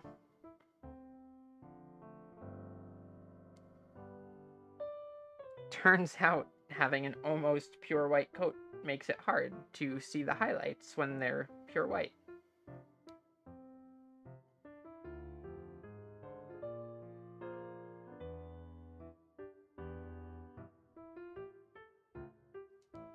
Yeah, I can definitely see that. Stuff like the just sheer amount of like deadlines and stuff like that can really suck the fun out of it. The crippling debt can also very much suck the fun out of it.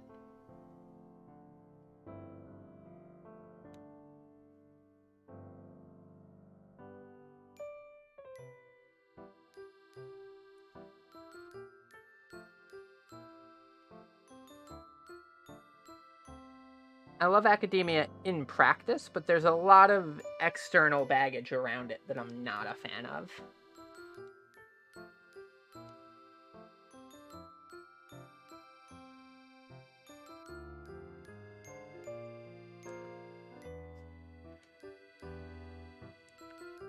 Also, in general, with the way that a lot of stuff is taught, I don't necessarily always appreciate how stuff like rote memorization tends to take precedence over proper understanding. Where, like, in a way, like, and I see this especially with, like, math and science, where it'll be kind of like, oh yeah, here's the formula that you need to memorize for this, and you do it in this situation, and they don't necessarily go and teach, like, why that's what you use, and why that's the formula that works for that. Like, you end up learning that, yeah, this is the formula that you use in this situation, but not necessarily what the formula is actually doing, or a deeper understanding of the underlying mechanics that would let you almost kind of get a real, almost tactile feel of how something works. Which I feel for building any sort of like actual true mastery or understanding of a subject is very, very important. And so often overlooked in learning. And I think, again, this is just another thing that I have no real evidence to support, other than like anecdotal evidence from like times that I've done like tutoring and stuff like that. But teaching stuff in a method that prioritizes like that sort of tactile understanding as opposed to rote memorization and stuff like that, I think is the reason that so many people feel that they just cannot do math, and why they do not like math. Because math can actually be an incredibly beautiful thing, and an incredibly just almost intuitive thing in certain aspects. Like, obviously when you get to like really, really high end Master Chaos _ the Void _ Queen, thank you for the follow. And the mini heart attack. I really need to lower those alert noises a lot. They're so loud on my end. So extremely loud. But anyway, as I was saying, a lot of like that theoretical math and stuff like that, like, yeah, that kind of loses the intuitive nature. But most meaningful math that people would interface with on like any sort of regular basis can actually usually be taught in extremely intuitive ways. But instead, it's just like, hey, here's a formula. Go memorize the formula. And it's like, okay, but like, what's the formula actually doing and why? And it's like, oh, that's not important. Just memorize it.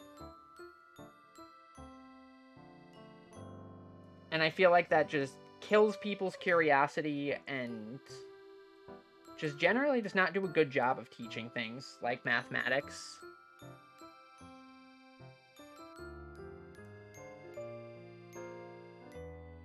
Same with like history and like rote memorizing, like, specific dates and stuff like that, without even necessarily pushing, like, a full understanding of the events that transpired and why they transpired.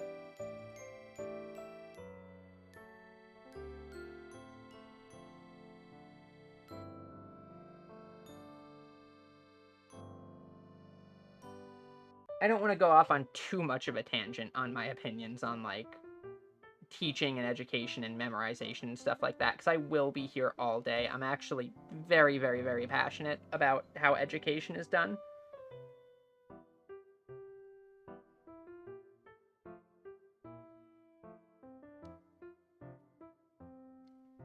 Teaching was even almost the path that I went down myself.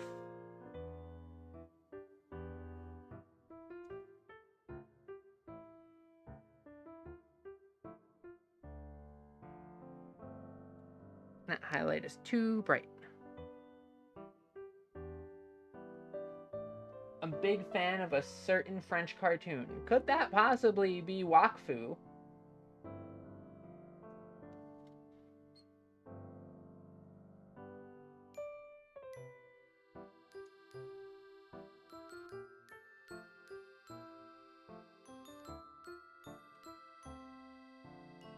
Yeah, my temporal perception when it comes to, like, my own life can sometimes get a little bit off.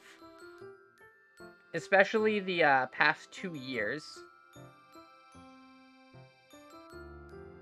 My sense of time has been thrown for a little bit of a loop.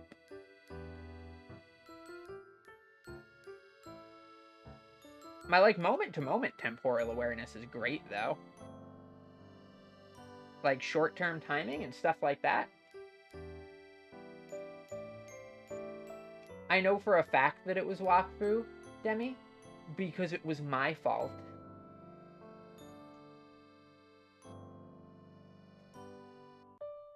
Also because the Dofus cartoon, I don't believe, was even back then.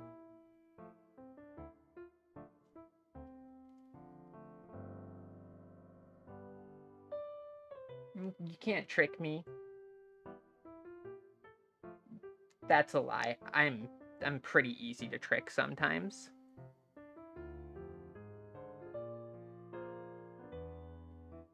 I might, on occasion, be a little bit gullibowl.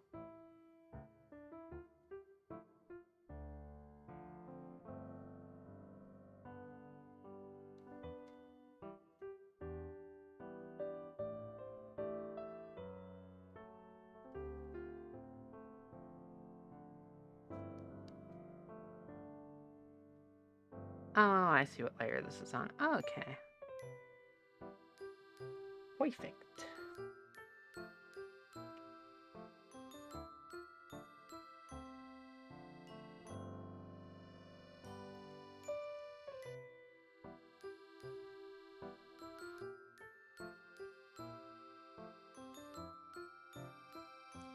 Seagulls, I have a very complicated relationship with, thanks to World of Warcraft Legion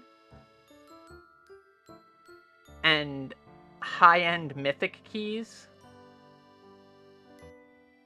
in the Eye of Ashara.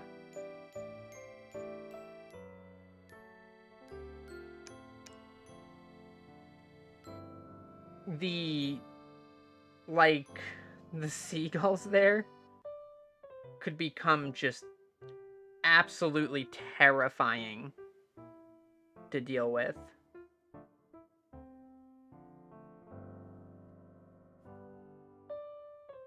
They were relentless. Throne of Thunder has also given me a complicated relationship with snails.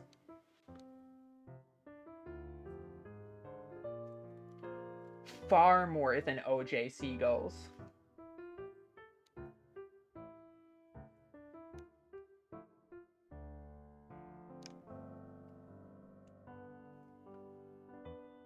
OJ seagulls felt like gentle, kind, pacifistic creatures compared to the horrors of those seagulls.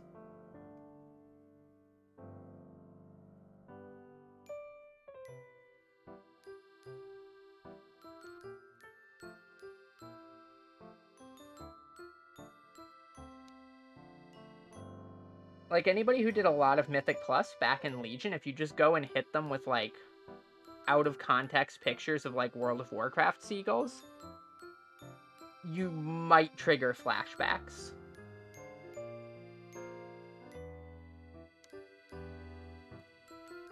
They were very dangerous creatures.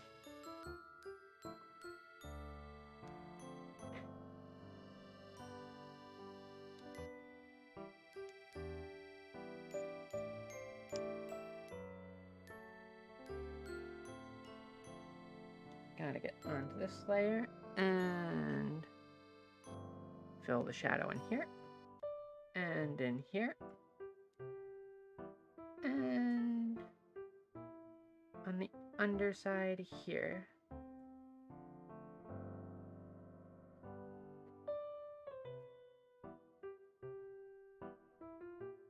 Speaking of orange juice, I really need to finish up some more of the orange juice mods that I was working on. The mod of me is actually fully playable, but some of the other ones that are done are not actually uploaded onto the Steam Workshop yet.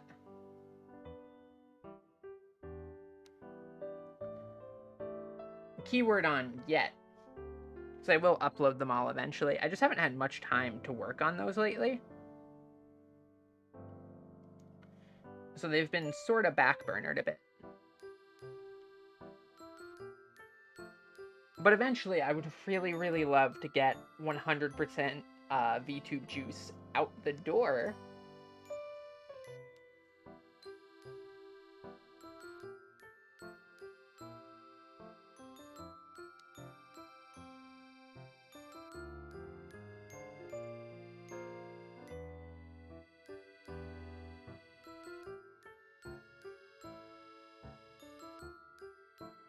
I don't go into a blind fury playing OJ, though then again, I don't go into a blind fury playing any game, really.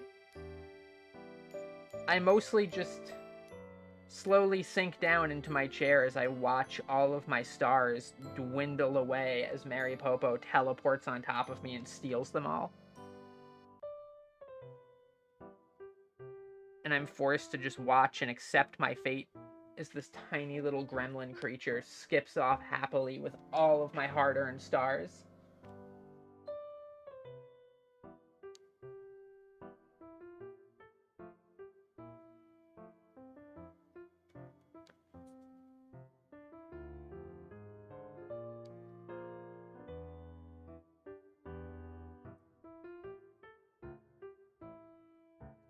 Oh no!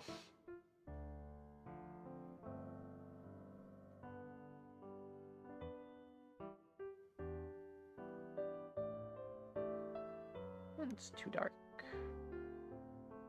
That's about right.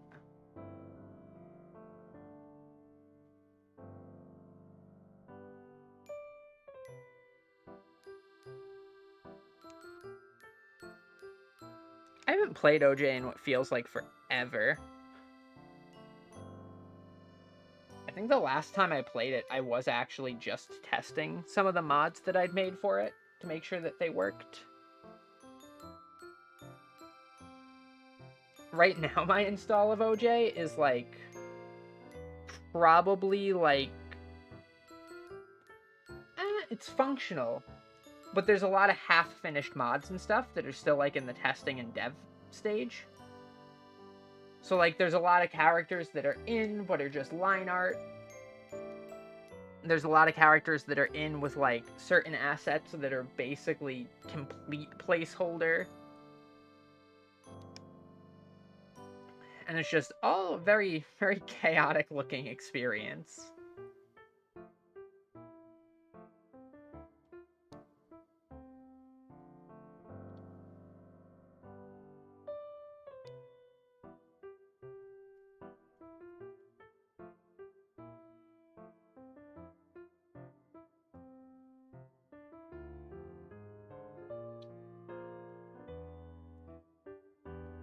OJ sure is fun, though. It's a good board game.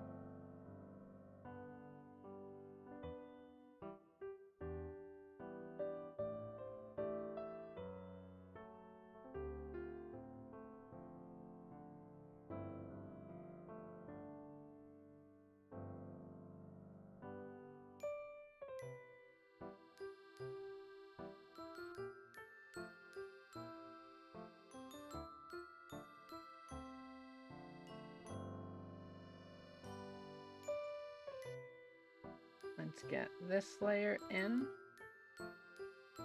And then I have the necklace and the bow.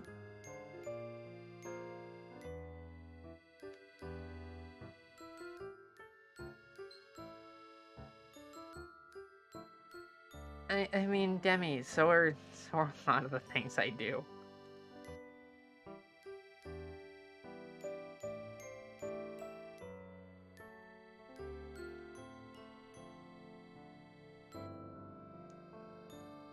I am an owl of much mental fortitude. I can receive huge amounts of psychic damage before snapping.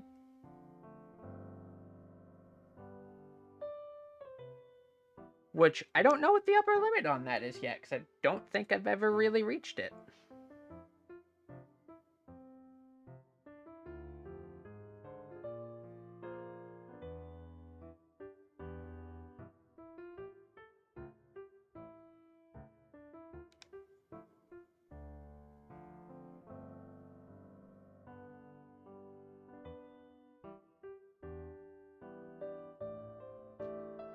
Let's get this in here.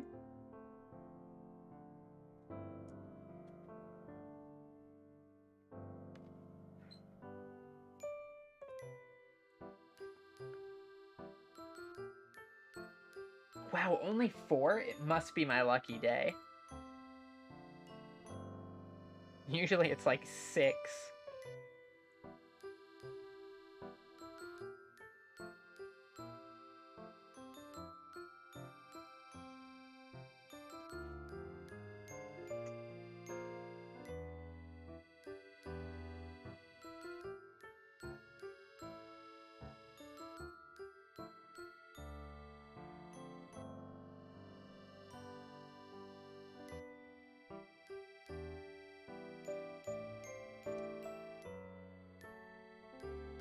For me, I think the thing that always sabotages me the most in 100% orange juice has gotta be when it's the bosses.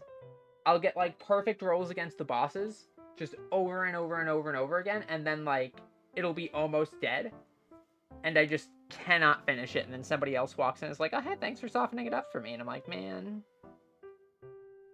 that was so close.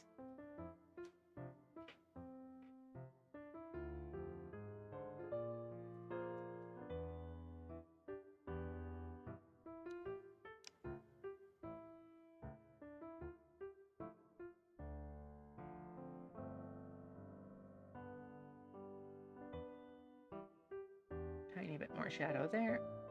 And on this layer, it could also use a tiny bit more shadow.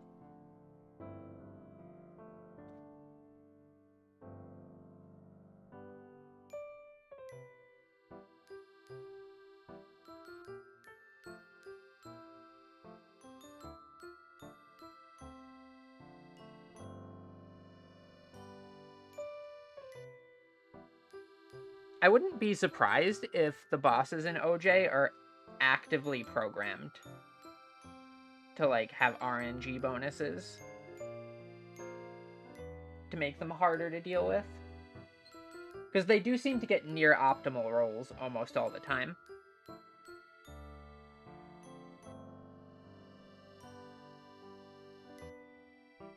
Not necessarily, like, super, super incredibly good rolls all the time, but just, like, exactly the roll that they need.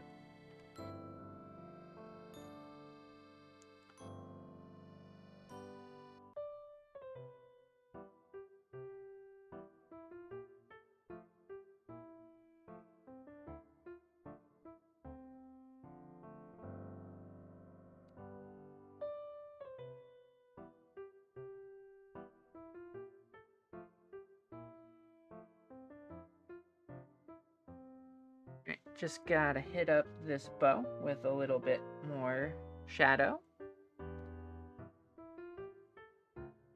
And then, I think... Oh, the mouth. I need to do the mouth. I forgot about that.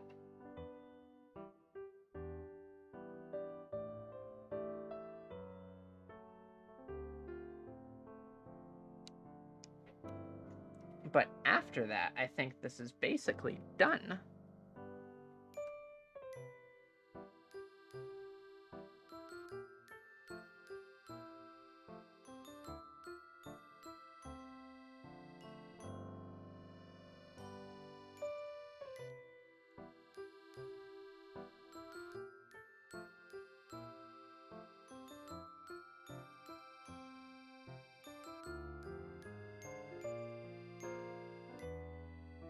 Let's quickly fill in the shadow on these belts.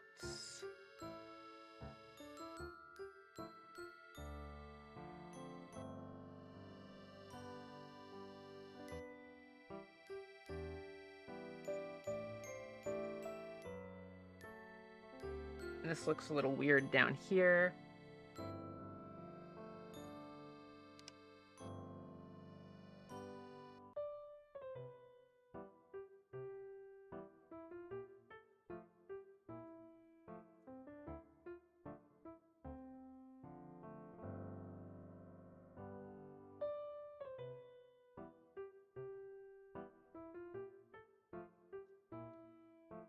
And I think the one last thing I will do before calling this finished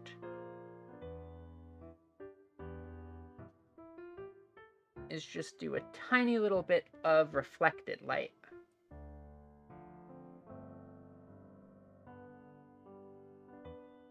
Oh, I need to do the necklace too. Da, da, da, da, da, da. Grab this color.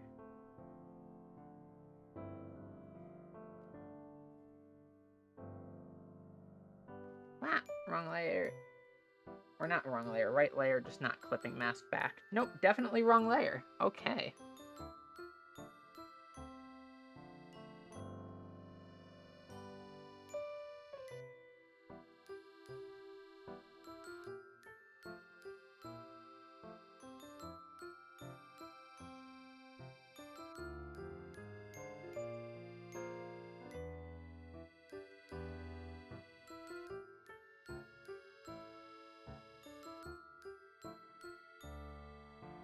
Alright, there's that. Get that with a little bit of highlight here and there.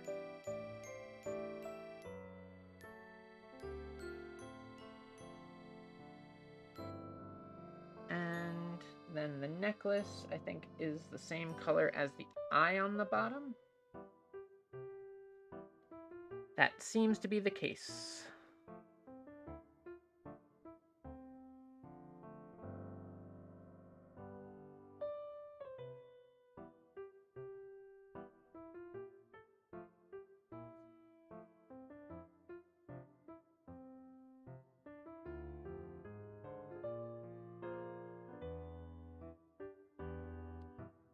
And now I just gotta do the mouth. Oh, and the ear fluff. Every time I think I'm like, yeah, okay, this is the last thing. It's like, oh, right, this is the thing that I was forgetting.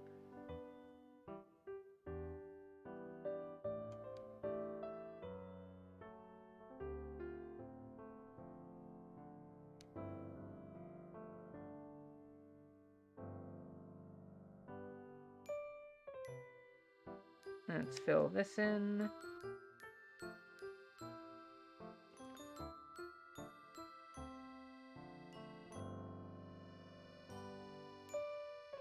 And a little bit darker.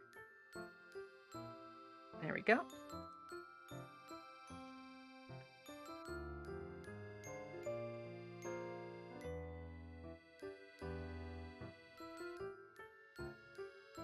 A little bit of that. And grab that, fill that back in. And just a little bit of this.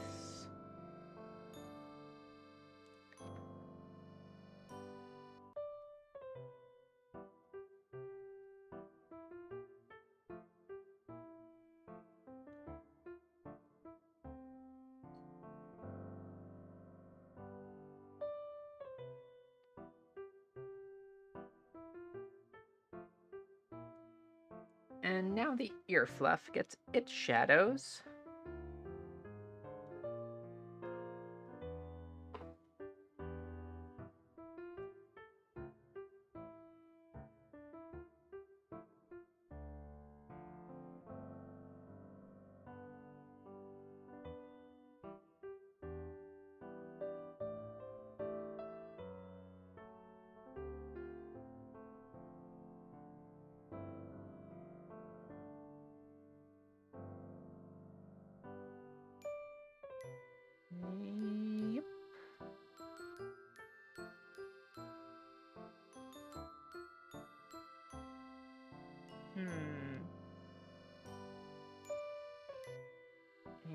here.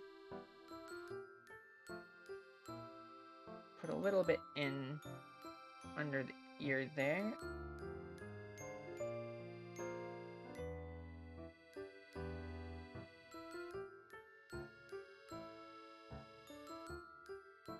And a little bit under the ear here.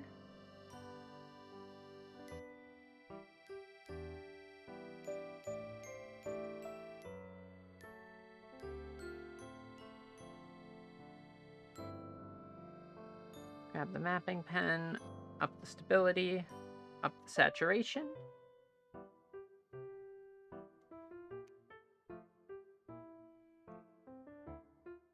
Up the saturation to a color that looks less weird.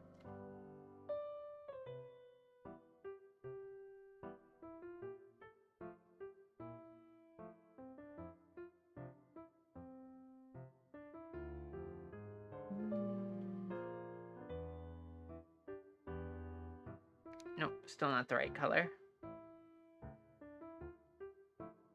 There we go.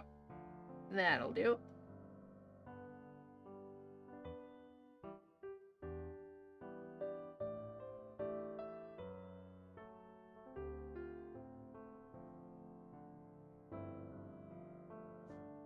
And then I will add a little bit of highlight to the ear fluff. Do those reflected lights. And we will be finished with this drawing.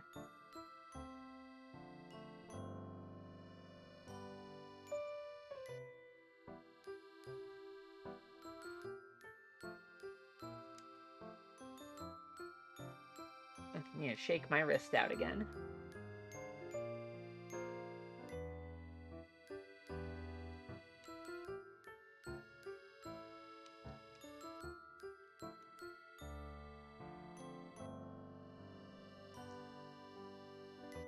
You know what?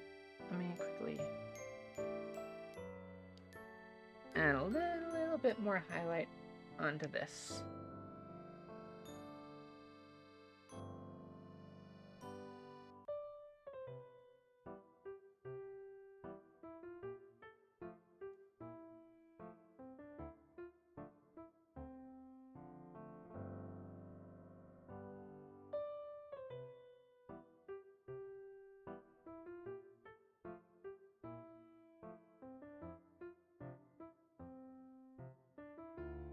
And just a tiny extra bit on the top of these, since the light is coming from the top. Set it to screen, and then lower the opacity a bit. I think I'm sure. Let's see. Missing anything super critical with this? Ah, wrong color.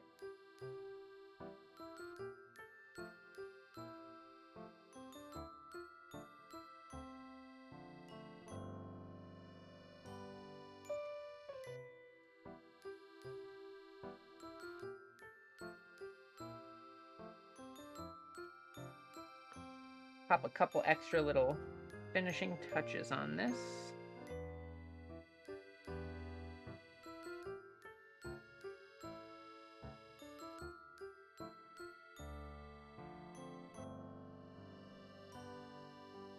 And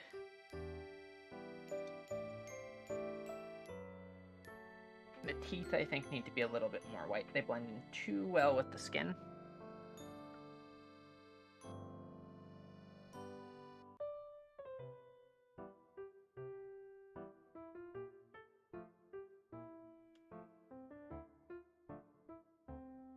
As always, I have like 5 billion layers at the end of a drawing.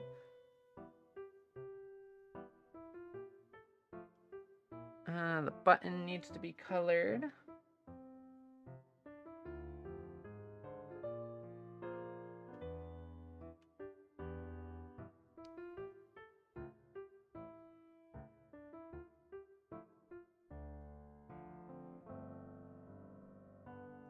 And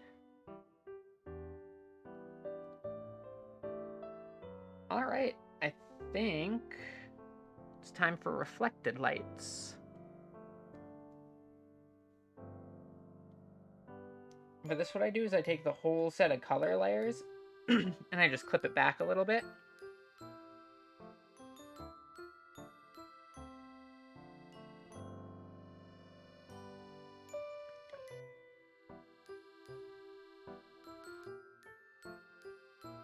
And then I just take anything that's particularly shiny and just have that color bleed over just a little bit onto things that it's next to.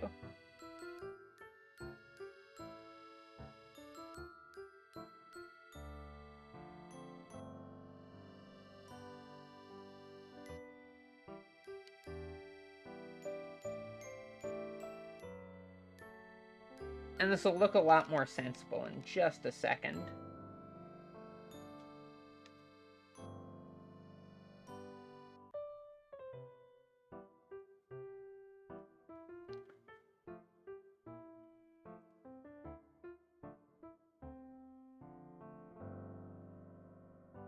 Take an eraser and carve it out.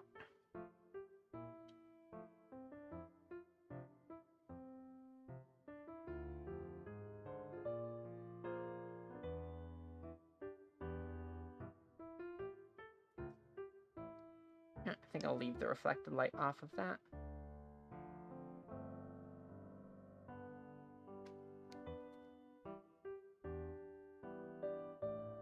And carve this shape down a little bit.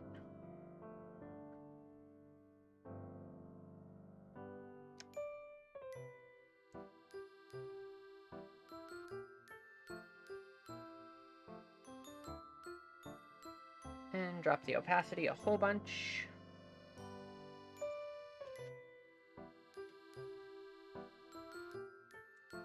And thought I had done these already right here. Guess not.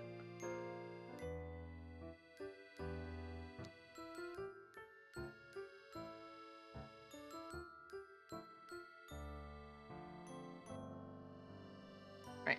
Now I think we are done with the regular colors. I will quickly grab the line art, put a new layer above it.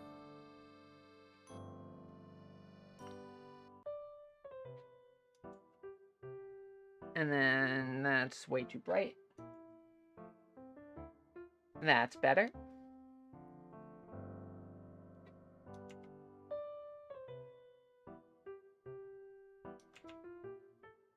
There we go. That's the right color.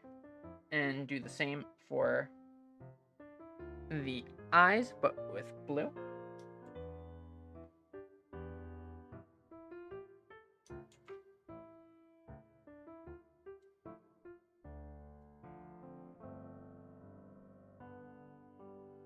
And I want to zoom in and fix that little area that got weird.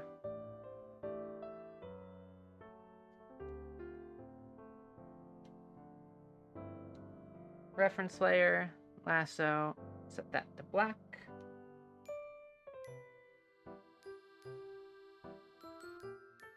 And then just quickly fix this little area where it got all strange.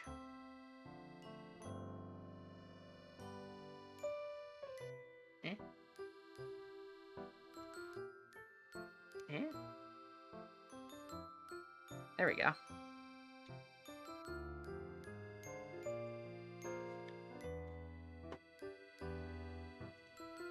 Take all of these and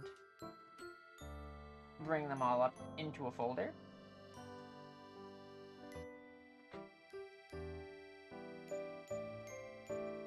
Slap a border onto that.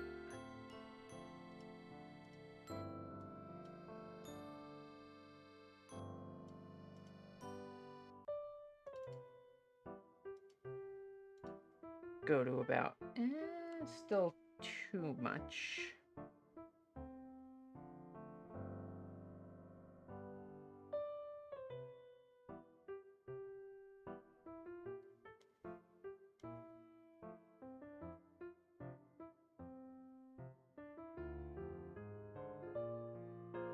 bit more. There we go.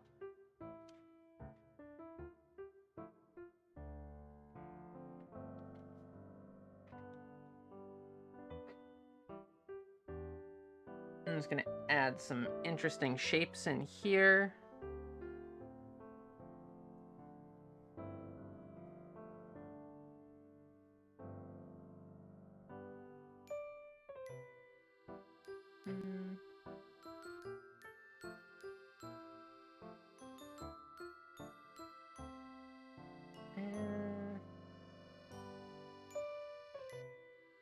Yeah, a tiny bit thinner on the lines.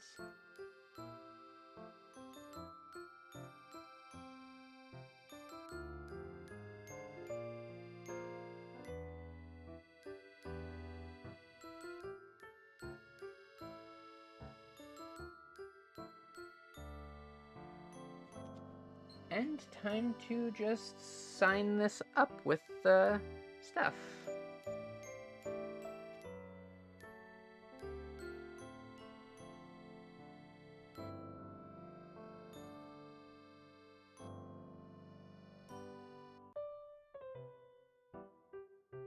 There are 2 T's on this? Yes. Yes, there are.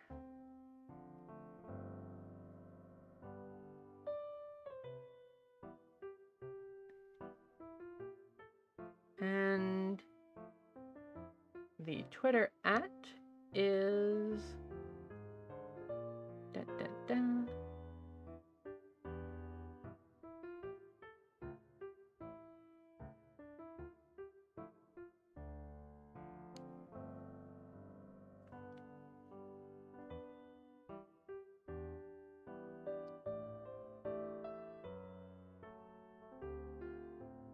Avery.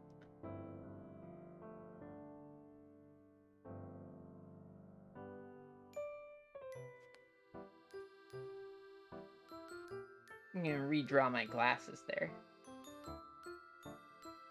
Didn't turn out big and round enough.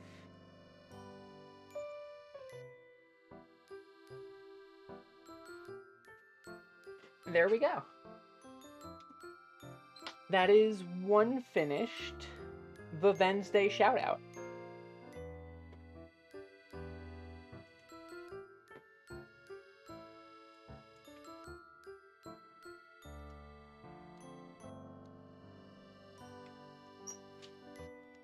Need to stretch real quick.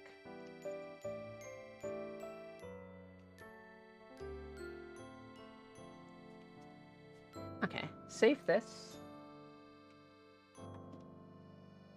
I think this turned out real cute. Quite happy with it.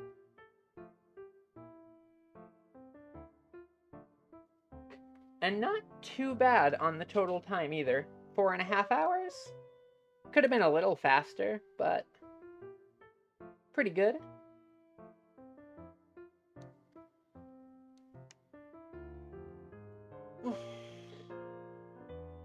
Okay, so let me save this as a PNG so that I can post it.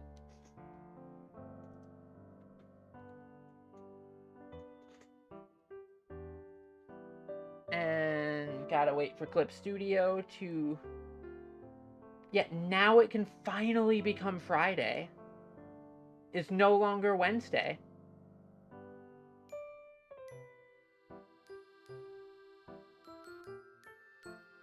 And I will export the time lapse, which, in fact,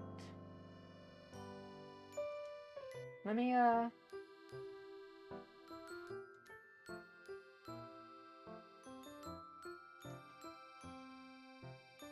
see something real quick.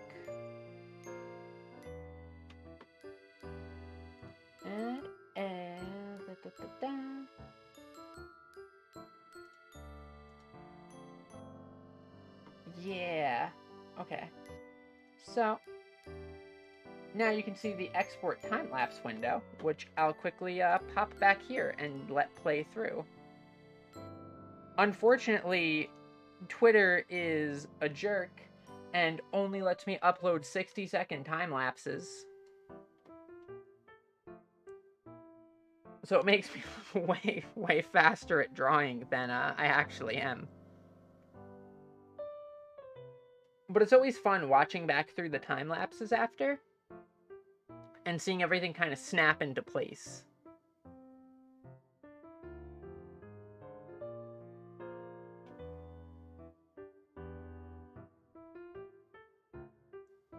I also love during the line art correction phase, you just see the little green blip just zipping around at 1,000,000 miles an hour.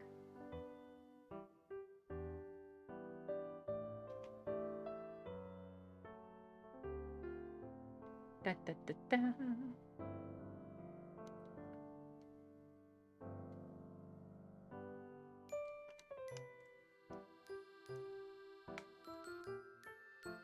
If only I could work this fast normally.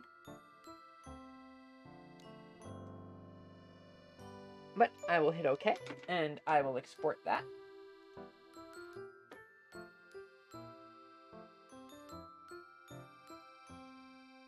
And I'll let it finish, and while that does that, let us move over to here. Oh no, I'm missing arms. 1 second, let me fix stuff.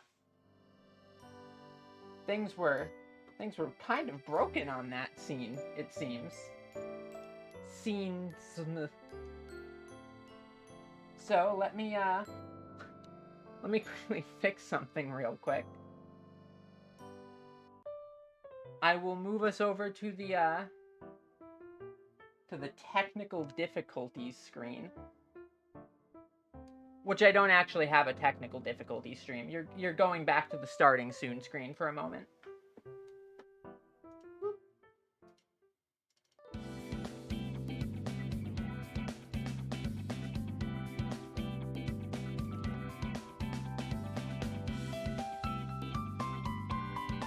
In fact, I can do this. Up and up. Oliver might have gotten hungry and eaten my arms, yeah? It's quite possible. He does that sometimes. It's kind of rude.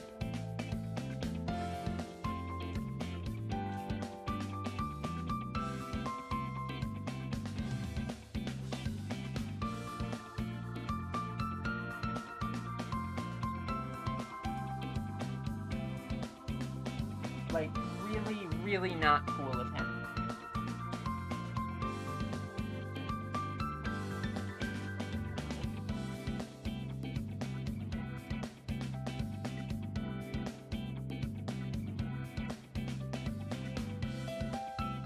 Alright, this should be fixed up in just a second here, and then we will look for a raid target.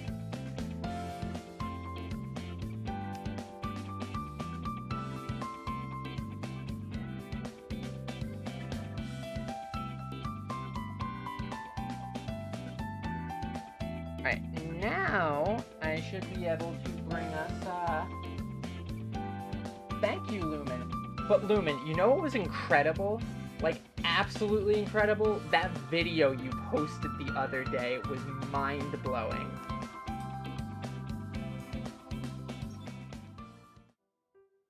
Like, Lumen, really, that video was so good.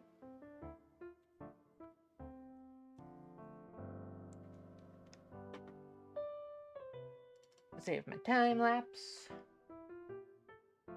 Also, I finally got my smart owl juice to my mouth. It only took 4 hours and 40 minutes. But I can finally be a smart owl.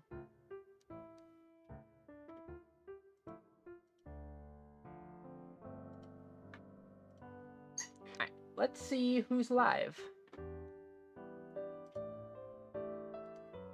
Da, da, da, da.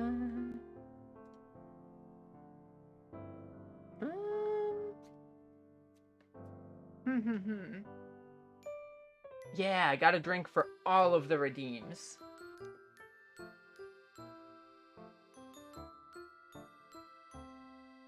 Finally, smart owl. But, I think I have the raid target, but before I do that, With this stream having come to a close, it will not be the last stream for today. I'm gonna quickly run and grab some food and take a short break to just, walk around and stretch my wrist and stuff like that. And right after that, I would estimate probably like 5:30 Eastern, I'll be back to continue Indivisible, which was the originally planned stream for today, Thursday, but until just a few minutes ago when I finished that art, it was still Wednesday.